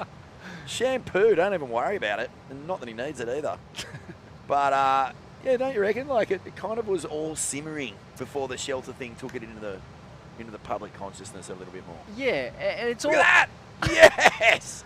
Wow. Legit coverage. The front foot was definitely behind the curtain there. Front third of the board, not so much, but we would have got a little vision. Ty Richo. Where's Lobby? Lobby normally in this thing? Yeah. We've got Chippo in this heat though. Jacob Wilcox, one of the stars of the Australian Challenger Series campaign. Former CT competitor. You're joking. And this could be, Lord. this could be the moment. Come on in. This is unbelievable. Have a seat. One of the true icons. I can't believe it. We've been trying to get you for years, Peter McCabe. Welcome to the Burleigh Singlefin, brother. Talk about single fin futurists. Jed, mate, nice to meet you, brother. Hang on a sec. I think we got to turn your mic on. Yeah, you whack this one on. Pete, you can hear us, but we can't hear you, I don't think. There you go, mate. We'll get Louis to fix that up. But how does this go? Yeah, just whack it on. Whacking it on. Peter bro. McCabe, welcome to the Singlefin, brother. Thank you. So, mate, look, before we even get into anything, you are one of the master craftsmen in my book. Oh, one of the all-time great shapers of all craft. How do you rate the single fin? Like, do you still make many of them these days? I've been making so many of them. Really? Like just I got a model out called the Padang model. Sick. Is that based on the board that you first rode Padang on? It's one that I made up at Jerry's place in '77, and in Maui, and then I brought it back and it was just one of those boards that never spun out, it's full singly, and guys are getting them now, and they actually love them. A singly that never spins out. Yeah, can you imagine? No, I can't. I actually can't imagine it. Mate, you've come up to this comp a few times in the past, haven't you? Yeah. I was up a couple of years ago. Yeah. Actually, it was 4 years ago, in the middle of COVID, I think. Yeah. Or just after when they let us in. Yeah, it's a full throwback, to the glory days of it is, totally. those early surf comps, and it's a real celebration of culture and Burleigh Heads in particular. What are your memories of this joint, mate? You come up much? I used to come up quite a bit, and probably I've had some really good waves here over the years, and then I haven't been up all that much lately, but and I was really good. I was like coming up here and catch up with Doris and everybody. Yeah. You know, I was just never going to miss this one. Let's get stuck into some couple of Cosby Indo Apricots warriors. Here, mate. Let's go. Let's Doris go. and McCabe, mate. I was just reading that G-Land book, the Grajigan book, and you've got plenty of kind of excerpts and parts of that book dedicated to with the one Jack and. That's it, Jack and what was his name? Mike Ritter, is it? Yeah, Mike Ritter, yeah. Sick book, mate. Must read. Such important surf history and amazing to read about you and the timeline. The timeline, mate, and just your dedication to that wave. Like you understood the mechanics of that wave. Hearing you explain how it works and the various aspects to it was such an education for me, and to understand how one man can dedicate his life to a wave. Well, you know, when we first went in '76 with Tricky Dick and everybody, it was, you know, we went over on the old turtle boat, but I was still hooked on Padang, and I didn't really go back until 1980 with Eddie and everyone when Boyum got the first sort of proper camp. And it wasn't really till then when we could actually check the line up from the beach and get a thing, and then we realized there's all different sections of the reef, and all had their at times on the tides and everything, and then once I had that figured out, which didn't take that long, that you know, I was just went, wow, this is it, this is the place. Then I went for Padang.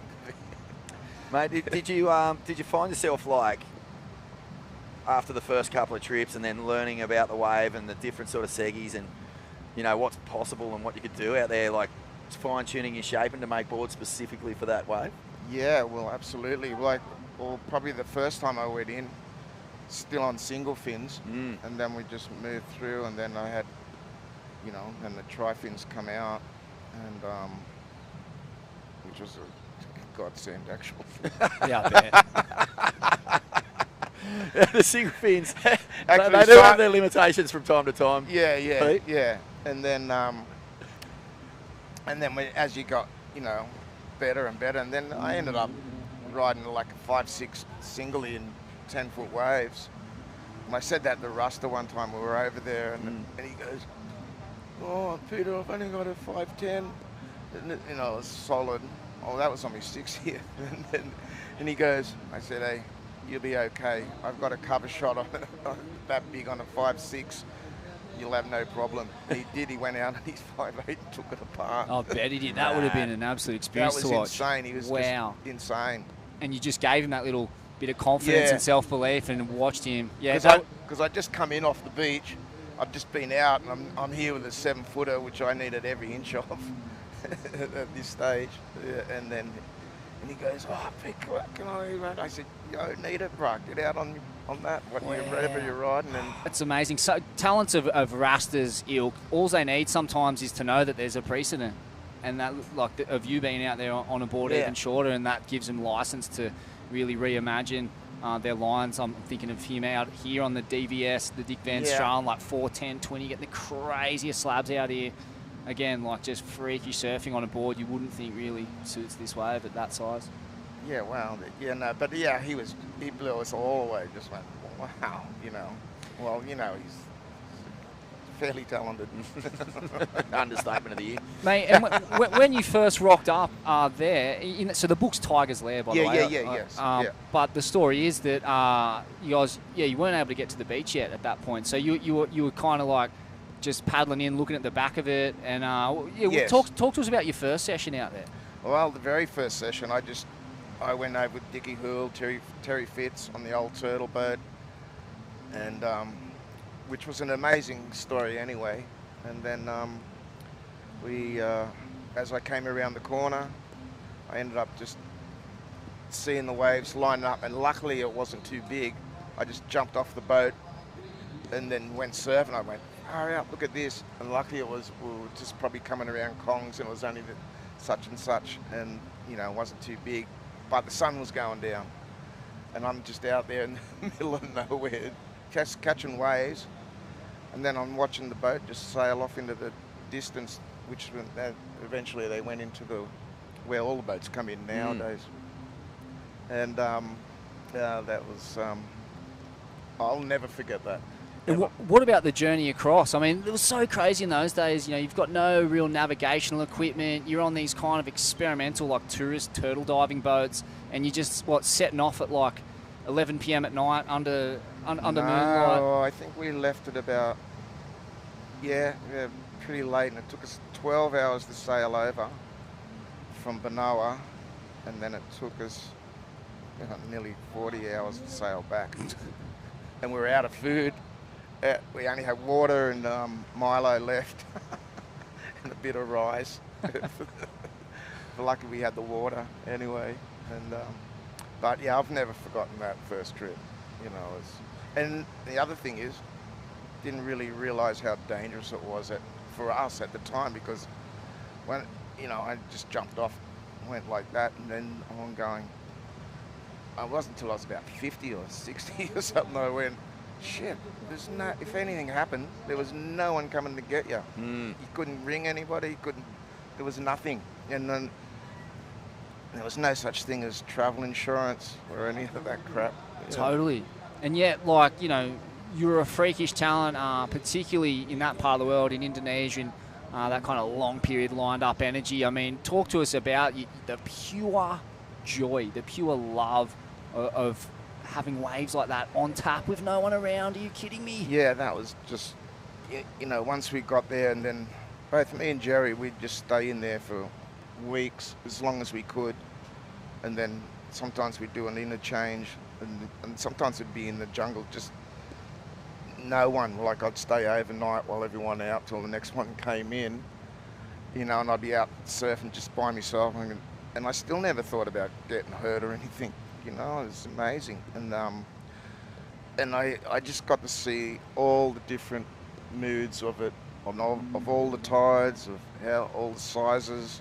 You know, it's just, you know, it was an amazing, it was an amazing stage of my life of surfing. You know, that whole deal. And why would you think of injury when, you know, you have the skill level that perfectly suits these waves, and, you know, you're in a state of love. There's no space for fear. Well, you know what actually saved me is that I could take a wave that I thought I wouldn't take off unless I had a, you know, pretty good idea I was going to make it, and I had the luxury of just, well, that one can go, that one can go. Oh, that's a luxury, all right, mate. Yeah, no one in front of me, and Jack, and I've got heaps of photos of just, I mean, there's not one person in the lineup, you know. I'm just out, like, solid waves, massive. That's magic, mate. Hey, yeah, sorry, Smithy, go. Oh, I was just going to say as well, like, you know, it's you and Jerry Lopez, two of the greatest talents of your generation, out there often alone. Most of the time alone. Yeah, most of the time alone. It's like pipeline point. I mean, talk to us about, you know, Jerry's influence on you, your influence on him, and just what it was like to share those kinds of waves at that period in history with a surfer like Jerry. Yeah, well, that was another amazing thing too. You know, Jerry was just, and we become such good friends over the years, making each other boards, doing everything like that. And his surfing at the time was above, like he could ride away from 1 foot to 50 feet at Jaws, you know, and you know, and then just with his style, but he, you know, I can remember when we used to go out in these waves and we on our littlest boards, and he'd be trying to pop airs and all that stuff, you know. And I went, shit, I can't even land a floaty yet. What do you reckon? I know it's a hard thing to put your finger on, but what do you reckon is at the core of your connection with Jerry? Is it a love for surfing? Is it you just both recognise something cheeky and a bit? Oh, we used to make each other laugh. Yeah. And just surf, and we'd just surf all day, you know. And then even when, you know, he was just amazing, and still is. And he's always had, you know, if anything's gone wrong with me, he's always helped me out non-stop, you know, all the way. He's just all around. Sometimes he gets a bit grumpy with me. One of the things I love, we were just talking about it actually, is that you guys were such committed futurists. You were so committed to design innovation, performance innovation, and then, like, you know, Jerry and Mike, Boyam, you know, they're like on these like trippy diet and yoga programs. Like, you guys were on the cutting edge of knowledge, health and wellness, and getting supremely coned, as our surfer in green just managed to do there with a nice little inside trainer. Well, Boyam was actually miles ahead with his, you know, logistics, food and beverage, all that stuff. And is that because he came from a military background? He was able to kind of... Did he come from a military background? Yeah, sort of. There's no such thing as a rock solid answer with that guy. No, okay. Foolish for me to have asked, but he was, you know, a logistical master. Yeah, he was. Yeah, you know, and then he's not as bad a guy as they make him out to have been in some of those docos that have been on, but no, he was. Mate, I've really loved to get this just straight from the horse's mouth, because I've heard so many legends about it. But can you walk us through the discovery of Padang? How did it happen? I was just talking to Richard Harvey about it right then. Like, did you actually, like, I've heard stories where you were just like, you couldn't get in because the surf was so big, so you just drifted all the way down from Ulus? Okay, so when they shot Rabbit out, when Dickie Hull, Doris and Richie Harvey and everyone turned up at Ulu, on the first day, I was out surfing. Me and my good friend were out surfing at outside corner. It was massive. We'd been out since 7 o'clock in the morning, and then as it got higher, and it was massive. Anyway, we end up just both of us caught a wave down to well, we're just looking for somewhere to get in. We were away, you couldn't get in, and then we came in on the beach which was called Labo on site at the time. And then anyway, our board carriers come running down the thing, and they come down, and because I went, how are we going to get up here? Anyway, they took us up you know, just up this little mountain track, which is where all the houses are and right now. But we got up to the top of the hill and I'm looking and I'm going, oh my God, look at this. Look at these waves here. But the boards are gone. And they were just perfect, just going like that, ending in the biggest channel I ever seen. And I'll go, oh.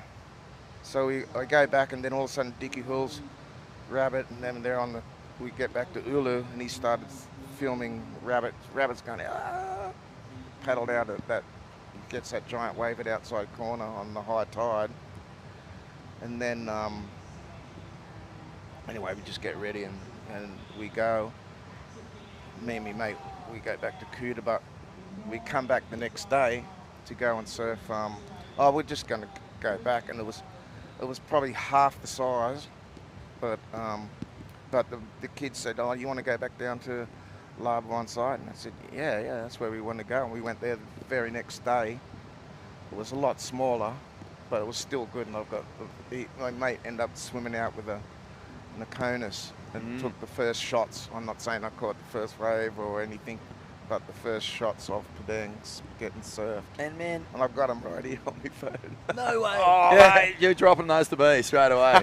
But Pete, we're just about to close this heat out. But mate, that wave is unlike any other Indo reef. Like, it's not one of those running long reefs. It's a full roll into a double up into an inside slab. Like, you must have been tripping when you first rolled in on it. Tripping, and then that was 75. So the next year it was just insane, and that's when. And then after that, well, I just lived for the Padang, you know, and I stayed there the whole 6 months, and then. And were crew getting onto it, or were you just locking it off? At the very start, there was no one there.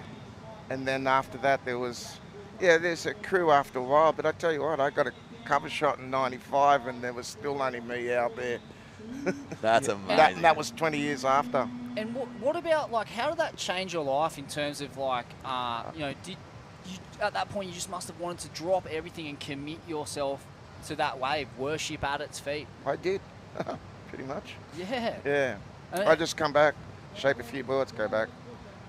And then after a while, when Boyam had he rented a house over in Sanur, and right near the Hyatt, and we always stayed there, and we had that for 5 years. So that was our base. We just go Ulu, go here, go there, and it was pretty good.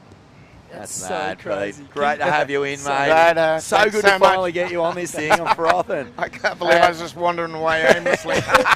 Mate, we're going to have a quick break, and we've got another special guest coming in just a moment. Smithy, none other than the 99 world champ. The Raging Bull, are you kidding me? Be back in just a moment.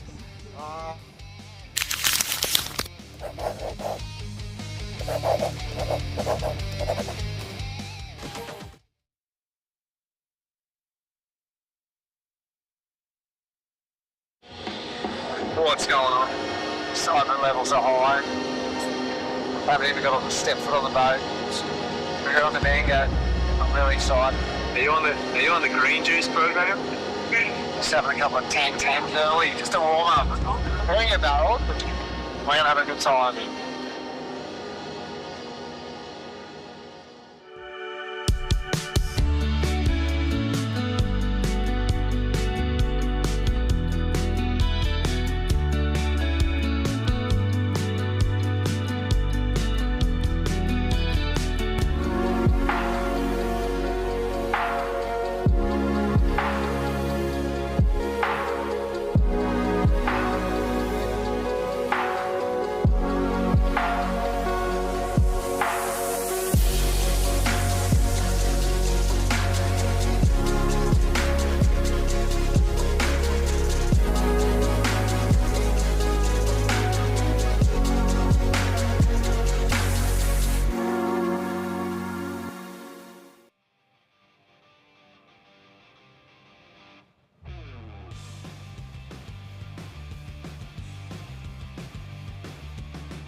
Welcome back, folks. It's the Billabong Singlefin Festival presented by Billabong, presented by Burleigh Board Riders. Did I say the Billabong? Whatever it is, it's a good comp and it's on at Burleigh. There's plenty of rocks. We're really low tide here.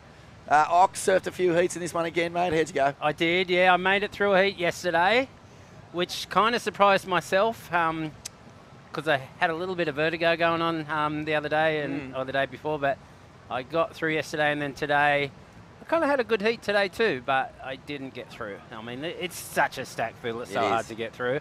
And I think my open days are kind of almost over.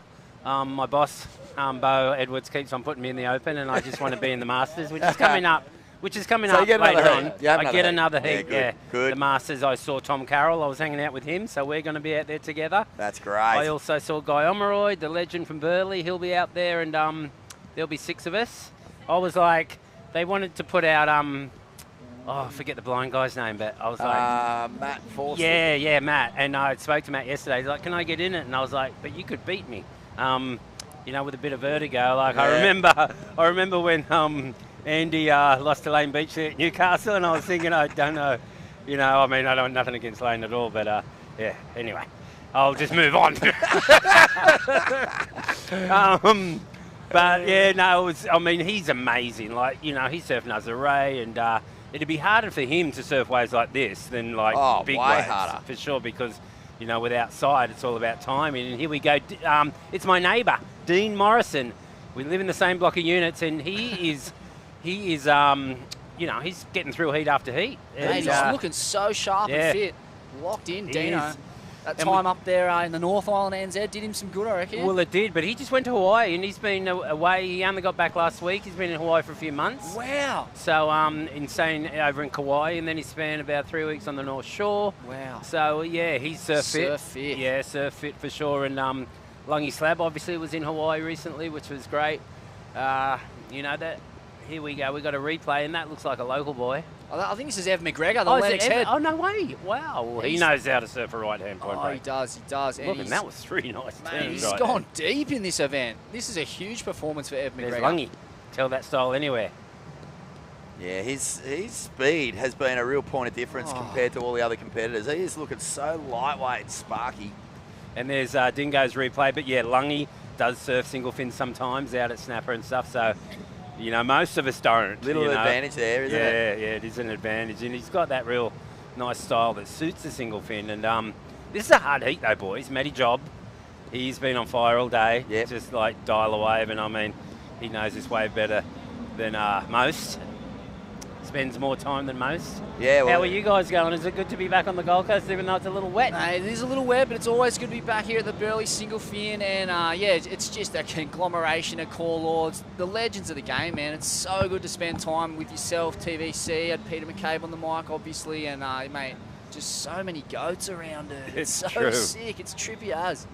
No, I know. It's just I saw Pete just leave, and I was talking to him earlier, and he's such a legend. In Indo, and were they single fins that he was riding back there? When it was the on Bali Pro and stuff. I guess it was. Single fins transitioned into thrusters at a point there. Some iconic sequences of him and Jerry Lopez as it transitioned into thrusters, getting crazy pits at G-Land. But mate, how influential of a guy is a Peter McCabe? There's a bit of a lineage there, isn't there? McCabe, Banks, guys who just completely opted out of the kind of corporate competitive surfing structure and just went feral in Indo. Oh, absolutely. Crazy like that era. Jim Banks, Peter McCabe, and then you had the Smiths, Cole Smith, the both of them, Narrabeen Cole Smith, Newcastle Cole Smith. They were all like the Newcastle Cole Smith loved Indo too. And the Narrabeen Cole Smith surfed some of the best Burleigh, in the 77 stubbies, and some of the most inspirational footage I've ever seen. Surfing a single fin backhand back then, yeah? Fully. If you can Google that, go back and watch Cole Smith in the 77 stubbies, some of the best surfing ever. But so a lot of goofies, Jim Banks was a mentor of mine, excuse me, and he is, just talking about goofies, we've got another one right here, and it's Yaden Wilson. Yeah, nice timing on that hit. Very smooth and stylish approach. And Hinata, goofy footer? Yeah, another goof from Burleigh. And mate, how crazy was it as a Grom coming up? You're looking to make your mark. You're a prodigious competitor as like a 16-year-old. But then, what was it like to see these guys, like who are just fully disconnecting from that reality and like going into the jungle and completely turning their back on the competitive structure? Like, what was it like to observe that split? What did you make of it? Well, I thought it was definitely a good avenue to take. I mean, back in the day when Gordon Merchant was raising Billabong, so to speak, and it was a problem because we used to surf really good waves when the Dream Tour started, and even before it went to Dream Tour, it was a problem because they wanted to use you in advertisements in boardies, but when you got a rashie on a contest rashie, it didn't work for them. And so the free surfing thing was very, attractive to them and to many free surfers. I mean, I did go down that route, when I left tour. I did put on weight, and then when I came back, I'd done the free surfing thing, and, and that was from seeing those guys, vanish in Indo and that, and I was just thinking, and seeing the footage and seeing the shots and thinking, that's way cooler, and, even though I ended up being, my career was competitive surfing, but, that luring of being a free surfer was always on my mind, and it was just such a cool thing to do, and it still is, and it always will be. I love that. I love that they planted a seed that just influenced every generation right up until now. I mean, the Aussie Wrights, your Rastas, your Dion Agases, you can trace a direct line from them to Peter McCabe, Jerry Lopez and Mike Boyum in the bush at G-Land. And it's such an important part of surfing to keep that experimental, feral side of it alive and give respect to that part of the culture, because that's the core of it. Yeah, no, for sure. And I mean, every year we have this, the backdoor shootouts out in Hawaii on, and I've been watching that like I always do. And here we go, it's winding up. Lab. Waves didn't comply. And, and that they teach culture, and it's Isaiah Walker there teaching everyone about Hawaiian culture, and it's so cool. And they don't wear rashies, Fully. and that it's a wonder. A lot of more contests don't do that because they're getting the shots, right? And so, they're keeping their sponsors happy, and it does make sense. We know who it is, I mean, you got to, you need a spotter maybe sometimes, but, I mean, it's a good idea. No, I get what you're saying, for sure. There's room in the competitive structure for like a kind of cross-pollination of the free surfing space and the competitive space. That's what the backdoor shootout is. That's what the Billabong Super Challenges were. They were, yes, we did. I mean, even though we did have rashies then, but yeah. Mate, I just want to say that in the pre those challenges, my favourite surf sections was you at G-Land in Filthy Habits, just like really fun 4 to 6 foot G-Land where it's they got that weird colouring on it and you're just getting drained. I think Ronnie Burns is there with you. Yes, he was, yeah. And then the reunion section with Munga in Palm. Munga, yeah. Like, man, you were doing the free surfing thing in that little gap and scoring out of your mind and having the best surfs ever, man. It was sick. Yeah, no, I was really lucky to get those. I remember Greg Weaver shot that movie, but then going, with Jack and doing the challenges and then the documentary and the Green Iguana, and I got lucky, I mean, I squeezed a lot in. You did, mate. But those reunion sessions are, had you surf reunion before that? I had, because we used to have an event at reunion. And I don't know if that was before or after, but I remember the sessions you're talking about. Reunion was so rippable, and that was you, Ronnie and Munga on that trip. Me, Ronnie and Munga, yeah. Oh my God! Actually, you're right. I hadn't, because that was before we had the event there. Because I remember it was, we were there early days. Did you know then that it was as sharky as it is? It wasn't sharky then. Yeah. No. What were they doing to keep them at bay? I don't know what. Well, I don't know what happened. The sharks just moved there. Probably someone overfished another island, and something like that would have happened. I don't know. You wonder too whether just the locals would have been eating them. Bull shark goes all right. Maybe. From what I hear. Well, who knows? You're eating at McDonald's too many times. Mate, what did you make of They talk to the locals up Bellingen River. They love it. You get a fillet of fish at McDonald's? Is that, you reckon it's bull shark? Could be. Well, They say it's flake, right? And Yeah, right. Yeah. I interviewed Rabbit years ago, and he said he would never eat flake. He would never go to a fish and chip shop or eat a piece of shark. No, well, Which I is purely don't. Bad karma. No, Yeah, well, that's the Good same. call. You don't want to eat them; they want to eat you. Like I don't. I mean, where I surf on my favourite wave, way out, off the coast here. No, I'm not eating no shark. No, because they will know that. I mean, sharks are our friends. They are. Hey, I, just on that St. Louis sessions, that's seriously one of my favourite surf movie sections of all time.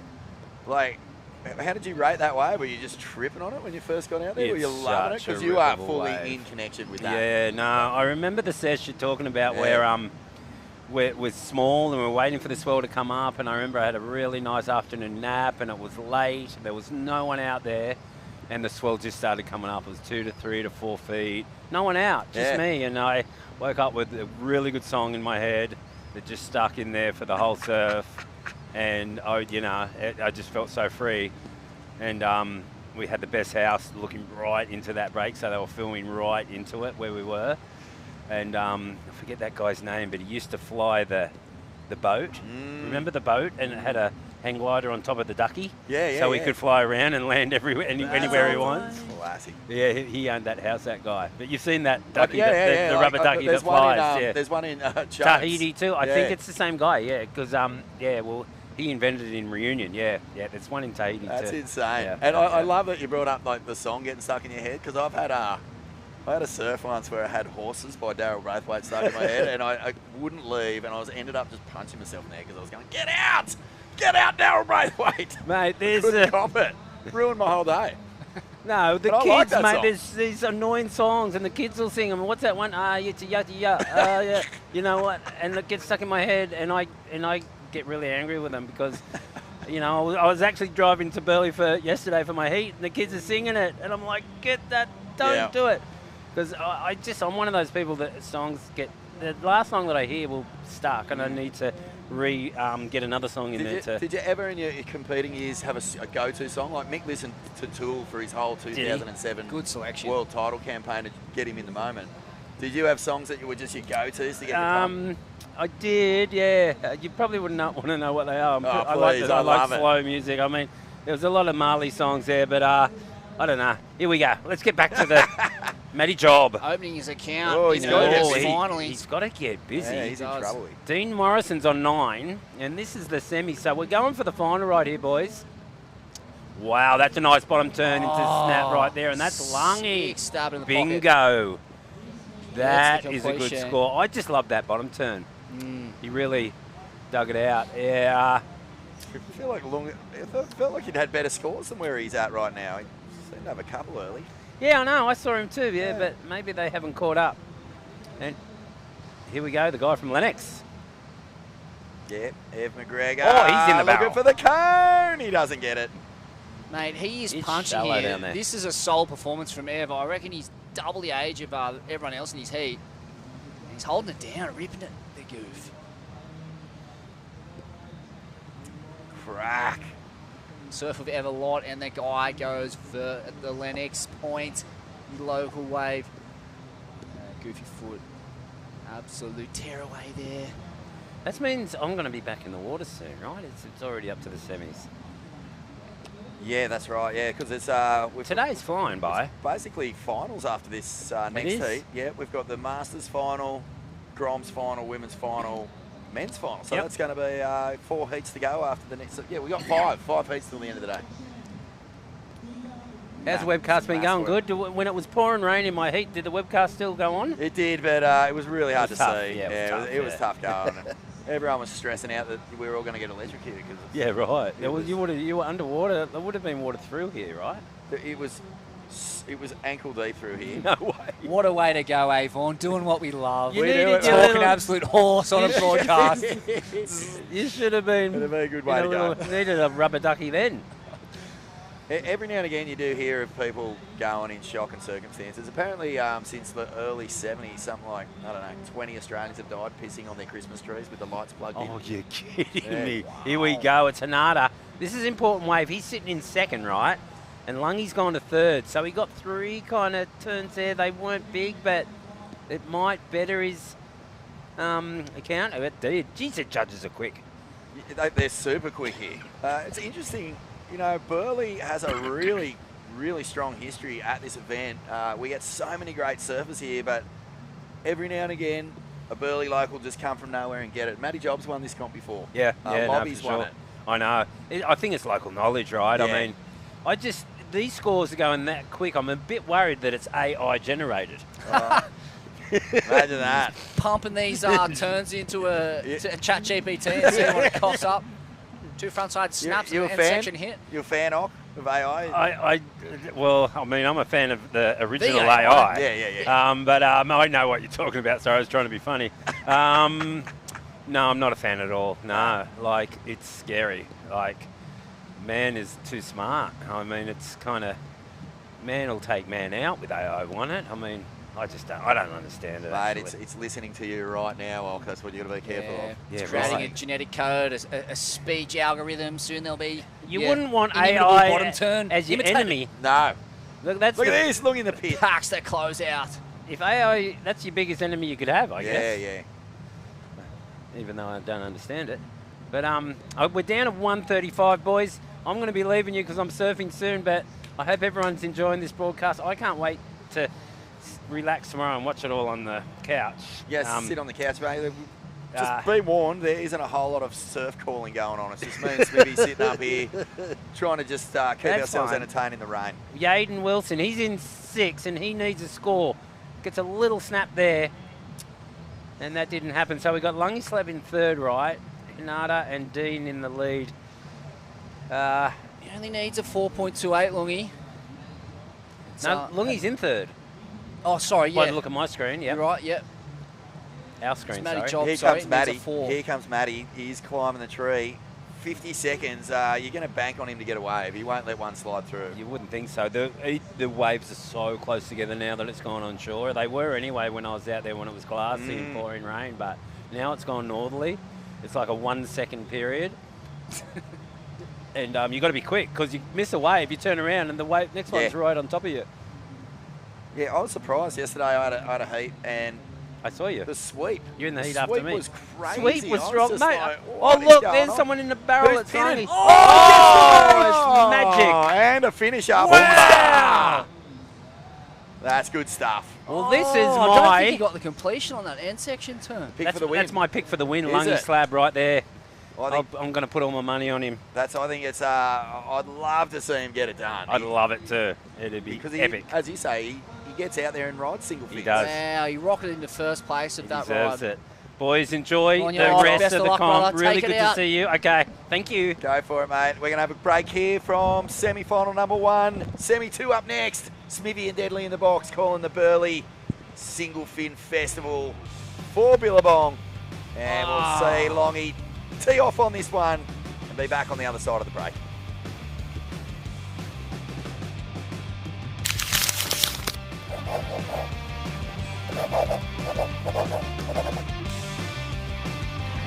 This one's for the sun worshippers. Breezing, buzzing. Besties stunning. Sprinting, ripping, gliding, soaring. Basking, bathing. Every day exploring. Everywhere, anywhere. Sunning. We salute you. And we don't care if you use ours. Just use sunscreen.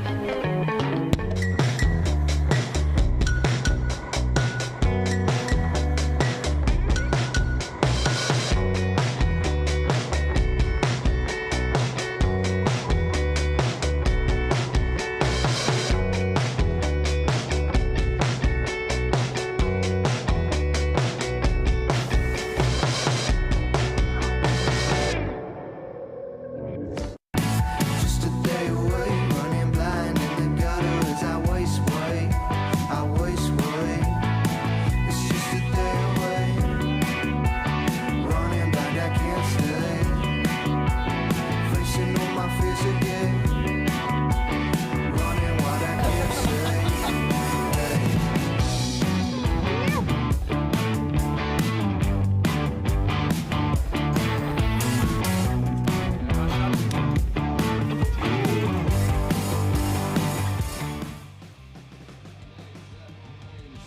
It's semi-final number 2 of the Burleigh Singlefin Festival, presented by Billabong, presented by the Burleigh Board Riders and Gage Road Brewing. Win a troopy, a customised troopy full of Dometic camping gear.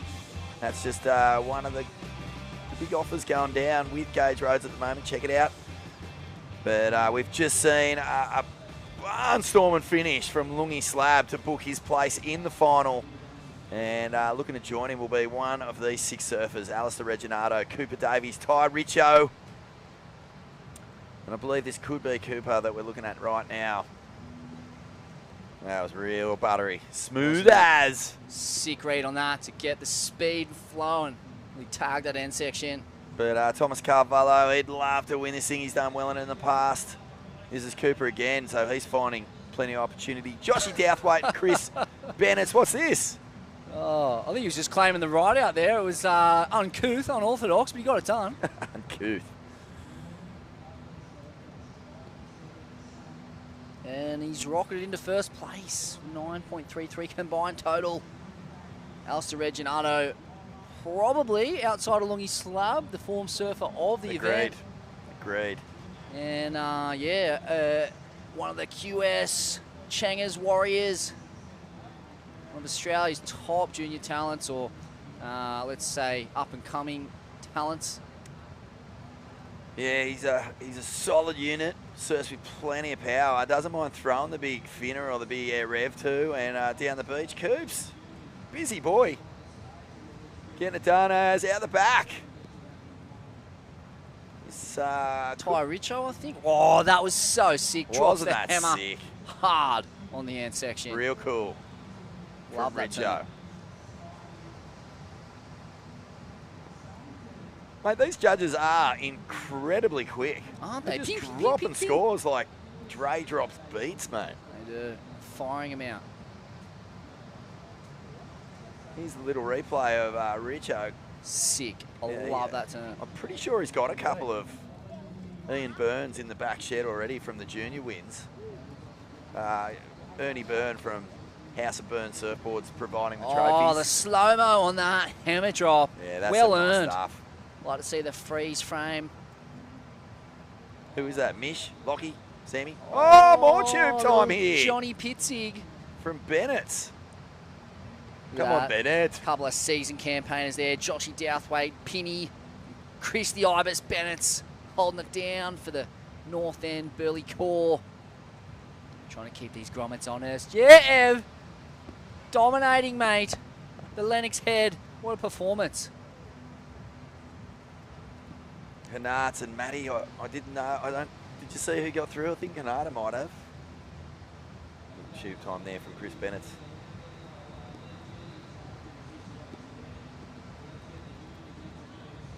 So, stick around, folks. Finals straight after this heat. We are into it. There's 4 divisions that we'll be crowning champions of today: women's, masters, groms, and opens. Good stuff. Quite a different looking draw to past years, mate. Like, quite a few names missing. Matt Hoy, doff of the cap to the great Hoy. man. No Botsy. No Botsy, no Lobby. Lobby, no Parko in finals day. No Parko, there's no Walters brothers. They're usually up here for it. No Kando McTaggart. No Kando, no Nozza. But impressive list of legends up here nonetheless. Mate, the core, the proper Druid robe wearing core kernel of this culture, they're all here. Yeah. Crazy. You go for a wander, mate, you see the most blown fuses you've ever seen on this headland. It's the mecca of melanoma here at the Burleigh Headland. There is some scorched units getting around, but well earned, mate. You'd give up your first layer of skin for the vision they've got in their Peniel Vaughan. Definitely. Every day of the week, mate. Yeah. Swap it all. Swap all of me ruggish good looks for just an 1/8 of McCabe's Vishnu. The Ding and the Doris. Speaking of, have a go at those Lords. 2 heads. Oh, you want to talk just for those 2? Like, imagine what would you give up to have a quarter of what they've seen? Can you imagine? A quarter, not even the full gamut. Not even the full gamut, just a just a mere taste of that good Just a taste, man. Just a tiny little. Come on, man. Imagine the vision kicking around dingoes gone. Well, I went on I was saying before, I jumped on a boat with Doris end of last year, and he was showing me footage of him at Greenbush, still getting the biggest end section bowl outs. Like, and Mate, he's a psycho. Those crazy ones are out at HTs. Yeah, the guy's proper. he's still packing it as hard as anyone. It's such a... Yeah. Mate, the sun can't even get him. It's done its best. Trust me. I reckon it's had a real crack. But he's still standing and still coning. He's rocking a wicked kind of warlocky hairdo at the moment too. Just full a platinum blonde skullet. So sick. He looks like a classic sort of 1980s movie villain in those fantasy films. What about these signature hacks of Carvalho? Whatever peptides he's getting in his meniscus, I want some. Yep. His old swivel knees out there. Absolutely generating so much body torque in these 4 second, or was it 1 second period east swell conditions with a north wind on them. But yeah, far out, man. The lives these guys have lived, and it was so interesting to chat with Ock, to go from McCabe to Ock, and to have two guys who took very divergent paths, but you know, the influence of the McCabes and the Banks and the Lopez's on Ock is so obvious, and it just goes to show, you know, it doesn't matter to what level you go in this sport, if you want to call it that, or culture, whether it's your Slaters, your Ockies, your AIs, these jungle ferals, these guys who lived off beans and brown rice for years in some malarial jungle hut, they're still held with such reverence and respect. They've influenced the culture so much. Yeah. And yeah, you know, it's something that can be easily missed by you know, latecomers to the sport, or you know, your mainstream enthusiasts. But you got to pay respect. Respect, Smithy. Respect. That's all we ask for, man. Just a little bit of respect. Respect. Got to respect the call. Mate, as if you're not. If you're a pure surfer in the most, you know, I don't know, just true way. We're talking truth. You admire the people who dedicate their lives to the Vish, above all else. Yeah. That's your true hero. And it is a devotional path, much like the monks up there in the Himalayas. And it's a similar thing. You know, they're dedicating their lives to the Vish. They get the Vish, obviously, through you know, a variety of breath work and meditation modalities. But they're seeing much the same thing that McCabe's seeing deep in the bowels of a G-Land Speed's throater. And yeah, it's all about visions and just connecting with this kind of internal space, this Christ consciousness, Buddha nature, cone zone, whatever you call it. It's the same place. And it's a glorious place, Vaughan. And it's a place that no contest ratings or trophies can get you. Slicing it. Yeah, you're dead right, Smithy. And who is that? Surfer in pink. That's Alistair Reginado. Oh, it's Reggie in the red, of course. Things are getting real tight up the top of this heat. Carvalho has been a little slower in this one, but Chrissy Bennett's just put himself back in the frame. Here he goes. Classic Larry, the big hook. He'll get a combo finish. Watch him just shoot up the leaderboard here. So it's Joshy Douthwaite now, just with guns. Still with a little bit of wet powder. He's got to get that shit dry. He's got to get it firing, Smithy. Crazy to see the power and commitment these guys are generating, Bennett's. given the lack of energy in the water. It's so hard to surf out there. So amazing about good surfers that they can make any conditions look pretty amazing. Well, their surfing still looks good despite the conditions. It's the connection, man. It's the connection. Oh, staying in the power source. Generating it, and a good finish there from Reginado. Solid surfing, but I think Carvalho gets good points here, Smithy. It's signature drop wallet. Oh, good little up and over. Bennett. Sticks it on a flat bottom, cupped out section. Gets the completion. It's an old-fashioned dogfight. A grind core event here. And is this Bennett again? Looking Oh, maybe for sick tube slash. time. No, it's just a Oh, little replay. finish. The replay. You kind of sense that it could be a bit of viz coming up in one of these finals, Smithy. Kind of been pretty draining on this bank out the back. With that, Ibis, he's leapfrogged into equal first there.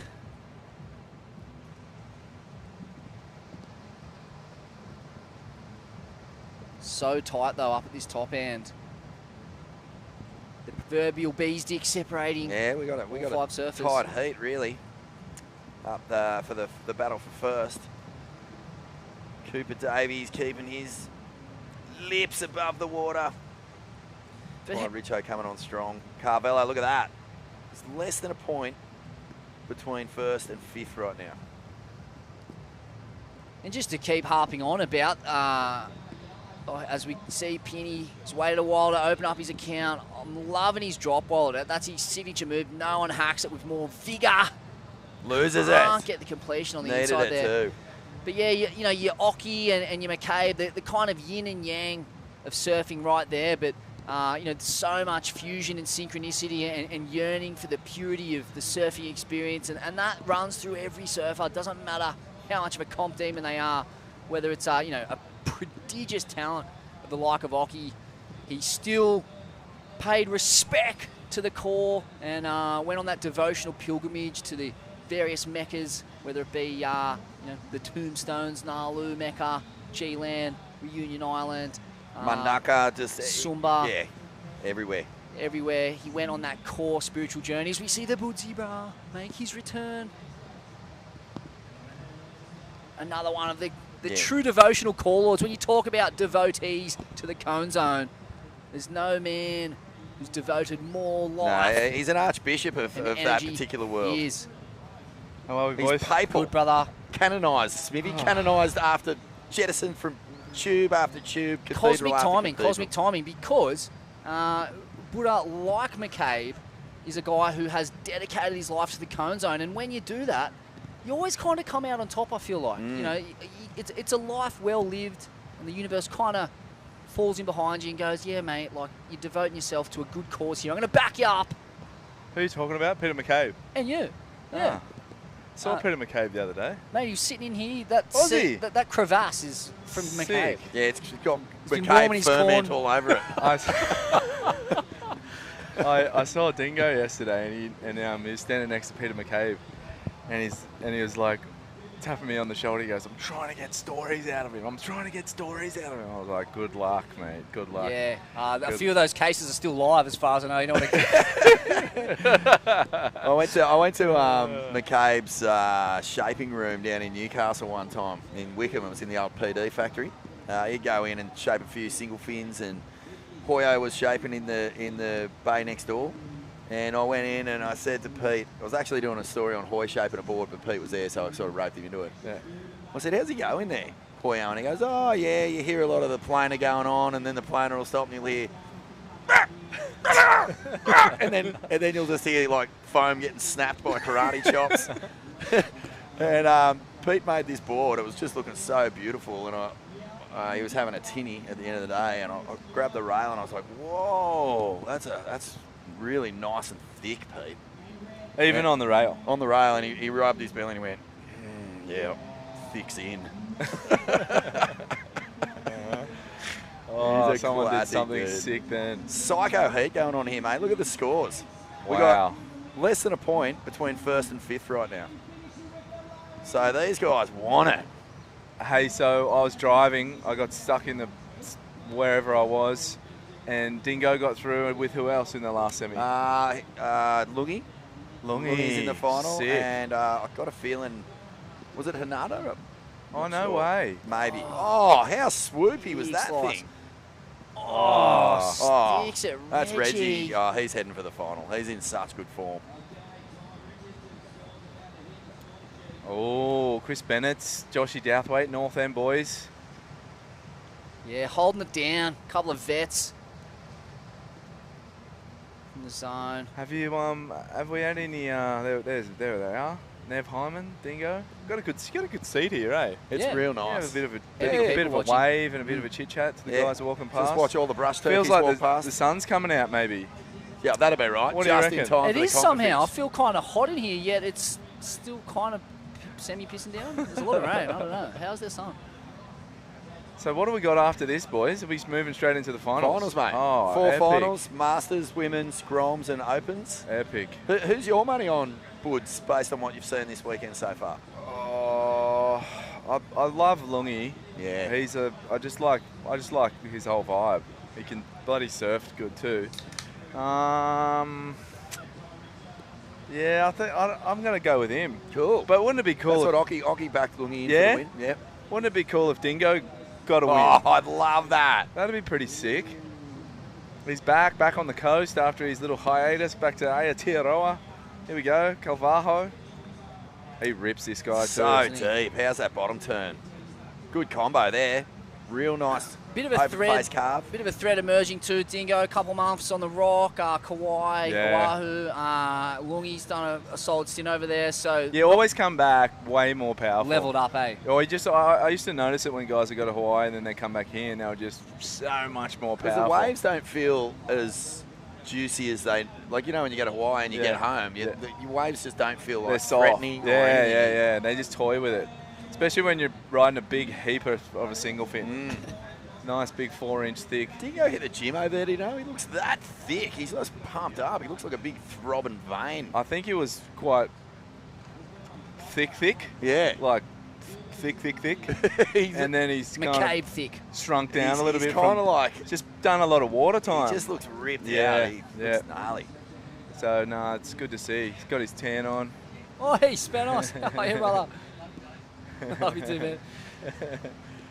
Look at this one. Douthie. Lay pull back, it. stay back. Dang. Oh, the he's on the classic. cockroach. Johnny Cockroach. Johnny Cockroach. Cormorants. And you Perineum guys have been bleach. watching all the heats. Who's your money on? Well, I think Reginato, Lungi, Ty Richo's been really strong. He's a bit of a real threat. Well, he's not a bit of a threat. He's a massive threat because he kind of looks the most hungry. Yeah, right. Lungi's surfing super fast. Yep. Reggie's surfing just with super like class, and then Ty just looks driven. So kind of different things going on there. All right. But Who you got your money on, Jed? Mate, I'm loving the look of Lungi. Yeah. He's so whippy, but you know he's got that kind of sinewy, tall frame and very stylish. He's just got such a synchronicity with point breaks. Yeah, and Love these watching and him these surf, boards. man. Yeah, fully. And these different boards. He's a real waterman. He's like very Yeah. adaptable to conditions, to crafts. Yeah, he's kind of one of my favourite surfers on the planet right now. He really surfs to what the wave gives him. He's not trying to overpower sections or anything. Everything just seems to be in the perfect spot all the time. And he's one of those guys that the ocean just goes, there you go. There you go, mate. There you go. I'll give you, there's it. another one. It's sick to see this kind of generation too, who are really committed to surfing and clean living, and you know, just not pissing it up the wall. I'd put Glindo in that category too. You know, I guess Which one?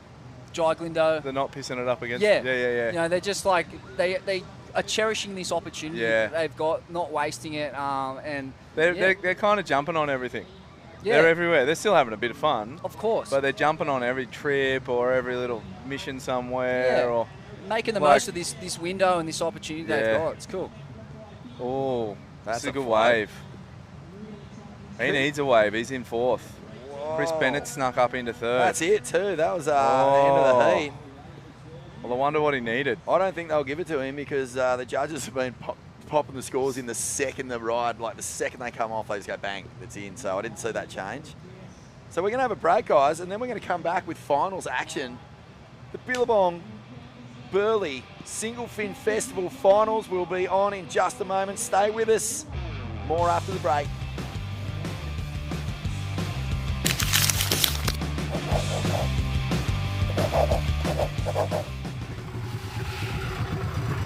First Nations people have been using bark off trees for over 40,000 years. It makes me feel good when I paint on bark. It's a perfect canvas for painting on. It feels good to keep culture alive in this fall.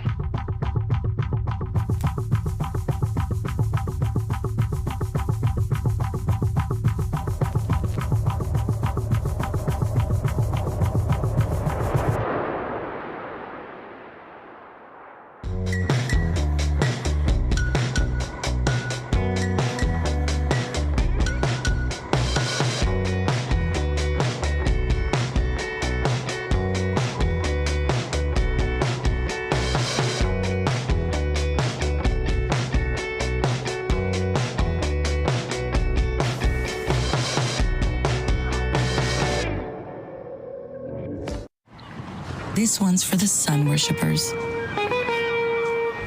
Breezing, buzzing. Besties stunning. Sprinting, ripping, gliding, soaring. Basking, bathing. Every day exploring. Everywhere, anywhere. Sunning. We salute you. And we don't care if you use ours. Just use sunscreen.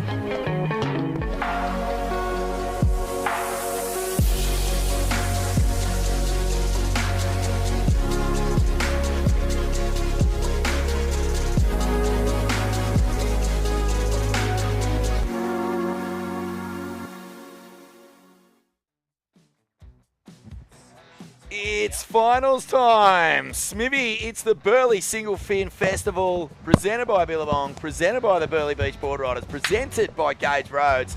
Finals, bro, junior heat in the water. Will Mayer, Caden Francis, freak. Hunter Anderson, unbelievable surfer. Balin Jones, Balin Cullen. Mate, what are the chances? And Reef. And yeah, let's get that name right, Pawn. Wow. Backside, attack side. Lightning backside, Rio's there. What are the chances of... I've never even heard of a Balin, and now I've got two of them in a heat? Yeah. It's insane. Yeah, that is strange. And Reef can't. Or can he? He can. This will be fun, Smithy. 4 heats to go today and 4 finals. Look at that. Yeah, sorry. I just want to say, look at these postmodern names. Will with 1 L, a Caden with a C. Yep. Hunter. A couple of Balins and a Reef. What happened to good old Victor and Wayne? What happened to Doug? Johnny, What happened to Doug. Gary? Gaza? Gone. Les? Dead. Disgrace. But I'll back it. These kids surf good despite the strange monikers they've been given. Yep. What's the number one name in Australia? Has been for 100 years is Jack, though. Still number one. Still holding strong. Yep. I was thinking about that, actually, Jack, and how much, like, it's just such a meat and potatoes name by the metric of today where, everyone's called it a Balin or Apple or 7 or Algebra or... And I just try to... What a stitch up calling your kid Algebra. Yeah, isn't it? Oh, that's so good. But then again, Maz, come in for the finals. You get to be Elon Musk's son, so that there is an upside to be called Algebra. Well, Frank Zappa called his kid Moon Unit, which I back. Yeah, I'll back pretty much anything Zappa does. But as a father, calling your son Jack, like it's straight down the line. There's not much wiggle room in a name like Jack. Is it like, what's the thinking there? No nonsense.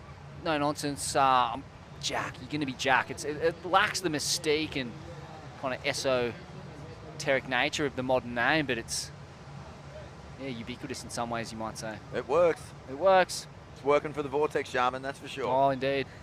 I guess it's not talking about? Just naming children, naming people, and the commonality of the name Jack. And maybe that's the genius of it. It's no distraction, no self-consciousness in a name like that. Whereas, kind of like the Johnny Cash lyric, a boy named Sue. If you want your kid to be an absolute terror, like a hard unit, call him Sue. Give him some weird hippie name like Jedham. Do boys make lists, like kid lists as well, like names? I think I think it's kind of like, I don't know. I think I like making a list and going almost like a tattoo. Like if you have ideas of tattoos, then all of a sudden, like a couple of weeks later, you're like, thank God I didn't get that stupid thing tattooed on me. Well, it's funny. Like if I think about when I was naming my kids, or the process of naming the kids with the mumsy, she would make the suggestions and I'd just say yes or no. So I was never really going, what about this? Except the one thing was I named my son Iggy after Iggy Pop. And I mentioned that to his mum probably about a month into her being pregnant. We never mentioned it again. And then when he was born, she sort of passed out and had a nap. And I sent the message out on the phone like, Iggy's been born, everyone. When she woke up, she was like, had all these text messages going, who's Iggy? Well played. Yep. That's amazing. Iggy's out there to search and destroy, babe. Don't even worry about it. That's classic. Yeah. And what do you think about people becoming their name? I feel like that They holds own a bit it. of water, that theory. Definitely does. Has Kelly named his baby yet? No. Yeah, I don't know either. What would be a fitting name for the goat? This offspring. Jedor. Yeah, Yeah. for sure. Has he hit you up? Hey, Smithy, I'm thinking of honouring your contribution and legacy and... you know. Mate, I think it was in my DM request. I just flagged it though. Well, it's finals time, guys, and we've had a heap of waves written while we're discussing just the Names. Well, some of the names in the final. That's what got this thing Oh, started. I remember that time when sometimes we go to Grom comps and there'd be like 4 kids called Taj in a heap. Yeah. It was just Yeah, like exactly. like, Your mum and dad but surf, no one, do they? Surf there fans? wasn't many mix though. Not many mix. And No, I was Taj Burrow, named after Taj Mahal, the blues guitarist, Yep. right? His dad, Vance, being a mad stonery blues guitarist That's himself. it. That's it. And yeah, kicked off a wave of Tajes. Oh, look at this thing behind the curtain. Oh, just behind. Too far. Yeah, Northern Beaches people have there's some pretty wild kids names out there. There Love is. them. What's sort of your favourite one that you've heard recently? Favourite or like What not one favourite? Well, we okay. Like wildest. Well, yeah, wildest then. I think one of the wildest that I heard was A B C D E, and her name was Absidy. What? Are you kidding me? Yeah. Talk about making a tough kid who's going to be punched in the head her whole life. Absidy. Absidy. That's hectic. You're going to That get so sounds- bullied for that. Tom TBC! Carroll! Yeah. Yes. Are you The surfing lads. now or are you jumping on for a sec? TC. Oh, come on, jump on for a quick hello. Oh, its legs going good. Last time I saw Oh, your brother. Tom. Good to see you, mate. Yeah, you have that. Yeah. No, I Love ate, you, I, mate, I ate brother. the other half of it. Sorry, guys. We've got Tom Carroll, the absolute The goat of Oh. goats. The stepping cosmic in here. Hi, guys. spirit world warrior. How are you, Rod? The great Rod. Yes, brother. Good to see you, man. Rod Perez, mad wellness. Just Oh, Tommy. merchant of grit and Good to health. see ya. Yeah, you too. Congratulations The last time and everything. Thank you, man. The last time Yeah. I saw you, remember we were in Avalon and you just had your head knocked. Yeah, yeah. And then We just get knocked about. and then I've given you a hug, then I've gone away and chopped my leg off. Yeah. It's just Geez, you had a good stab at it though. Oh, yeah. Literally. Well punned. good stuff. I'll pay it. That was next level. Yeah. What did you make of it all? The Eddie TVC, I mean. Oh, I just loved it. I loved every moment. I just love it from the get-go, you know, the ceremony, Yeah. the spirit, the whole thing. It kind of gathers community together under the thing that we just all love doing, just fully sending it, you know, and it gets the Warriors sort of lift up. And because it's you know, for the spirit of Eddie, it's sort of, no one can deny it. It just has this gravity. And it's just does. constantly, and then the wave turns on, and she just went nuts.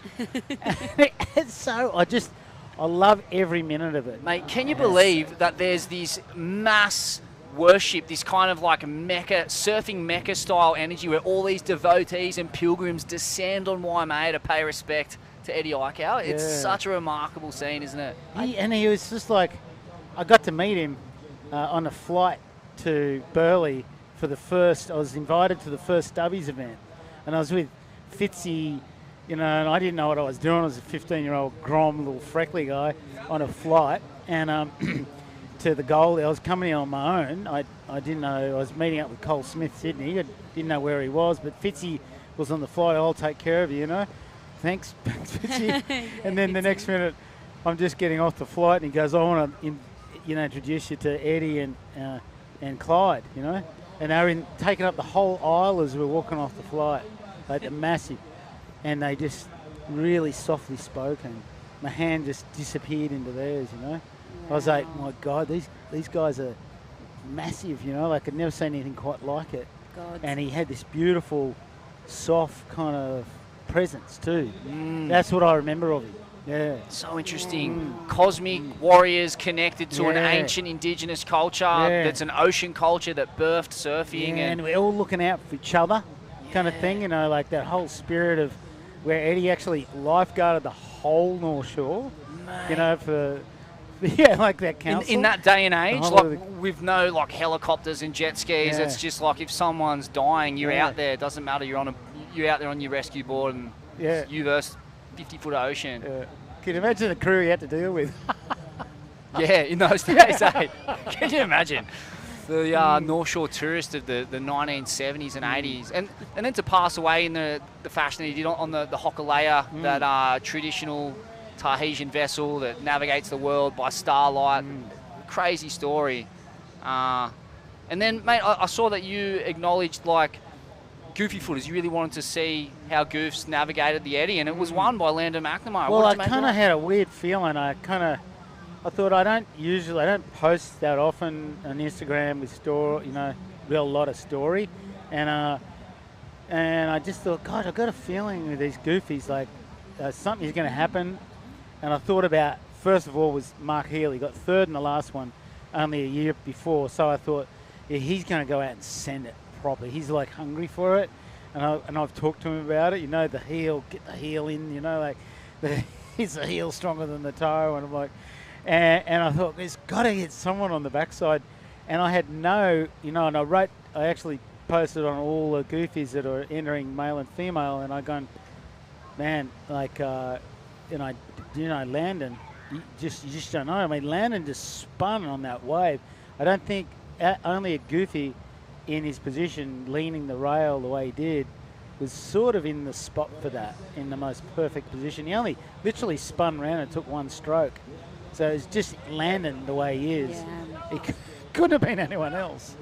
So Yeah, Mate, it's so fascinating. The timing to be able to knife a drop like that with that amount of ocean on his back, and you literally got 1 to 2 paddles. He landed on him, and then he just popped out of the whitewash. Like, The ride out was nuts, wasn't it? The whitewash literally just had to like splash me, and I just get like thrown into oblivion. But he just he looked like it just came down on top of him, and then he just like emerged like so heroically out of the whitewash. It was so cool. You nailed it, Laura. Like the way he stands is super wide, Yeah, wide solid stance. stance. He's a big guy. It's going to take Yeah. a lot to get him off his Yeah. board, like especially with his determination. Like, I know what it's like being little people out Waimea Bay. It's like just a little bit of white water and you get slapped. But sometimes the most crazy things, you could be covered in white, but it just all misses you. Yeah. It's a little bit like fire. Totally. It's like You think about fire, how it rushes through, like you saw in California, God bless them, all those people in there having it's the gnarliest time of their life. There's a whole bunch of houses taken out and there's one not taken out. Yeah. It's a little bit like the fire of the ocean at It's the like end of those white waters, like anything could go and you just slide out. Some just go, how do I get out of that? Kind of like when you duck dive like a gnarly wave sometimes, and you're like, oh, I'm about to get like absolutely smoked. Then it just goes and sucks you up, and you just find this little vortex tunnel underwater, and you like open your eyes and you see the light and go, poof. It's the magic. Mate, it's such a good point too. The determination, the mana, the connection with heritage, with Eddie, with his own family's history. The McNamaras have such an incredible name there on the North Shore. It was such a cosmic and fitting victory. The kind of back-to-back victories in a sense for the Hawaiian Underground too, with Luke Shepardson and then Landon McNamara. Man, the Eddie, there's no event like it. The way Eddie chooses the winner, and it's so fascinating, isn't it? Yeah, I love it. And there's no like going, oh, I'm going out to win this thing, Totally. Like you're just out there going, oh, right, he's going to swing on this, and the thing's just so massive. There's so much energy that you can't deny. Okay, this is your business here. Yeah. I'll just here for the ride, and And it feels like the surfer who's most connected to the spirit of the event wins. Yeah. Like the guy who's like close to the underground of the Hawaiian culture, who's really like put their time into those kinds of conditions, who really loves it and is doing it for the purity of the experience, seems to walk away with the win. Yeah.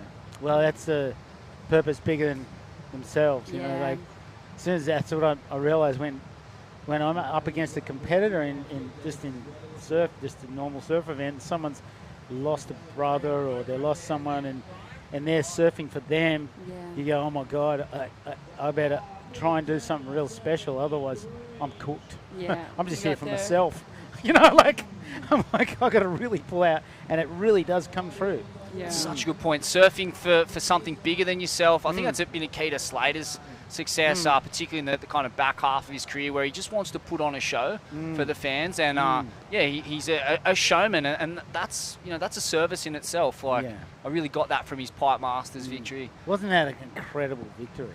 It was showmanship at its absolute peak. The Barramamia win, where he comes out, let's go on the rail. 3 seconds, like, oh my gosh. It's too much. That's connection. Connection and connection to something bigger than self.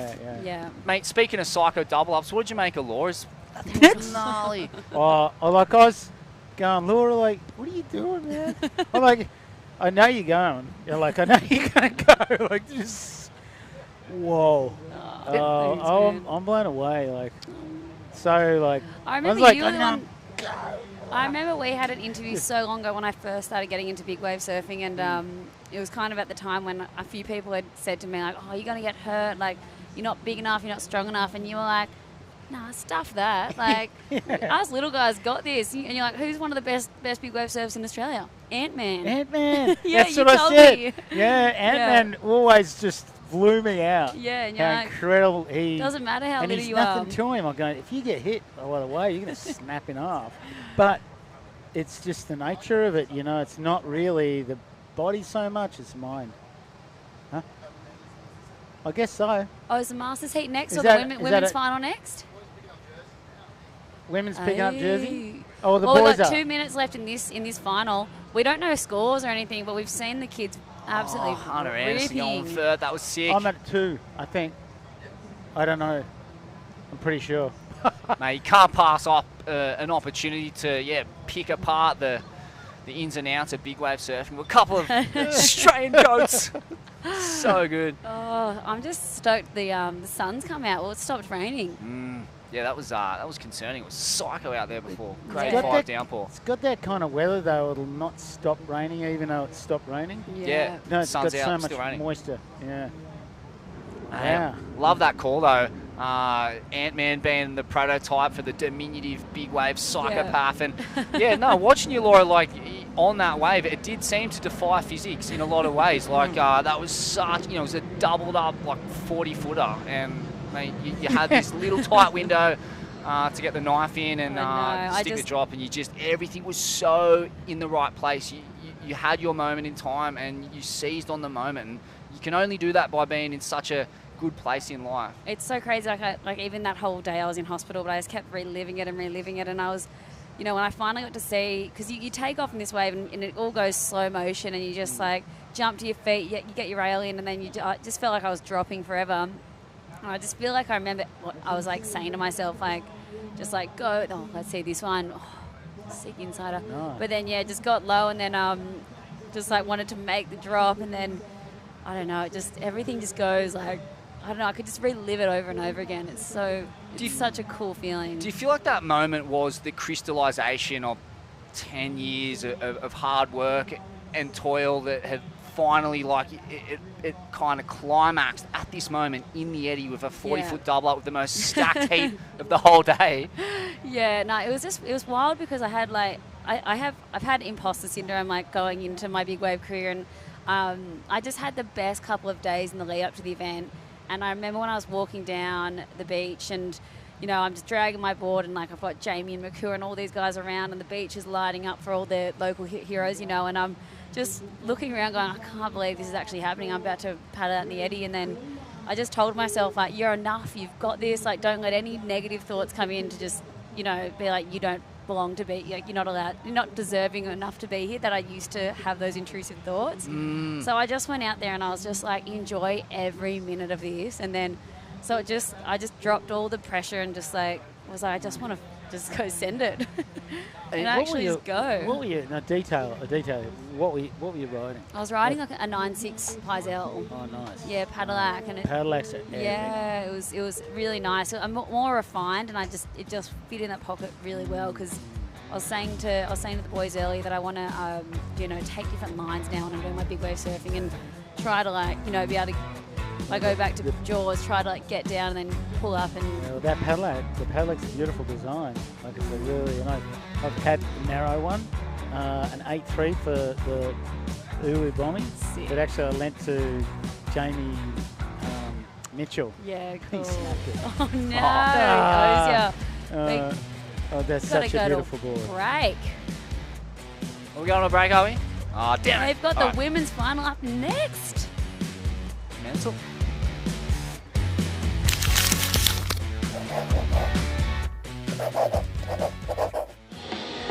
What's going on? Excitement levels are high. Haven't even got on the step foot on the boat. We're on the mango. I'm really excited. Are you on the green juice program? Just having a couple of tanks early, just to warm up. Bring it, barrel. We're gonna have a good time.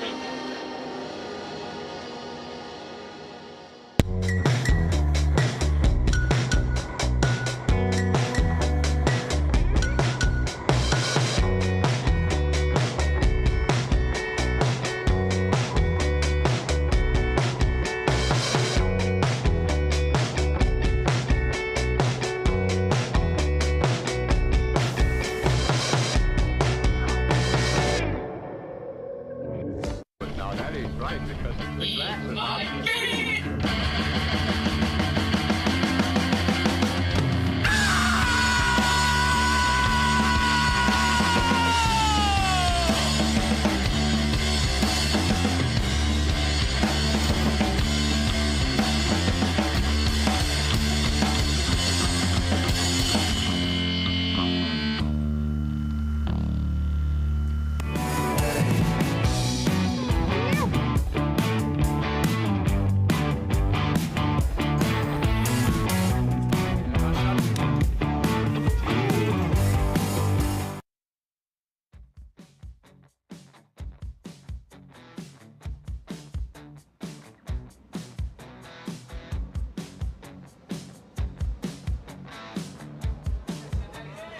Oh, welcome back, everyone. We've got the 2025 Billabong Burleigh Singlefin Classic, and the women's final is out there now.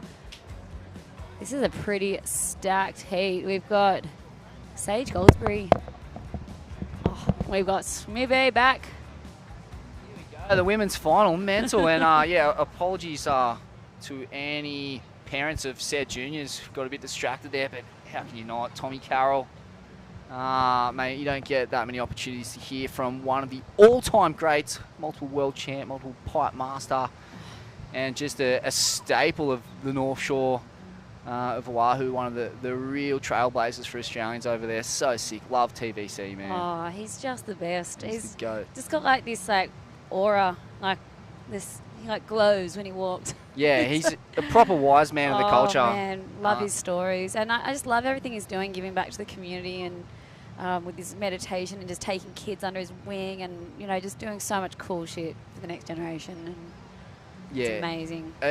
Like a proper role model, and in every meaning of the word, you know, like he lived it hard. He was part of that psycho era of just big wave, machismo, like, you know, sending it, surf hard, party hard. In and out of the water. Yeah, but obviously, you know, lived that life to its fullest, realised it was a pretty hollow existence, and changed tact, was, you know, brave enough to junk his previous identity and embark on a new, more wholesome path, and it's cool. yielded so much more meaning in his life. Coco Cairns out. She's got such a rad style. Rad name too. There he is, the 2012 world champ. Joel Parkinson knocked yesterday in acrimonious circumstances, getting hassled up the pointy out of gutful. Thought he'd go out in a blaze of brutal fades. So yeah, what can you tell us about some of these competitors, Lazar? Oh yeah, so I didn't get through everyone. We got Anna Huppert. She is a local girl. Ziggy McKenzie. She lives down at Debar at the moment, but grew up in Bali. I think born in Sydney. Yeah, Coco Cairns, absolute shredder. Who's this? Oh, this is Ziggy here. Oh, stylish approach.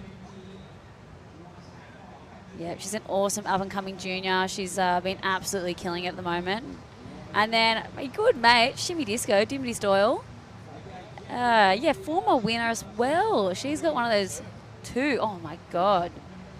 Oh, and Dim, you're going to see her out here just surprised she doesn't have the inside because she's usually good at that. Finding that inside, holding it down.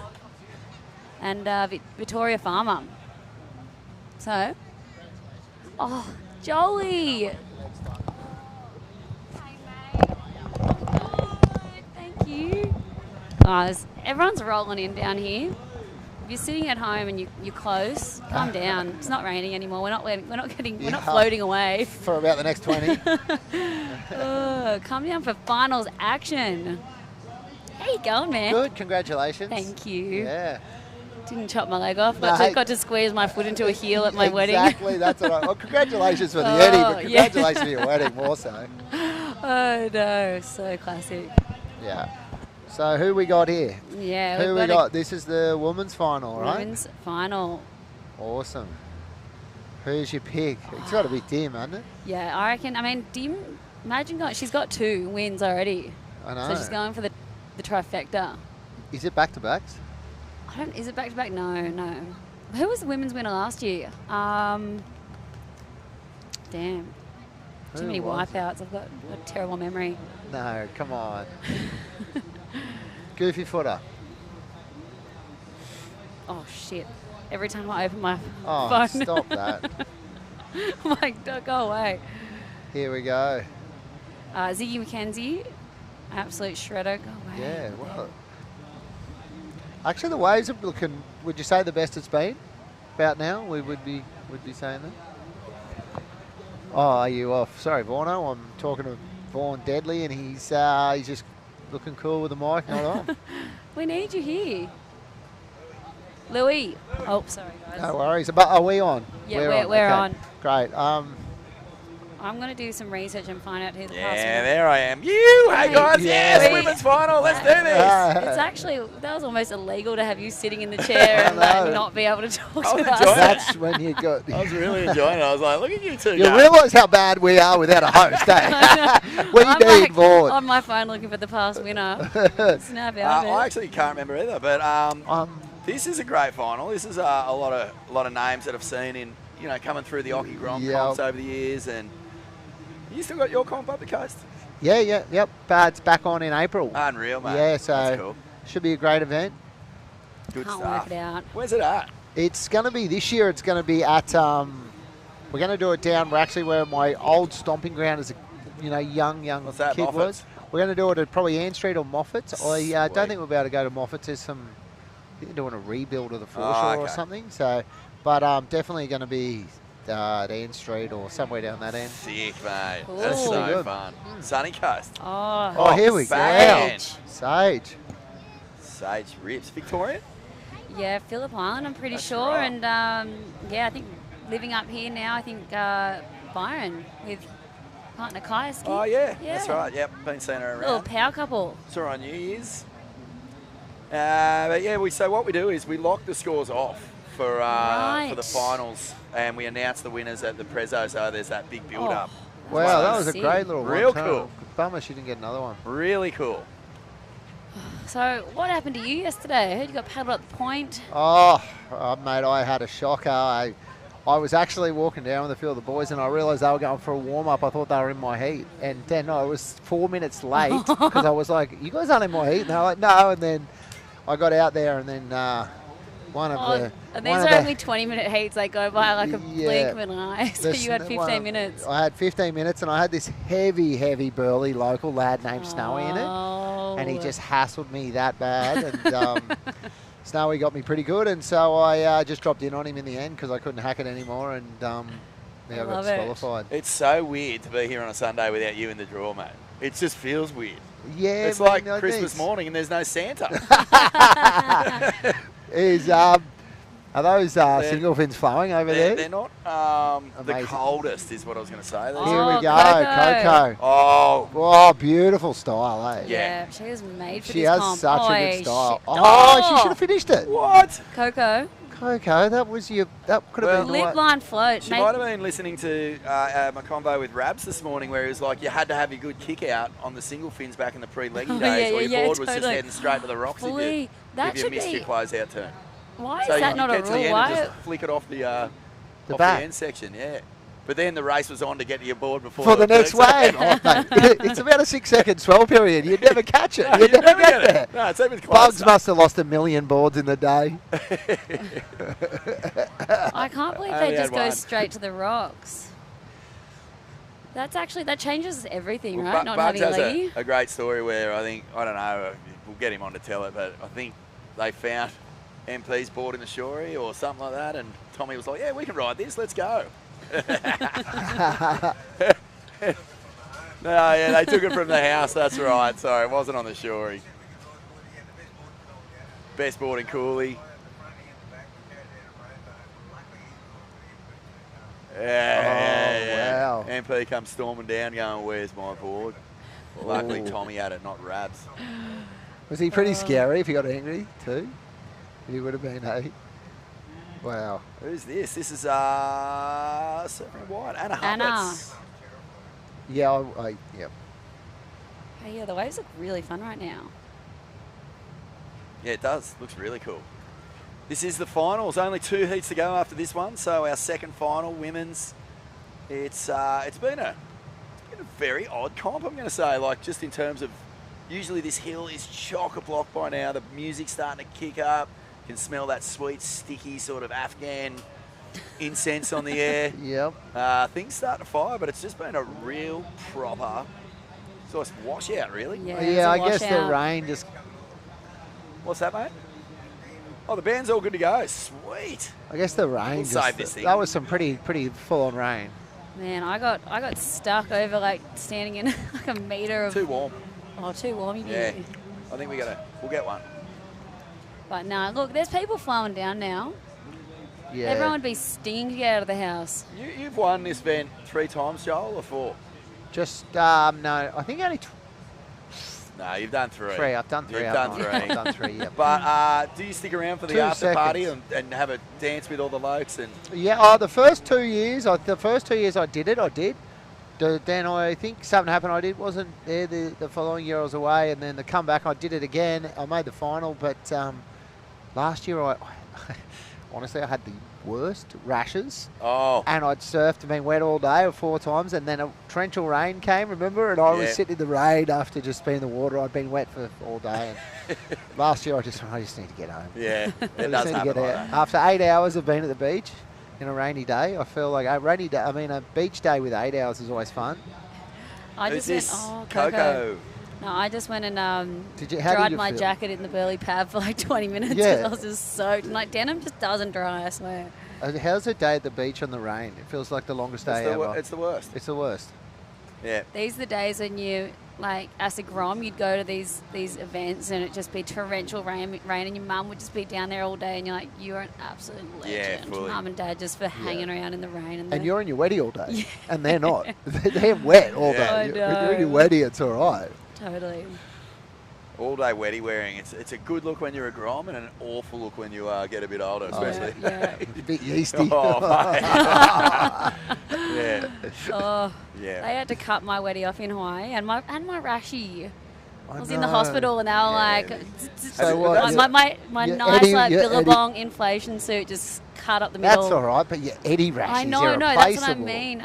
They gave it back to me. It's like literally in half. So we're gonna, Sew it back? I think we're gonna Frankenstein it. frame it. Like, Is there blood all over it? oh yeah, I think so. That's sick. That's Like, even Maybe we'll frame it better. as is. blood and grains Don't- of sand and Don't stuff. wash it, yeah. Don't yeah. wash it. Okay. No. But yeah, Is that Tibbity? Dimmy, I don't know if she's got a wave yet. There's Go on, no, shimmy. there's no scores, so we we don't know. Yeah, it's tricky to commentate the final because you want to sort of build that drama into like the final seconds. You kind of just got to keep a real like peregrine falcon eye on this lineup, Joel. Oh. Yeah. Do you know that story? I do. I know you got Oh. clobbered in the head by the fastest living creature on earth. Yes. What were you doing, cooking a barbie or something? No, I was just putting my head over to see if my son was down the bottom of the veranda and I copped a bird in the head. What type of bird? The fastest bird in the world, the fastest animal on the planet.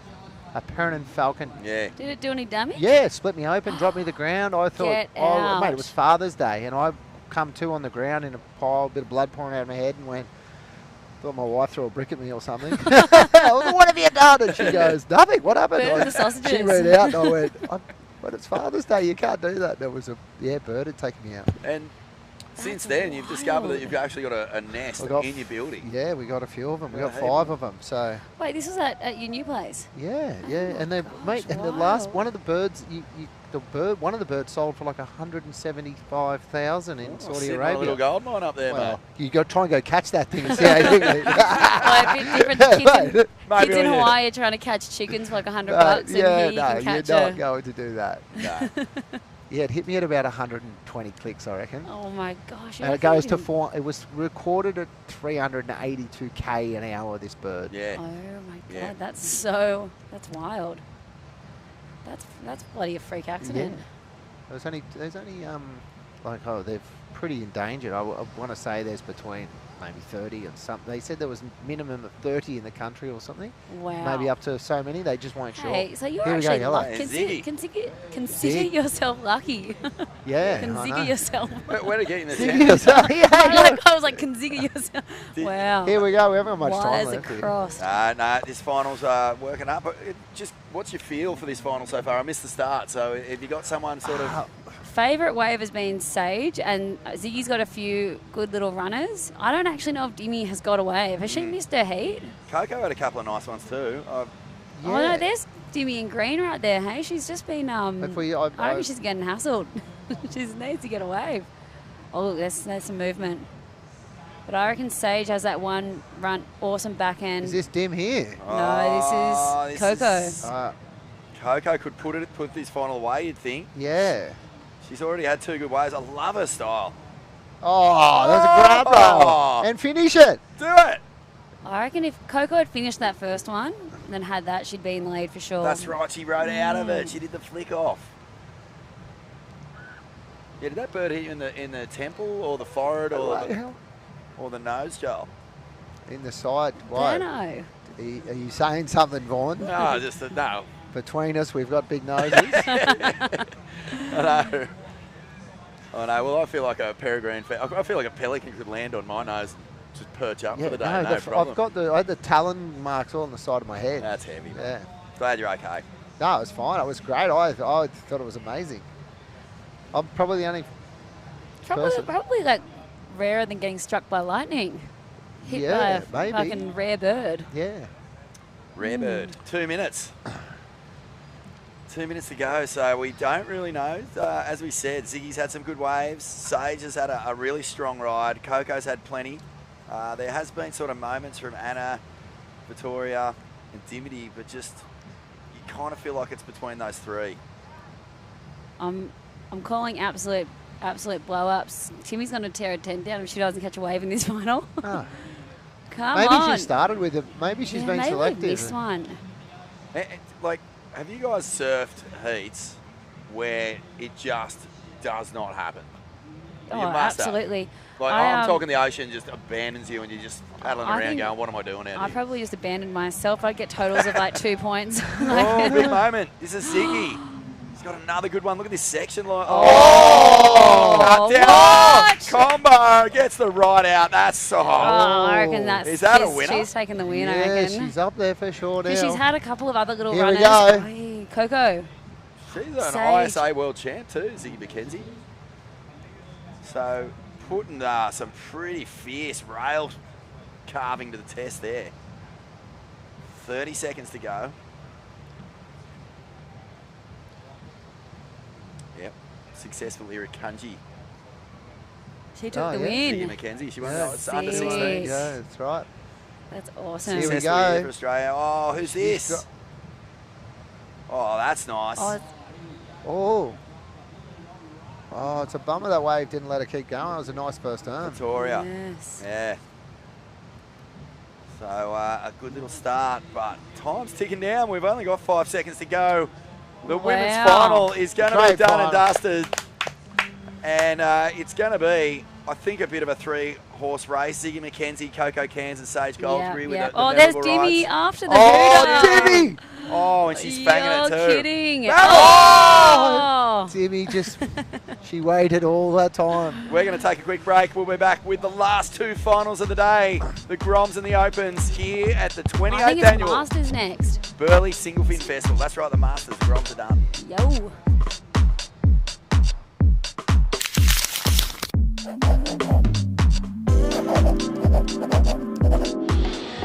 What's going on?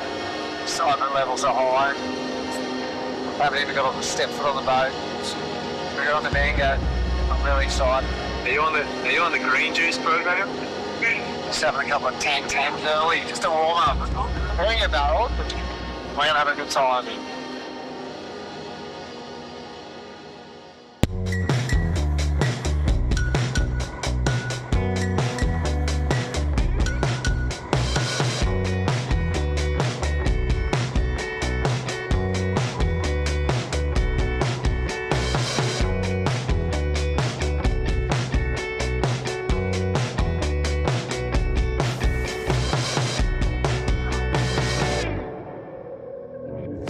Now that is right because the glass is not.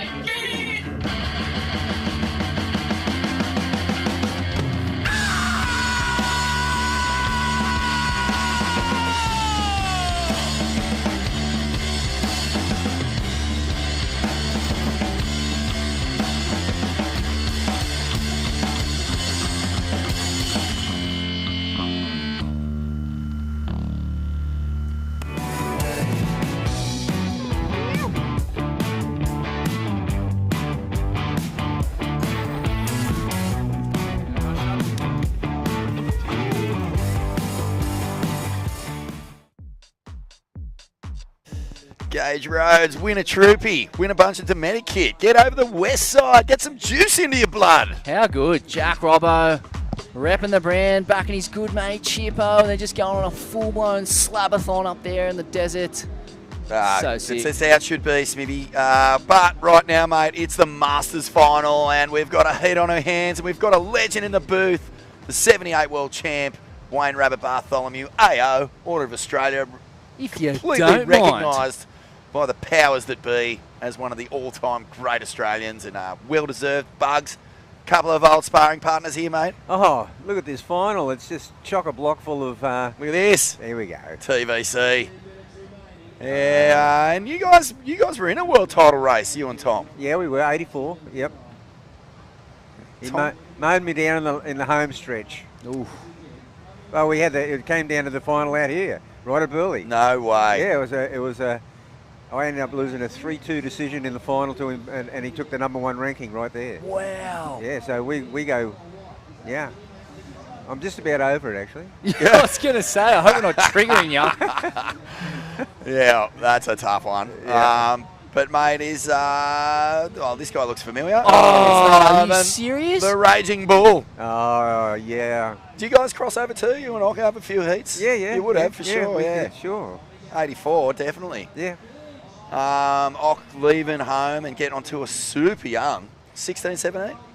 Yeah, he was really young. I actually travelled with him the first year.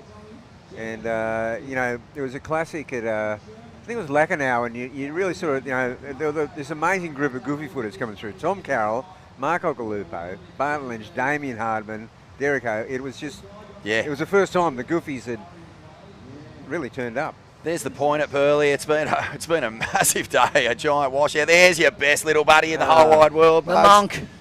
Look at him. He does look very Buddha-esque down there, doesn't he? Oh, classic. The tube monk. Vibrating on another level as he hits the final. Can't remember if he surfed in the final this before, so this could be a big opportunity for Ding. Yeah. Mate, that generation coming up, 76 to 84 is a big chunk of time. We'll get to, like the surfing when it appears back on the screen. But what was it like, mate, when you formed the tour? Like, you've played a role in that first race, the first proper, structure that surfing ever had to create world champions. And then all of a sudden you have your Tom Carrolls and that coming up. Look at this, Margot off the top. Sick snap. Brendan, smooth. Oh, that was a dangerous He wave. might be the defending champ. I think, did he win this thing last year, the Masters? I feel like he might have. Big rig. Got to be careful when it bottoms out on that inside, but you don't want another Jai Glindemann-esque No, you don't want scorpion. But yeah, Bugs, was it trippy? Because you guys didn't have a kind of a blueprint for like the fact that the next generation's going to come up and start nipping on your heels. You guys were the first, and you're like, hang on a minute, who's this Tom Carroll dude? Yeah, it was really, it was, you know, I mean, it's sport, it's the evolution of the sport, but look, we were just stoked that it actually happened in our time, you know, like we were getting on before, you know, 23 years of age before there was even a tour. Yeah. You know, going, you know, are we going to even have one for us? True. Or are we just going to work really hard for Kelly Slater? Yeah, well. You know what I mean? Like right, that generation have really come and put the tour on the map. Yeah, and I guess by the time, you know, the Ockies and the Toms are coming along, they've been watching you guys for years. They know exactly where they want to be, and they can kind of like accelerate, put the foot to the floor and get there quicker. Yeah, it was, that's classic, because for us it was like brand new. We were hoping it happened. We kind of willed it into existence, I feel. Yeah. And for them it was like, well, it's like it may as well have been around for a million years. Yeah, I want to be world champ, and it's real, and it's there, and I can get there. Well, this is fun, isn't it? Look at this. Guy Ormerod, the champ. Tell us a bit about Champ, mate. He's a pretty big character here at this event. Oh, he's just, he must have just got seeded into the final. Yeah, always. Straight in. Brizzo, Paul Sermon, a fantastic surfer. Yeah. Ockie, Margot, Tom Carroll, and Doris is out there too. You're kidding me. That's made my day. Tony Elderington back in the saddle. Yep. And absolutely the king of Mentawai surfing. King of the cone. Here's Ock. Fanging down the line and bashes the end section. Yeah. That is honestly straight out of the past, isn't it? It is. Uh-oh. Brizzo. So Ash Humphreys, the champ, he's a Burleigh stalwart. He's about as old and as solid on this point as most of the rocks that line the thing.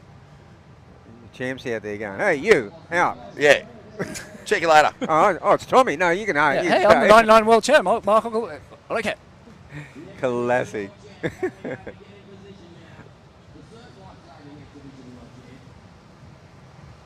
Yeah, another great day down here at the Singlefin. 2 heats to go. Masters final, Open final. Seen some really good surfing despite the meagre conditions, but you know, have you got a pick for the final, the Open final, Bugs? Oh, that little guy on the screen we saw before would be a bit of a, I'd have to say, a sentimental favourite. Yeah, there's a lot of support for Lungi Slab, a lot of support for Dingo. Oh, yeah, Lungi's surfing great. Don't know the full lineup yet. When I see it, it'll be... It would be fun to watch Dingo get a win here, though, wouldn't it? It'd be just classic. Especially in light of the fact that, look at this, you know that style. Wow. Tom Carroll on the backhand. Hey, it was, we were talking about Cole Smith before, getting vertical on the backhand, Bugs. Yeah. Tommy started out on the Morning Stars, didn't he? Yeah. Oh, Cole Smith was his man. Yeah. You know, I could so see why. You know, he was the first to really go, as I said earlier, beyond vertical on his backhand. Mm. Yeah, I think my first proper, when my surf fanaticism went from like enjoying the beach and catching a few waves with Dad into like nose diving into just, that's all I'm going to do for the rest of my life. Tom Carroll was my man. He was the guy I had a shrine on my wall. Yeah. I'd change the photos every time a mag came out and update the new ones. And I even had a voodoo he doll was of just him. my hero. Absolute hero. Oh, the little Tommy Carroll surfer doll, yeah. Oh, yeah. One day I was using it in this shore break, and you wouldn't believe it, but the board wedged right up his cleat. Oh, And wow. the next minute, he had one wedged up his cleat. So I don't know if it was a great idea putting a whole range of voodoo dolls out in the market like that. Dangerous. Margot. But TVC, he was like, in my mind, the first mainstream Aussie surf star. You know, he was on telly with Bob Hawke. He was, you know, making these huge political stands. He was winning world titles. He was dominating Hawaii. He did got it all. signed to $1 million. Yeah. First $1 million contract in surfing. That's right. And he was as big a deal as you could be in the 90s in Australia in sport. Yeah, he was. And it couldn't have happened without you, Bugs. Well, I remember that $1 million contract well because it was like this, you know, those revolving doors in Trump Plaza, you know. And I was going out the revolving door, and he went in the revolving door. And as I got outside, I saw the announcer $1 million contract. And I went, "How do you get back in there?" Oh, it's cruel. It's a cruel sport sometimes, Bugs. All that work, mate, all that drive, all the vision that you had, and then, of course, it's the next generation who bear the fruit. Blessed be the fruit, Bugs. Well, I obviously didn't begrudge it because then I ended up, taking over the whole thing and making the dream tour for them. Exactly. For them. And there is that great kind of Buddhist parable. I think it's grow a tree in whose shade you'll never sit. Yeah. And that's very much what you did, Bugs. So I'm sure there is all the $1 million novelty checks you can imagine waiting for you in Nirvana, along with an endless roping snap a cone where you're not getting hassled and constantly snaked. But unfortunately, that tree was a cactus. The cactus? What cactus are we talking about? The tree of knowledge. Ah, yes, the tree of knowledge. Know it well. And Ziggy McKenzie, she'll have her fingers crossed. I think she'll be feeling pretty good. Surfed really well in the final. Coco Cairns and Sage Goldsberry, probably the three standout surfers in the women's final from memory. I saw Anna Huppets get a good wave, but it'll be between those three. I mean, I hope so. I missed the start of the final. I'm just going off what Parko and Laura never told me. So if I'm wrong... Well, you had a good chat with those guys, and the final was on, and he went, hang on. Yeah, well, that's right. We were talking about Parko getting hit in the head by a peregrine falcon on his veranda. But, I mean, this is the classic, single fin classic, no scores. Yeah. The Prezzo's everything. The Prezzo's everything. Well, the Prezzo's the firing gun for it's like the cannon fire for the party that kicks off after. Like everyone likes to get in that mood, celebrate the win. And of course, we're commentating, we've got judges, and then Champ comes in and just goes, "Give me those sheets." Yeah. We've been talking a lot about this kind of divergence that's always been at the heart of surfing. Those who chase the contest circuit and those who just chase perfect waves in Indonesia. We had McCabe on here and then Oki straight after him, and they kind of represent the yin and yang of surfing perfectly. And yourself and Doris, a similar kind of thing. You chased the circuit and were the bedrock of professional surfing as we know it today. Doris went to Indonesia, blazed a trail through the Mentawais. What was it like for you? Do you sometimes think, the life I could have led being a Peter Troy or a Doris? I mean, I'm sure you did kind of get to live that life at times. That's what we were. Contests were just a means to an end. I mean, Dick Harvey and Doris all went to Bali together. Just that he stayed. Oki. For the next 30 years. 40. 40 and counting. Yeah. There's the champ. Oh, classic. Little coit rinse on the foam there. But, it was classic. Peter McCabe and Doris, those first sessions at Padang, and, it was all time. Yeah, it's amazing that surfing has that. It has this devotional aspect to it where, you're never going to make money out of, the McCabe style of the Boyum style of life. It's pure commitment to perfect waves, and you'll do whatever it takes to maintain that connection. And then, of course, like you said, a means to an end. You compete, you get money, so you can go on these surf trips. They were your options back in the day. Well, they were. I mean, if you could win a grand in Hawaii, you could stay on the North Shore another 2 or 3 months. That's what it was all about. What was come back here and work as a brickies labourer for the next 2 months for your next surf trip. Yeah, you come back here and work as a lollipop man. Here's the finalists getting ready for the open final. Some good names in there. We'll illuminate who will be surfing for the win this year in just a moment as we just enjoy the last 7 minutes of this Masters heat. Finding a bit of tube time. Brizzo always has at least one moment of vision in these finals. Oh, he loves a barrel. Every time. He loves a barrel. He just went, I want to stick my head in that barrel. I think Brizzo's whole year revolves around this single fin event and the single fin in Bali at Buddha's. He just goes from this to that. Yeah. Everything else is just, filling space between these two things. And hundreds of kilos of fried potato in between. Thousands. Never see. You're talking about devotees, mate. His devotee to the French fry is on another planet. A pure devotee to the spud, and he's come to resemble one. Still rips, though. Sure does. I mean, you talk about the kind of forward thinking of your Jerry Lopez's and your Mike Boyums in the dietary fasting kind of caper and that powering them to marathon surf sections. Oh, not Brizzo. And there's Guy Ormerod sitting there. And Guy is just all-time Burleigh. All-time Burleigh. One of my favourite photos of him, of Guy Ormerod, is in an old Surfing World Bugs. It's an ad for a Gold Coast radio station. Yep. And he's just, I think it's at D-Bar up at Lovers. 4GG. And he's just on the nose in one of those little lefts up the beach. Yeah. Sickest photo. Like, I can't even believe the tube stees on the guy. It's mad.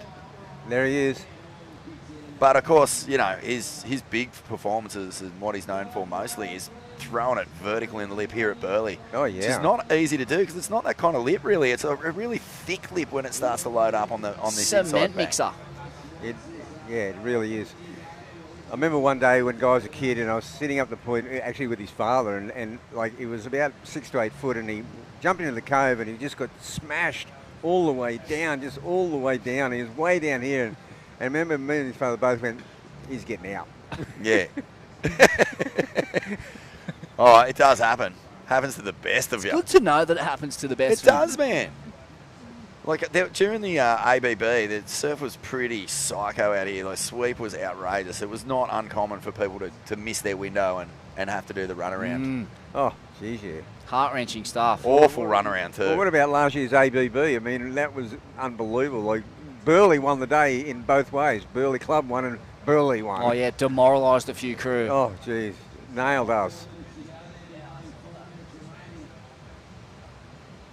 So, who you got in the lead at this point as we count down the final I five? think it's between the Tommy Carroll and Ockie show. Yeah. With Margot's got that one, probably the best wave though. Mm. You know, so he's looming, but Tommy is looking good in Ockie. Both of those guys have had two really good waves. Yeah, punchy backhand, wax, attacking the lip. And Margot's one was just smooth, wasn't it? Oh yeah, classic butter. If he can get another one, he'll be right in that mix.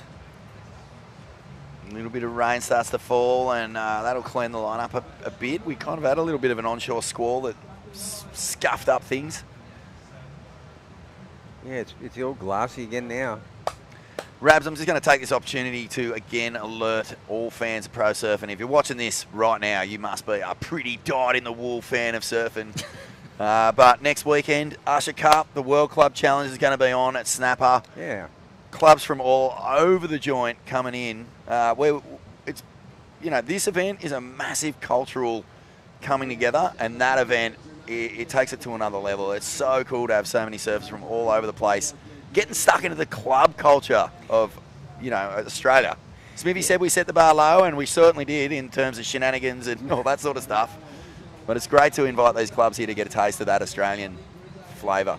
Yeah, well, they recognise it. I mean, look, North Narrabeen turned 60 this year. Merriweather, Roaders in South Australia, Snapper. Coffs. 60, Coffs Harbour. Yep. You know, I mean, it's an institution, you know, and these clubs, there's a real global club movement, a grassroots club movement happening right now, and it's just good to bring everyone together and see what we can do. It's rad to see the Hawaiians really take a hold of this concept and run with it. There's like a Haleiwa board riders now. You know, they've got clubs in Maui and Kauai.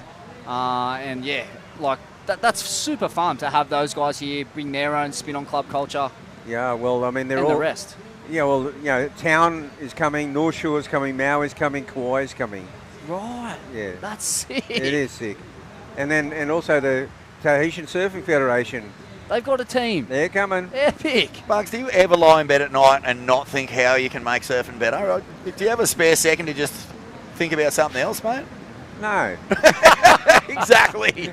Exactly. I knew the answer before I asked. And that's the payoff. That's the Buddhist parable living in its essence right there. You growing the tree in whose shade you'll never sit. The payoff is that you get this lifelong passion that continues to evolve, and you see the fruits of your tree, continue to flower and blossom, and you get to live and bask in that, mate. That's a mad gift. Yeah, look, I mean, as I said, it's the clubs make it special. You know, the coming together of the clubs, and we don't know where it's going to go, but it's getting to be a pretty special place. You need a heart, and you need something to believe in, though. That's what you bring to the table, Bugs. So I know it's hard to hear sometimes, mate, but geez, we love you, brother. We love you, mate. Oh, yeah. We're so grateful to have you. Still in that position of bringing people together for surfing. The Best vibe. The Grand Champ. 33 seconds to go. We're going to see another rider. left, just led yes. the team. Wow! Oh! Who was that? That was Guy Orrod with the Guy. face plant. Do you get the odd left pin out here like Tommy did it? No, Right there- on. That's Guy. There's Guy there too. Maybe it was Champ. He got a left and a right.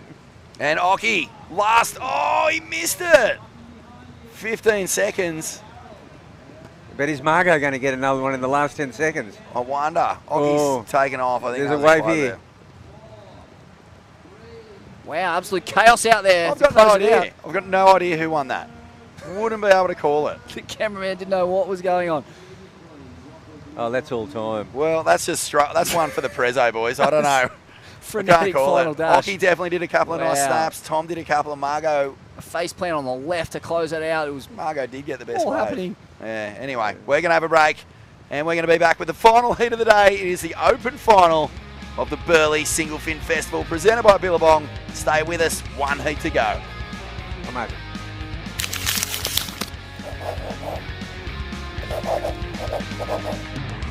This one's for the sun worshippers. Breezing, buzzing. Besties stunning. Sprinting, ripping, gliding, soaring. Basking, bathing. Every day exploring. Everywhere. Anywhere. Sunning. We salute you. And we don't care if you use ours. Just use sunscreen. Just a day away, running blind in the gutter as I waste away. I waste away. It's just a day away. Running blind, I can't stay. Facing all my fears again. Running what I can't say.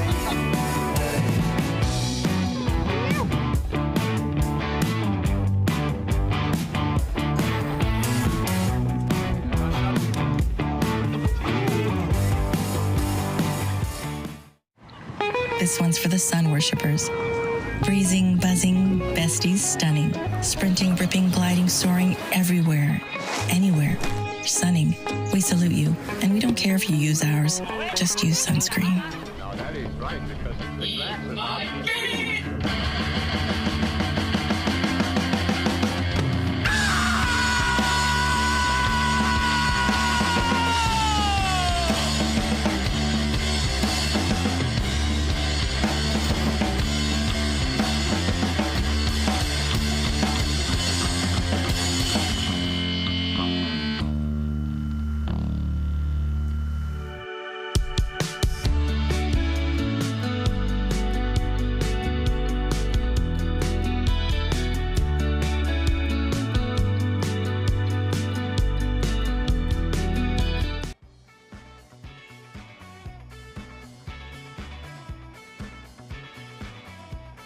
And we're back, rinsed corn. It's finals time. You morning of the finals. No nerves, just amped. Look at Lungy this. Slab, Ty Richo, Dingo Dean, Dirty Dingo Morrison, Alistair Reginato, Hanada Azawa, and Chris Bennett. That is your dark horse. Watch out for Bennett's, the Ibis. Intergenerational field here. Bin Chook alert, Smithy. Bin Chook alert. Nom, nom, nom, nom, nom. Yeah, this is it's a hell of a final. Fantastic stuff. Couple of local hopes in here too. Bennett's, Ozawa. They're local boys, mate. Burleigh, North End, represent. Repping the Loke zone. Oki and who else was back in Lungi? Boodsy. Boodsy, Oki and Boods, and then Myself. Rabbit in behind Dingo. I think he might jump on the Dingo bandwagon. Love to see Dirty Dingo get it done. See the veteran take it out. Oh, mate. He's got so much staying power, the Dingo. One of the most resilient characters in history of surfing. And, mate, it's so good to see him kind of track on that TVC line through life, becoming a full mentor, but just still that committed cone freak. 2-month stint in Hawaii, North Island, New Zealand before that. Now he's back to his spiritual home here on the Gold Coast, just in time for cyclone season. Here we go. Guarantee Yeah. he'll be out there at Kira Just when the lines start to stack, Yeah, just blinkers. fading people into oblivion. blinkers were well and truly strapped to his head, not coming off the entire time till mid-June. You see him walking down the street with just those giant horse blinkers on either side of his head. Yeah, I'm really hoping to get the 3 degrees. Yeah, the redux. Second chapter done by sort of the end of January if I can. Wow. To be good. That's so exciting. Like the surfing's in the bank, we're done. That's mental. Just got to kind of get all the filler done and then we're good to go. Can you let us in on a bit of what we can expect? Yeah, there's plenty of Gold Coast stuff. No surprise there. What do you reckon, Hawk? Woo! Pumping for the final. There you have it. It's glassed off. He might have done it, you know. Hawk might have won the Masters Heat this year. Yeah, Brizzo. See you, brother. All the legends are walking past the comms tent. Margo and TVC. Are you joking, dude? It's like a parade of my childhood. Wild. It's dreams wild. right now. It's like, I feel like I'm at the Mardi Gras of, Well, you are. professional vintage surfing. That's There's what this just is. Floats going past For us. sure, yeah. Uh, Just 80 surf legends waving to the crowd. It's Classic. great. It's unbelievable. It's so crazy to think that you can come here and just be in the aura, bask in the aura of these vintage legends. I mean, as a kid from Bondi, the idea that you could just rock up somewhere and be around these guys, it seems kind of impossible in my reality. But yet, here on the Gold Coast, you can't go 5 metres without bumping into a surf icon. And you're dead right. They're all here today. You just marinate in the humid body aura of your surf heroes. Pretty special. Yeah, Coops. On your bruv. Good to see you, mate. Loving this new commentary setup. Really get to enjoy the whole, Star Wars bar is how Shauno usually describes it, of just different looks that wander up and down this classic Burleigh Point. There's a few blown units in this lot. Champ is here. The champ is here. Speaking of, yeah, the champ. How'd you go, mate? Yeah, it was good to see you out there anyway. So the final, no waves ridden. There's, it hasn't started. That's why. G'day, champ. On you, brother. So we're actually just in a little hold here. I'll try and get the 2012 world champ, 3-time Burleigh Singlefin winner, Joel Parkinson, back in the mix for the commentary. Look, I'm going to back Dingo, Smithy, but I reckon the danger man in this final for me is Ty Richardson. He's won the juniors a bunch of times. He's surfed in the ovens a couple of times now. How's that warm Singlefin treat? Oh, it's still good. Still liking it? Yeah, against all odds. Well played. Unbelievable. Well played, Singlefin. Let's get Jack from Singlefin to bring in some coldies, though. There's Guy. What a legend, mate. Another What a legend. legend. There goes the Guy float. I can't believe the likeness they've managed to capture. Yeah, he's a huge unit, isn't he? He looks like he could be made out of paper mache and being driven down the main street of Burleigh. Yeah, I thought all those bits of skin falling off him. I thought that was the paper mache Oh, coming no. apart in the wet. No. That's the real McCoy? That's the wow. The Doris Elthrington skincare regime. Just incinerate as much as possible. Oh, well played. Well played indeed. We doff our sun-safe hat to the core lords of yore. Yeah, well, Blaze there it. he is. Yes! Tony! How'd you go? Here he is. Yeah, pumping. Firing. Mate, after years and years of surfing Indo, it must have just been a welcome return. It was unreal. That board looks fun, though. The sarcasm is dripping off his chin. Oh, It's a that bit of a thick. cheeky, controversial single fin he's running there. Yeah, that did look pre-85. And it also had 2 other fins on the outside of Is it, that on the right? stingers, yeah. Doris trying to win the Masters heat with a bit of Simon Anderson deception. That's been a good day, Smithy. It's been a great weekend. Any highlights for you, mate? Just sitting here with it, Yeah, the legends. mate, to be honest, just sharing space with Laura Enovar, TVC. I really just am full of gratitude for the opportunity to bask in Yeah. the aura of these surfing iconoclasts. And I mean, far out to relive Laura's Eddie performance twice over with TVC the second time round. And mate, it's crazy for me to just sit and listen and cop the real world intel from surfing experiences that are just literally groundbreaking. You watch them unfold on television, and you're shocked by the courage and the bravery and the technical brilliance, and then to sit next to that person and have them relive it for you, yeah, it's a pinch yourself moment. It's always. awesome, and we will be running Cosmic Apricots from this event, even Yeah, though tune in. we didn't indulge in them this year, but it's a we shame. will be picking the highlights out of the commentary and whacking them up on the Ain't That Swell podcast. You'll be able to listen to the absolute cream amongst the mountains, the tsunami of drivel that happened on this broadcast over the weekend. I mean, can you imagine a podcast where you have Tom Carroll, Ockie, Laura Enever, Peter McCabe, and just one iconoclast after another on the same stream of consciousness, chipping in story after story. Mad, mate. Rabbit, But Parko. icy cold ones, we're drinking warm ones at the moment. Yeah. Yeah. But you can take those and chuck them in the esky if you want. Thanks, Legend. Coops. Straight to the source on your Noosa Coops. represent, Noosa Well board riders. Woohoo! Made the final of the ABB. Club on the come up, big time. Sick, sick. Shout out to our northern cousins there up at Noosa. Never been there. Never been to not Noosa, once. ever? Nah, never really appealed to me. Never surfed the point there? No. Good little waves up there. I mean, it does get obscenely crowded, of course, home of the drop-in herd went around the world. Bang, bang, boogie on the great Goodsy Bra. It's such a heavy burn to call that the drop-in herd around the world, but it is.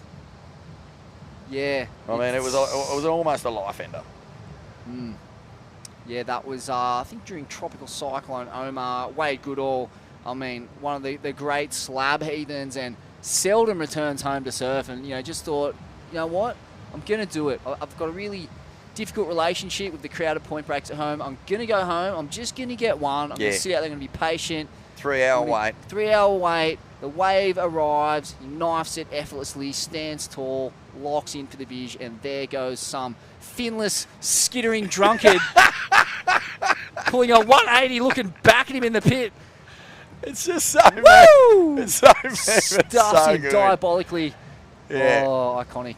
Yeah. Oh, iconic. Just staring at the post-it note tattoos, the cheeky little slogans on his back as he's just getting faded into the best pit that's ever broken on the point. As good as you'll Unbelievable. see. So funny. That's surfing. It is surfing, mate. Welcome to surfing 2020. Well, that was probably 2017 or something. It was a while ago now. Geez, one of the great cyclones, though, Omar. Relentless. 5 days, it felt like, of stacked Roy to the horizon. And, it was a risky to survive this blazing inferno. We've seen what it does to some of the other greats. Haran, Dave Davidson. Oh, mate, originators from the 70s and 80s. But, yeah, as Bug said, not a whole lot of financial love for him. Not much left in the kitty for the Core Lords. No, he's lunging again. Has he got a section here? Look at the speed, Smithy. Oh! No! Pull it! No! He's pulled it! Get Front the rod side out. air. You got to pay that. Yeah. That was mental. That was the old Kelly Slater karate chop version too. Saw the fin on that little credit card. That's cool. And here goes Dingo. What's he got? He's trying so hard to find an option here. He's doing well, Ding. Yeah, he's doing real well. Wow, it's marginally out there. That was mental. Sick little frontside punt from Lungi. Real cool, man. Crazy real strike cool. rate. 1 from 1. Well, have you had a look at the winners list of this event? Oh, it's in the Open. goats It's galore. so cool, It's man. a goat fest.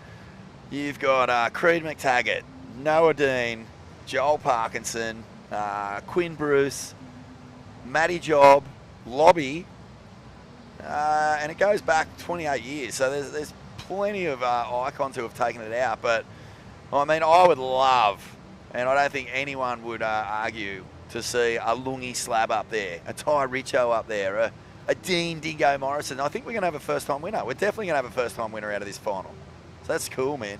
Yeah, it is cool. Such an Oh, eclectic the list of Ibis. I'd winners. love to see the Ibis. He's always a standout here at Burleigh. He is. And such an underground grit merchant.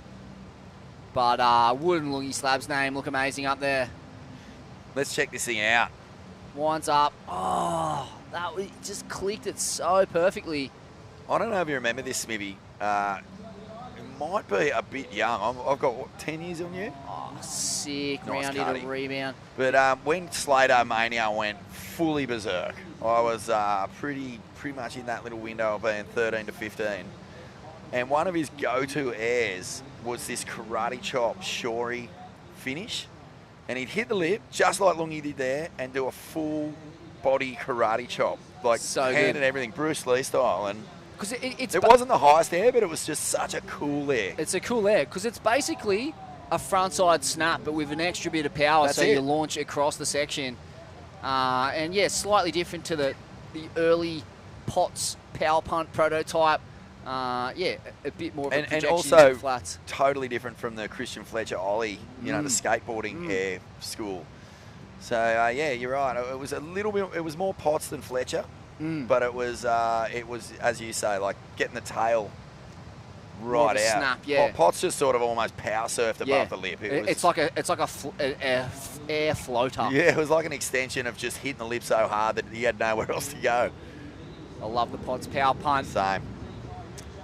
Here we go. So Ty Richo has had a tube that we didn't get a replay on too, don't forget. Oh, Reggie has just bashed this thing. Wow. The judges are going to love that. Oh, man, I'll tell you what. This is heavy now.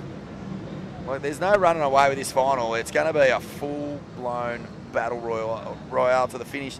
Just saw Ty Richo finish miles up the beach, Smithy. Oh, Dingo. So what are we looking at now? Lungi's got 2 solid scores. Reginato's definitely going to drop a big number with that last ride. I think Hanada's got, I would say, better than average. So I think his 2 together could put him first or second at the moment. Bennett's has some nice surfing. Dingo hasn't really caught fire, and 2 of Ty's waves haven't been shown. Because we heard a big cheer for a barrel that we didn't see, and a barrel in these conditions can mean shampoo and a bit of a talk up from Tapper, or it can mean that nice little come from behind pocket ride. So we just don't know. Hard to pick, but I feel like Reginato's surfing has been pretty solid. Like, it looks big. Yeah, so much polish in his surfing. I just love the conviction and the commitment to those big swooping down carves. And on that last ride, just had all the flow to continue it straight into the next move and just clubbed it like a baby seal on the Alaskan foreshore there. Well played. Surely that's a forgotten trade, isn't it? The clubbing of baby The seals. sealskin trade, that's a done deal, isn't it? Well, I don't know. I mean, depends on the seal stock, I guess. You know what we could do is a bit of a... Oh, he lets that one go, Lungi. Maybe a bit of a ibis clubbing. Not Chris Bennett's, but bin chicken. No, I'll go clubbing of ibis. I've got no problem with that. But, yeah, it's interesting, the kind of... the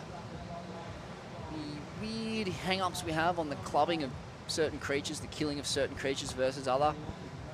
Seal, no good, but... moo cow. Tuna, dolphin fish, fine. Yeah, exactly. Cow, fine.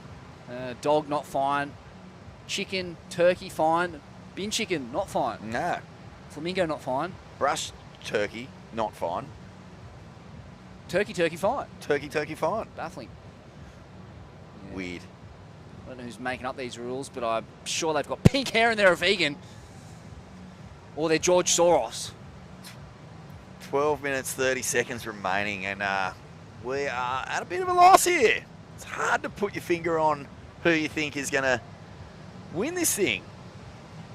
I'm not surprised, Spivvy. It kind of does make sense to me that we haven't seen Ty Richo's waves. Quality mullet, yeah, mate, you're crushing it. You could go a little bit longer at the back.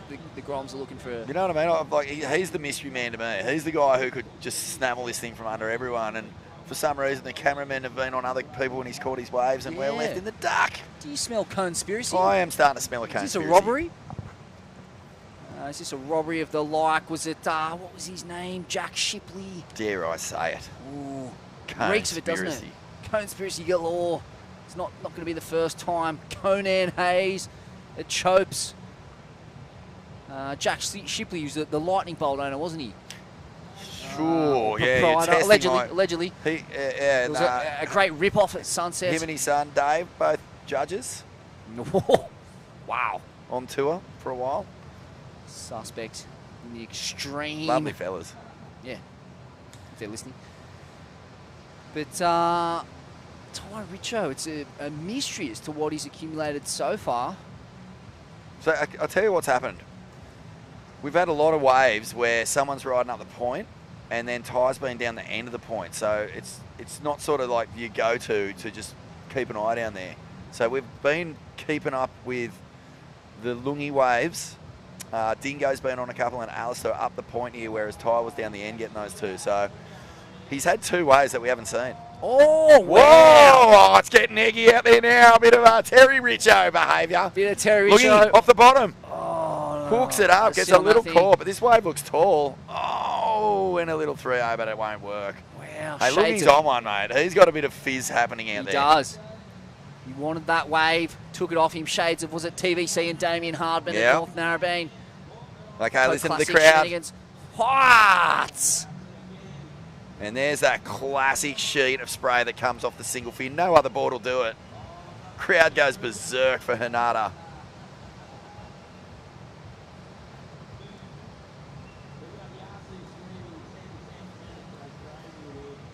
Lungi and Ty, I reckon they're about the same age, Smithy.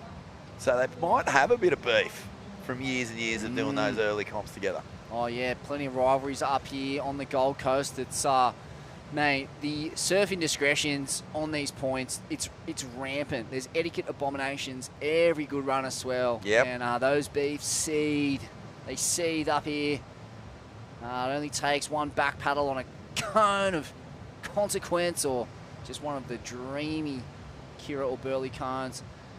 And it can be a lifetime of grievance and Just suffering. literally saw the Mark Bannister float walk past. Wow. I haven't seen him for years. Hello.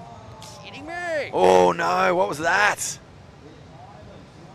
Ibis lets one slip. Mark Bannister, mate. The great. Tell you what, you can talk about backhand surfers. That guy was right up there. He clobbered big, meaty hacks on the backhand at Northie on power swells.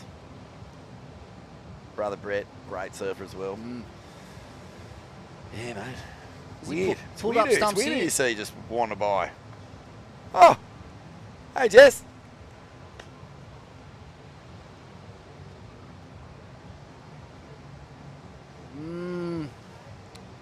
Is that wind coming up? Feels pretty north. Or east even. It's very much onshore. So just a reminder that the Prezzo, which is going to be on in around about 8 to 15 minutes. So we got 8 minutes of the final left, and then they'll wait for the surfers to get in. Prezzo will be on the Billabong Instagram live feed. So we're not going to run it through this thread, Smithy. We're going to pack up shop. You and I are going to head up the hill, and we're going to watch the winners get crowned on the Billabong Instagram live feed down the beach. Ty Richo couldn't get the end section. Well, something's going on out there. Here he goes, Ding. Little sidewinder wedge. Nice cutty. He needs this thing to stand up, though. His wave selection's been a little bit off in this final. And this guy, he's had no problems in this final. Oh! Finds the tube. Go on, make it. No, clamp. How's the feel of it? This guy's going like twice the speed of anyone else in the heat. Easy. It's crazy. He's looking razor sharp, and as you said, driven. Mate, the conditions are so marginal. I think Dingo's really shown us what the cons are really like. And then Lungi's just light as a feather, fast as lightning, just ripping the top off him. Surfing so good. Far out, man. It's so good to see a kid locked in, cherishing every moment of his pro surfing career, leaving no stone unturned, just so surf fit, so connected to the ocean. It's rad. He's on one. And this is Dingo again. Will he get a chance? It's just not standing up for the Ding at this point. Oof. It's tough going out there. Look at that. Yeah, that wind has really just mashed potatoed this thing. Wow. Yeah, not exactly pre-1985 single-fin friendly out there right No, now. and we're actually, as we wind down, still got a fair bit of time. You get the feeling that there's going to be one wave that kind of seals it. I feel like if Reginato gets it, it could be just a sort of a shut the door. I reckon he'd be sitting on the best wave. Yeah, I reckon they're throwing 7s or 8s at that. But it'll be interesting. Lungi with the frontside punt. Frontside punt and a couple of really good carves into closing snaps and stuff. And a couple of 2-turners. I'm calling. I don't know what the judging scale is for aerials. Bennett. Oh, solid hack. Oh, he's got a little bit of speed through the inside. Look at this Seggy. Wow. 1, 2, 3 for the Ibis. Got the bonus double up inside runner and didn't make a meal of it. Really juiced the lemon, every last drop out of that thing. Yeah, mate. Flipped the lid on that wheelie bin and just went absolutely henpeck mad on it. Found a big box of half-eaten chips. Just went, you beauty. Whack, whack, whack. Oh, yeah. The urban flamingo, they call them. Ah, dear. Unfortunate creature. Masters of the scavenge. And yet, you see them in the wetlands, and they look right at home. Yeah. As we... Oh, sick. That's sick. Ty Richo. He'll get a finish. Oh, pull it. No, he lets it slide. I just wonder, watching Ty surf right now, I feel like he feels like he hasn't got enough. He's pushing pretty hard. So maybe he's got one good keeper and one not so good second score because he's hunting out a kind of a win here. Absolutely. Didn't get the make, but I love the angle he generated on that end section here. Yeah. Real low surfer, super compressed. So cool. Touch of that sort of Kobe Clemens kind of really can get the body so low and low stance, generates so much power and crazy angles. He whips the tail around. That's it. Sick style. Love seeing that. 4 minutes.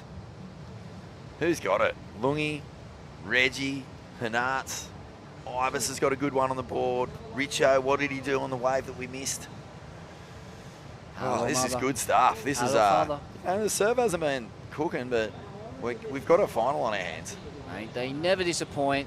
They always put on a show at this pointy end of the game. Incredible surfing. It's remarkable. You almost need a punter out there just to demonstrate how hard these guys are ripping. I'm looking out at the ocean right now, and I'm thinking I would not be able to do a turn out there. It's so marginal. We're talking about probably a 7 or 8 second period swell, pretty well howling onshore. Yeah, and I think about if you think back to everyone's best ride in this final, they're still putting pretty decent moves on the board. Oh, yeah. What's he got? Vertical section. Throws a little float. Big backside Wakar. And gets a third little tappity-tapperoo on. And I don't know, man. He might be building house, maybe. It's been a really solid showing. Got a solid score, but Hanart's has got at least 4 really strong waves now. Yeah, he's playing the patient game, Reginato. He's really looking for that solid backup. Oh, Richo. He'll get a completion. Down the beach. They're way down. Where is Alistair Reginato? I think he holds the balance of power in his hands. It's a closeout, is it? No. Speed drive. Oh, clubbed it. Good shiv, but far out. That didn't have a whole lot of curry powder on it. No, I don't think that's what he was looking for. But I don't think it's a bad thing. I don't think it'll force him to get busy. I don't think sitting there and waiting for the ideal wave is really the strategy right now. It's an absolute shit sanger out there. Dog's brekkie, isn't it? I think it's luck of the draw. Play the percentages. You're really just looking for a 2-hitter. Just a bowl of lukewarm mashed potato.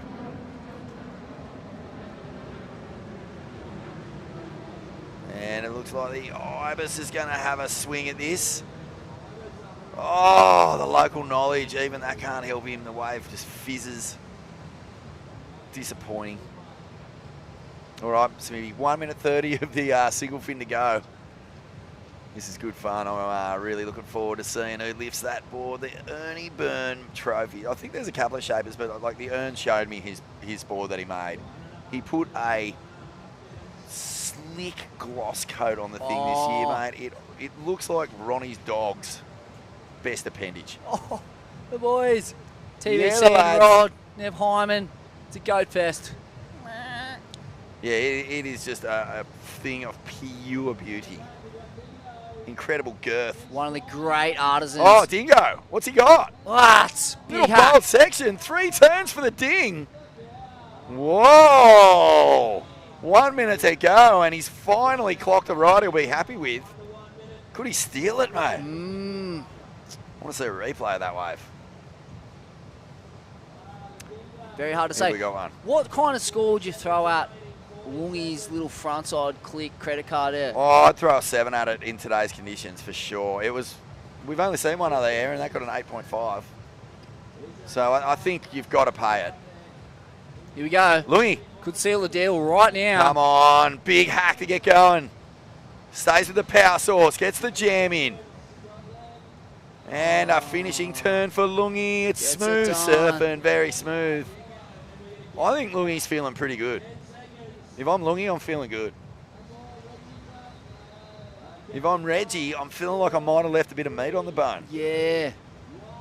He played the waiting game, but I don't know if it paid off for him. Yes, maybe. And we actually have a bit of a mystery wave in this final that we didn't cop, which is Richo's one. The cone. What did he do? Ozawa really solid. Hanada could do it for Burleigh. Mate, this is going to be an epic prezzo because I've got no idea where everyone's going to finish in this. Yeah. My sense is it's Lungy and Reggie. That's my sense. I agree. But I wouldn't be surprised if Hanada kind of out-muscled him just with consistency. Yeah. Yeah, I feel like Lungy's probably taken this. Yeah.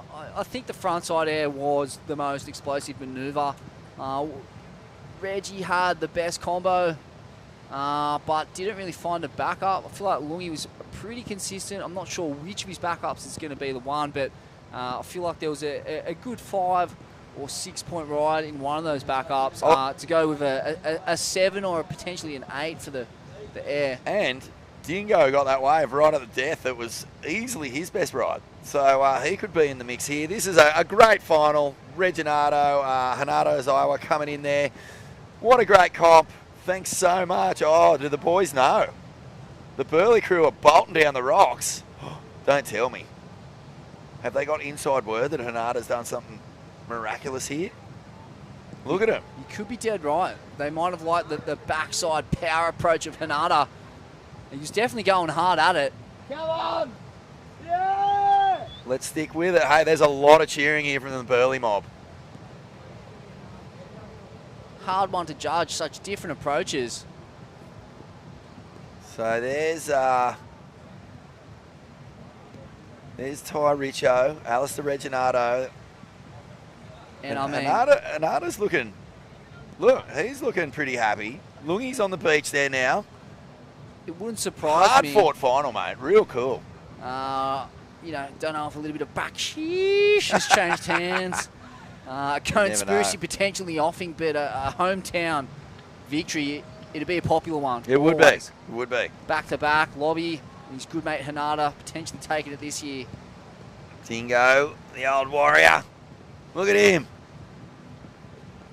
He is just looking every bit like a bloke who has been in the surf trenches his whole life, fighting the good fight for the ultimate fish. And that's a wrap. We are really stoked to have, as you said, Smithy, experienced the gratitude of the Burleigh community, the generosity of everyone. Thanks so much for watching, folks. If you want to watch the prezzo, find out who won this comp. It's the Billabong Instagram. It's going to be live in probably about 5 to 10 minutes, maybe a little longer, but just keep checking in. Billabong Instagram live for the presentation and the winners. Meanwhile, from us, from Billabong, from the Burleigh Heads Board Riders Club, and from Gage Roads, thanks for tuning in. We'll see you next year. Have a happy 2025. On your Smithy. Come on. Come on.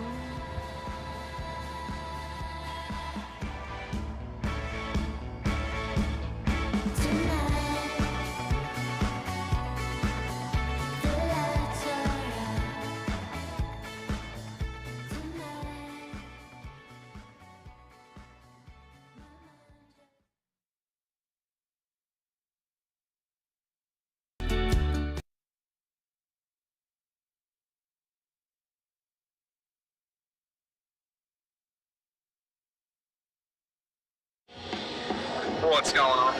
Excitement levels are high. Haven't even got a step foot on the boat. We're on the mango. I'm really excited. Are you on the green juice program? Just having a couple of tanks early, just a warm up. Bring it, Darryl. We're gonna have a good time.